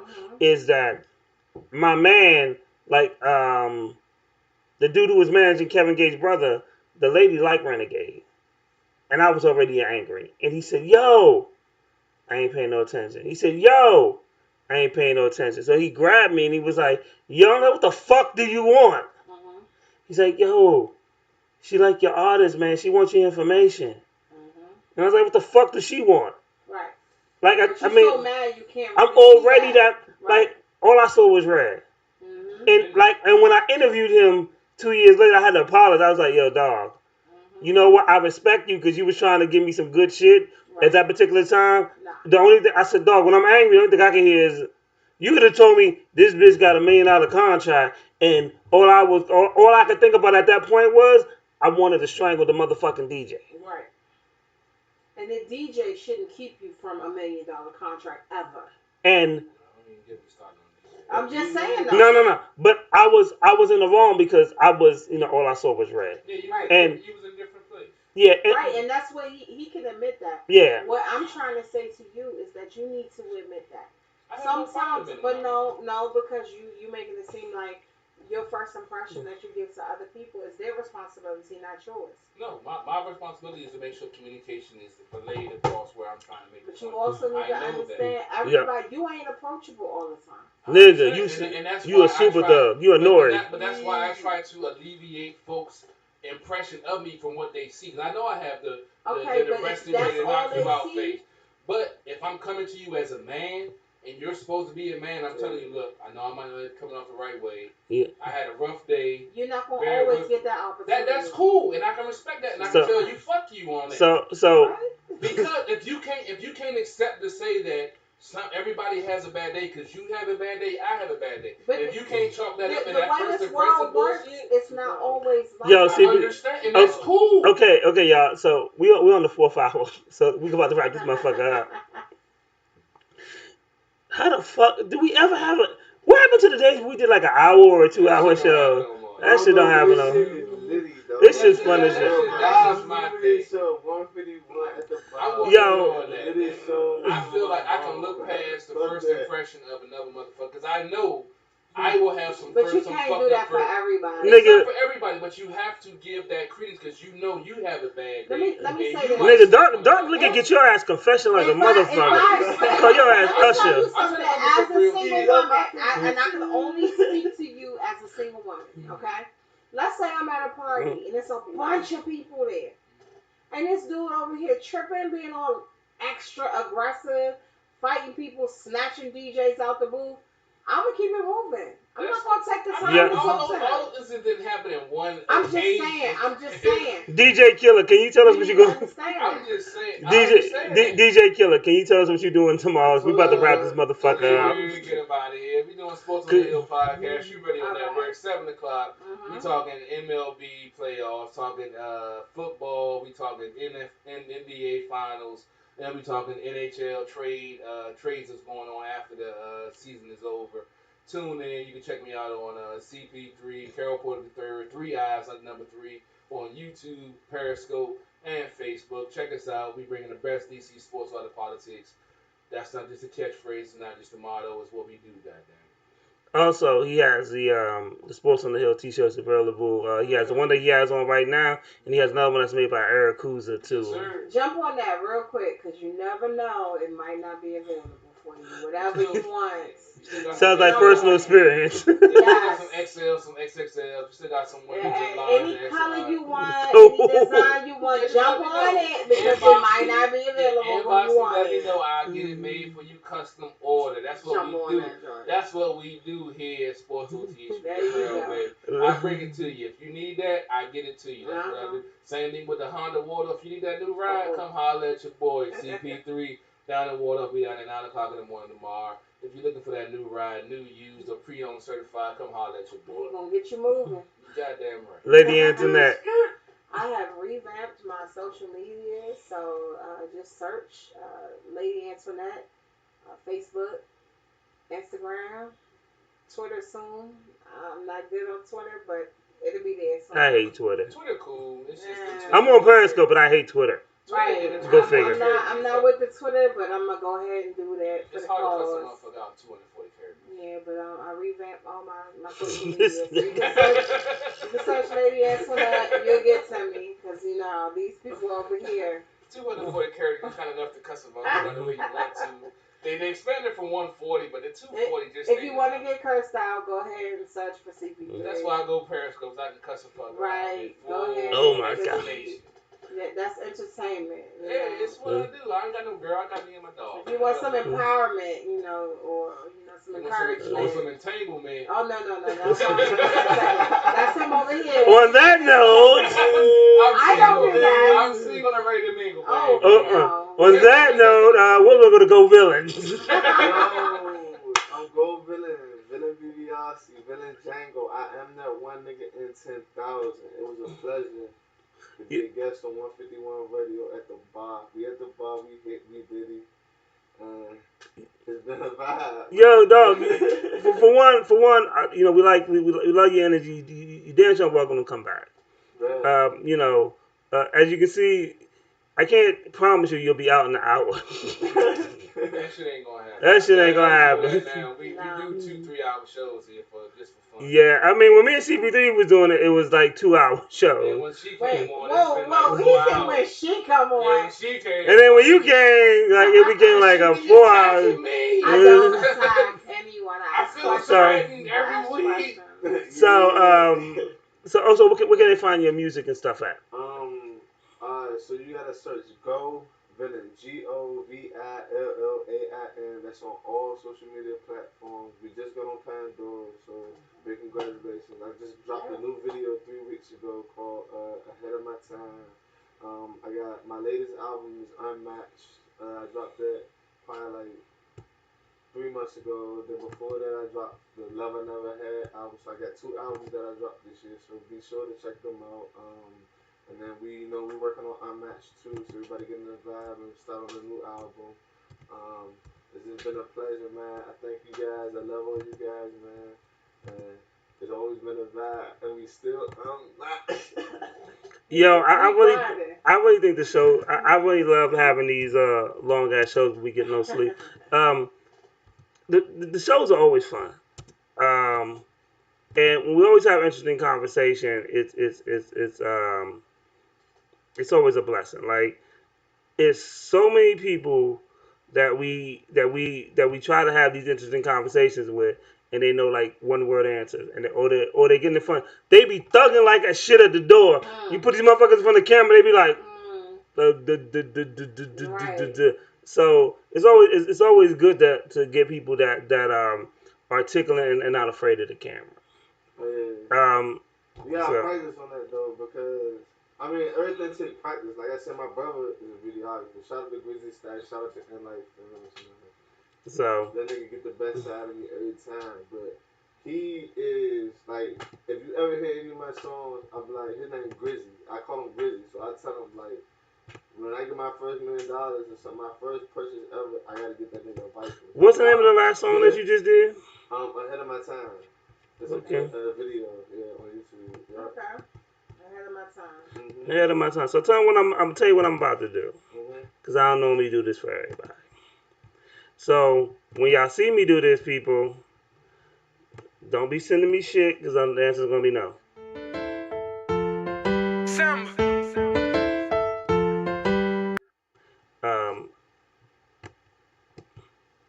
I'm gonna play. I'm actually setting up as I talk to play your song. So I was scared. I was zooming out to the motherfucking outro. Man. Fuck me up on that. Yeah, I'm good now. So because one, you've been a great guest for us. Yes, so and honestly, no, this is I'm gonna tell you the crazy shit. The crazy shit is we didn't get to the topics. We didn't get to none of the topics we normally talking about. What are you talking about? It's just conversation, man. Topics? What? I wanted to talk about really the whole situation with his one of the officers basically, um, he was freed on $1 million bail, Right. which is really crazy to me. And then he said he's been granted a release so that he can stay out of the he can go out the state because he fears for his life. Um, I just know as black people when this shit happens, we never get that. Correct.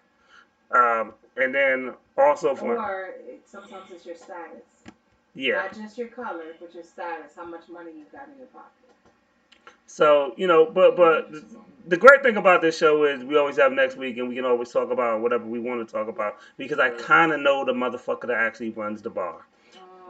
Maybe. Yeah, I kind of know the owner of the bar just a little bit.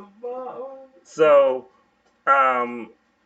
we definitely we don't touch about this week. We gonna touch about it next week, and and this is a lot of different things.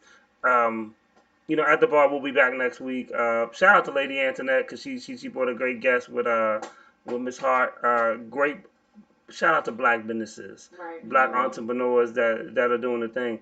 The thing about this COVID situation is like this. It's either what's it called in school? Fight or flight syndrome. Right.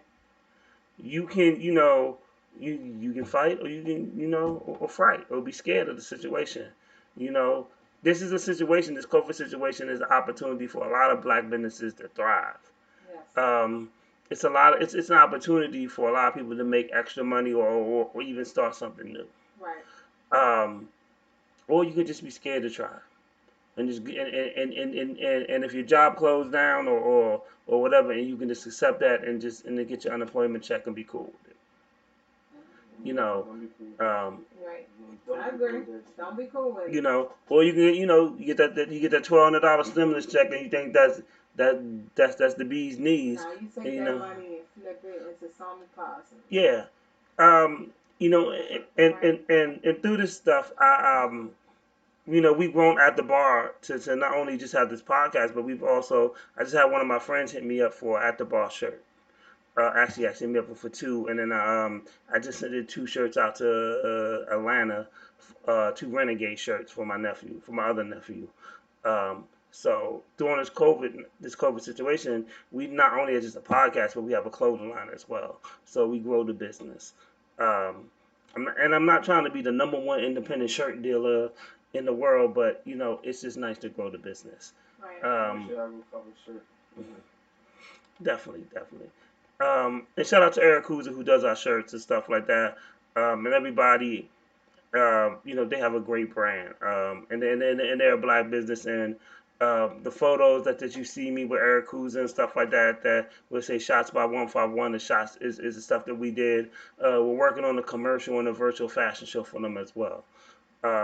So we're always going to support black businesses, and we're always going to grow with black businesses. Because the one thing is, if for us to be successful, black businesses have to be successful. Because if you don't know this, I think everybody on here could be black.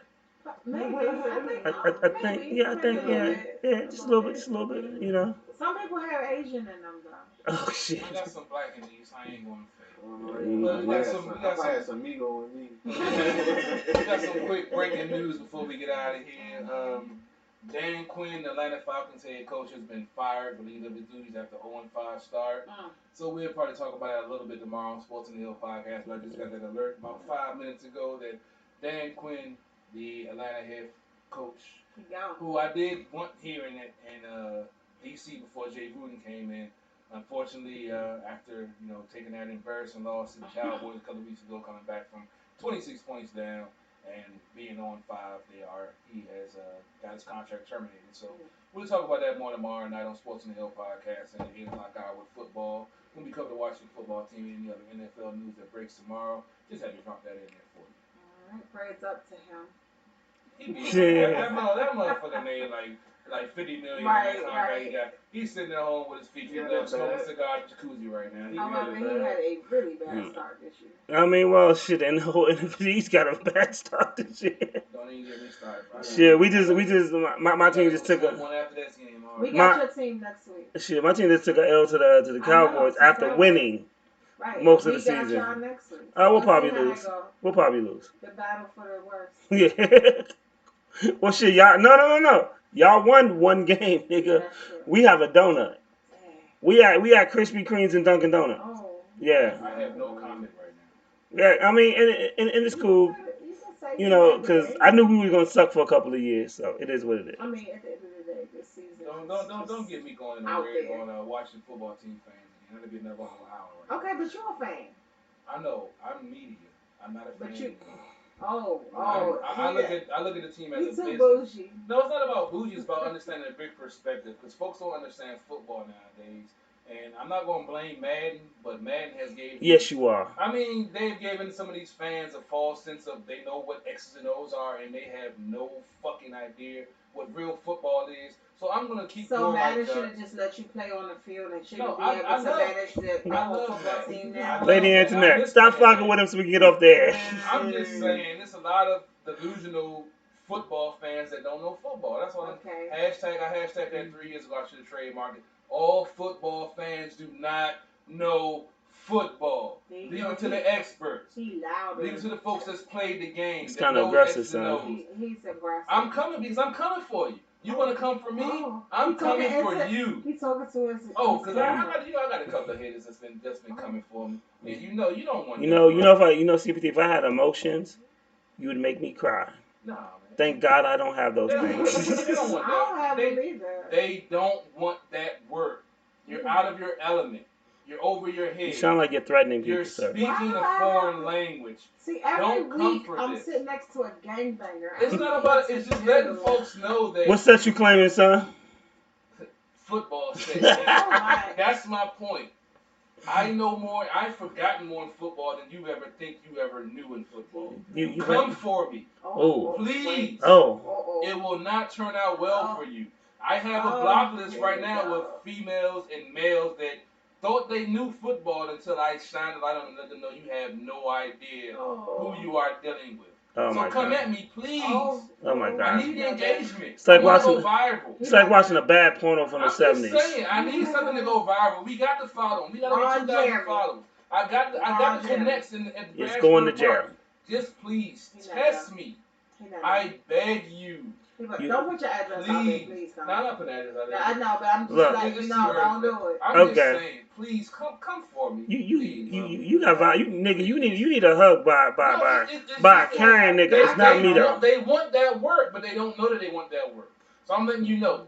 Please try me. Please a million times. Please try me. Man, I'm sorry for bringing brown liquor to this man's life today. It's too late now, y'all. I'm so sorry. Wait a minute.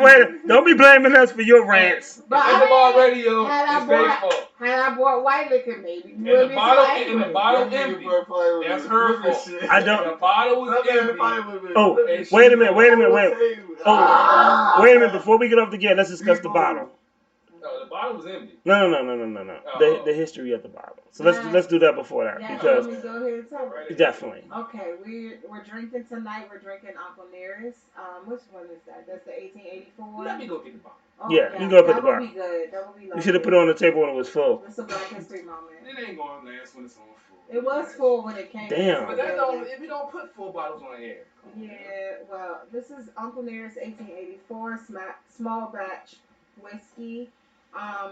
Uncle Nearest has a legacy. I believe his name was Nathaniel Green. Don't quote me on the last name. Nathaniel? Uncle Nearest was the slave who taught Jack Daniels how to, do his thing. Pretty much. Alcohol.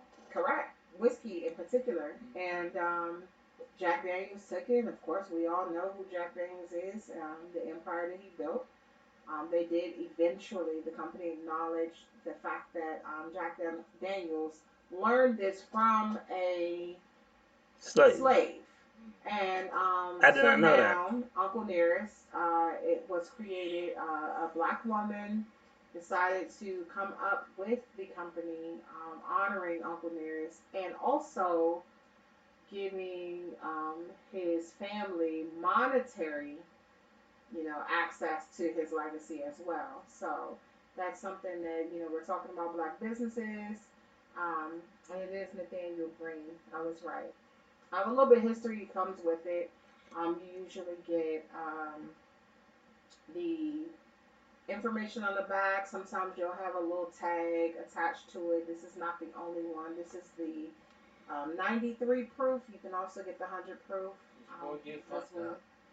Yeah, it's 100 proof next week. It's wonderful. I'll definitely say to anybody who is interested in whiskey and want to support black businesses, definitely check that out. Google it, all of that. The bottle was full when she got here.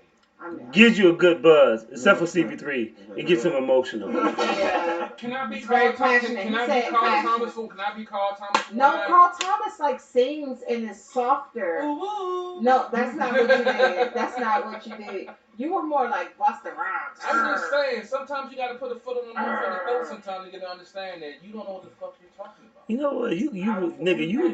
Yo, next week, if any female that wants to give CPT a random ass hug, please just call in. Yeah, I can't do I haven't got a hug in a while. I would love some female contact right about now. Oh shit!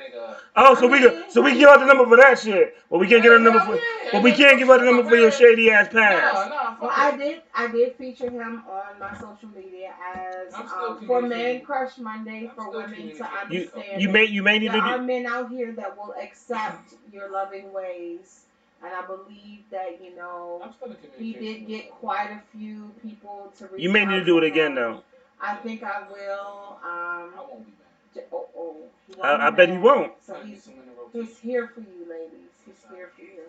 Right on my shoulder and my pillow. Oh wow! Now he's going to 90s R&B. In your penis, lay your head on his pillow. There you go. Oh Lord! You gotta hit the ooh yeah. They got the dog look at me, man. I'm about to hit the R. Kelly one. I kiss on something. Wait. Oh shit! See, that's what I'm talking about. You just messed it up. See. That's what we're talking about. Lady Internet. Nobody want to be peed on. Yeah, can you save this show? Can you save this show? Cause now he's talking about pissing on chicks. Okay, how can I say that? I don't know. Support black business. It's very important. Support black people. And wear raincoats. And you protect yourself. And bring some extra soap when you come to the shower. Oh, I'm trying. I'm just saying. This is allegedly some of the behavior I used to do. You gotta get to know it. Dude, we have you on tape admitting you did it. Hey, I tried to bring the show back to a positive. It's not going to happen. Right. Because when you got disinvolved in an empty bottle that was full before it got all here. All right, look, Jamie Foxx, we can't blame everything on the alcohol. I'm not blaming alcohol. I'm just going to play this video and turn the mics off. We'll end it, Yeah, I'm just going to play the video. Trying to make me the villain. Really? Go villain, Mr. Go villain. I villain already. I'm not a villain tonight, guys. Shout out to that nigga right there. Yeah. I did not know CP3 was innocent. Alright, Gold Villain, hottest in the city. Did I get it right this time? Yeah, perfect. Thanks, man. I'll holler at you, man. Let me go to our old employer and see if we got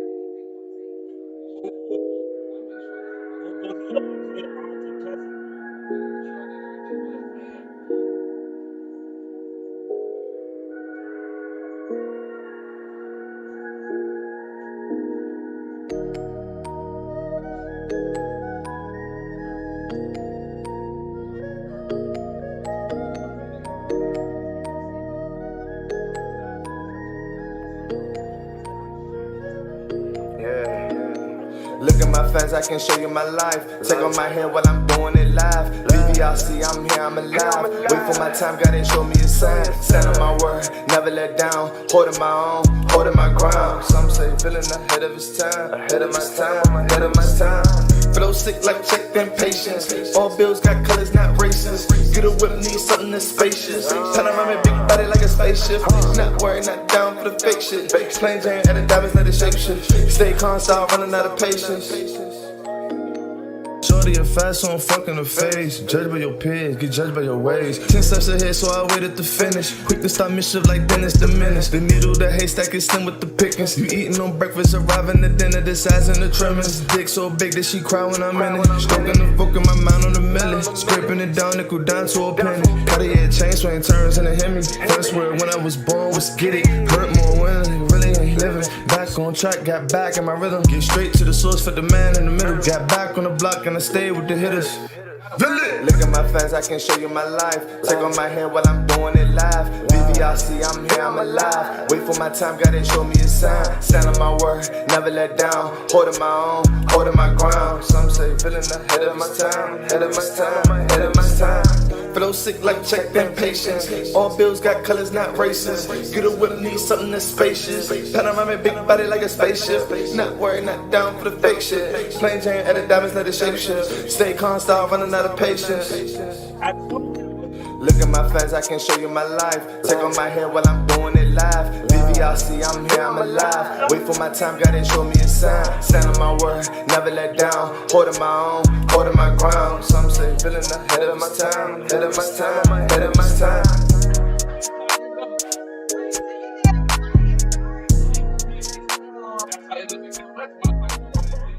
3 hours of my life that went.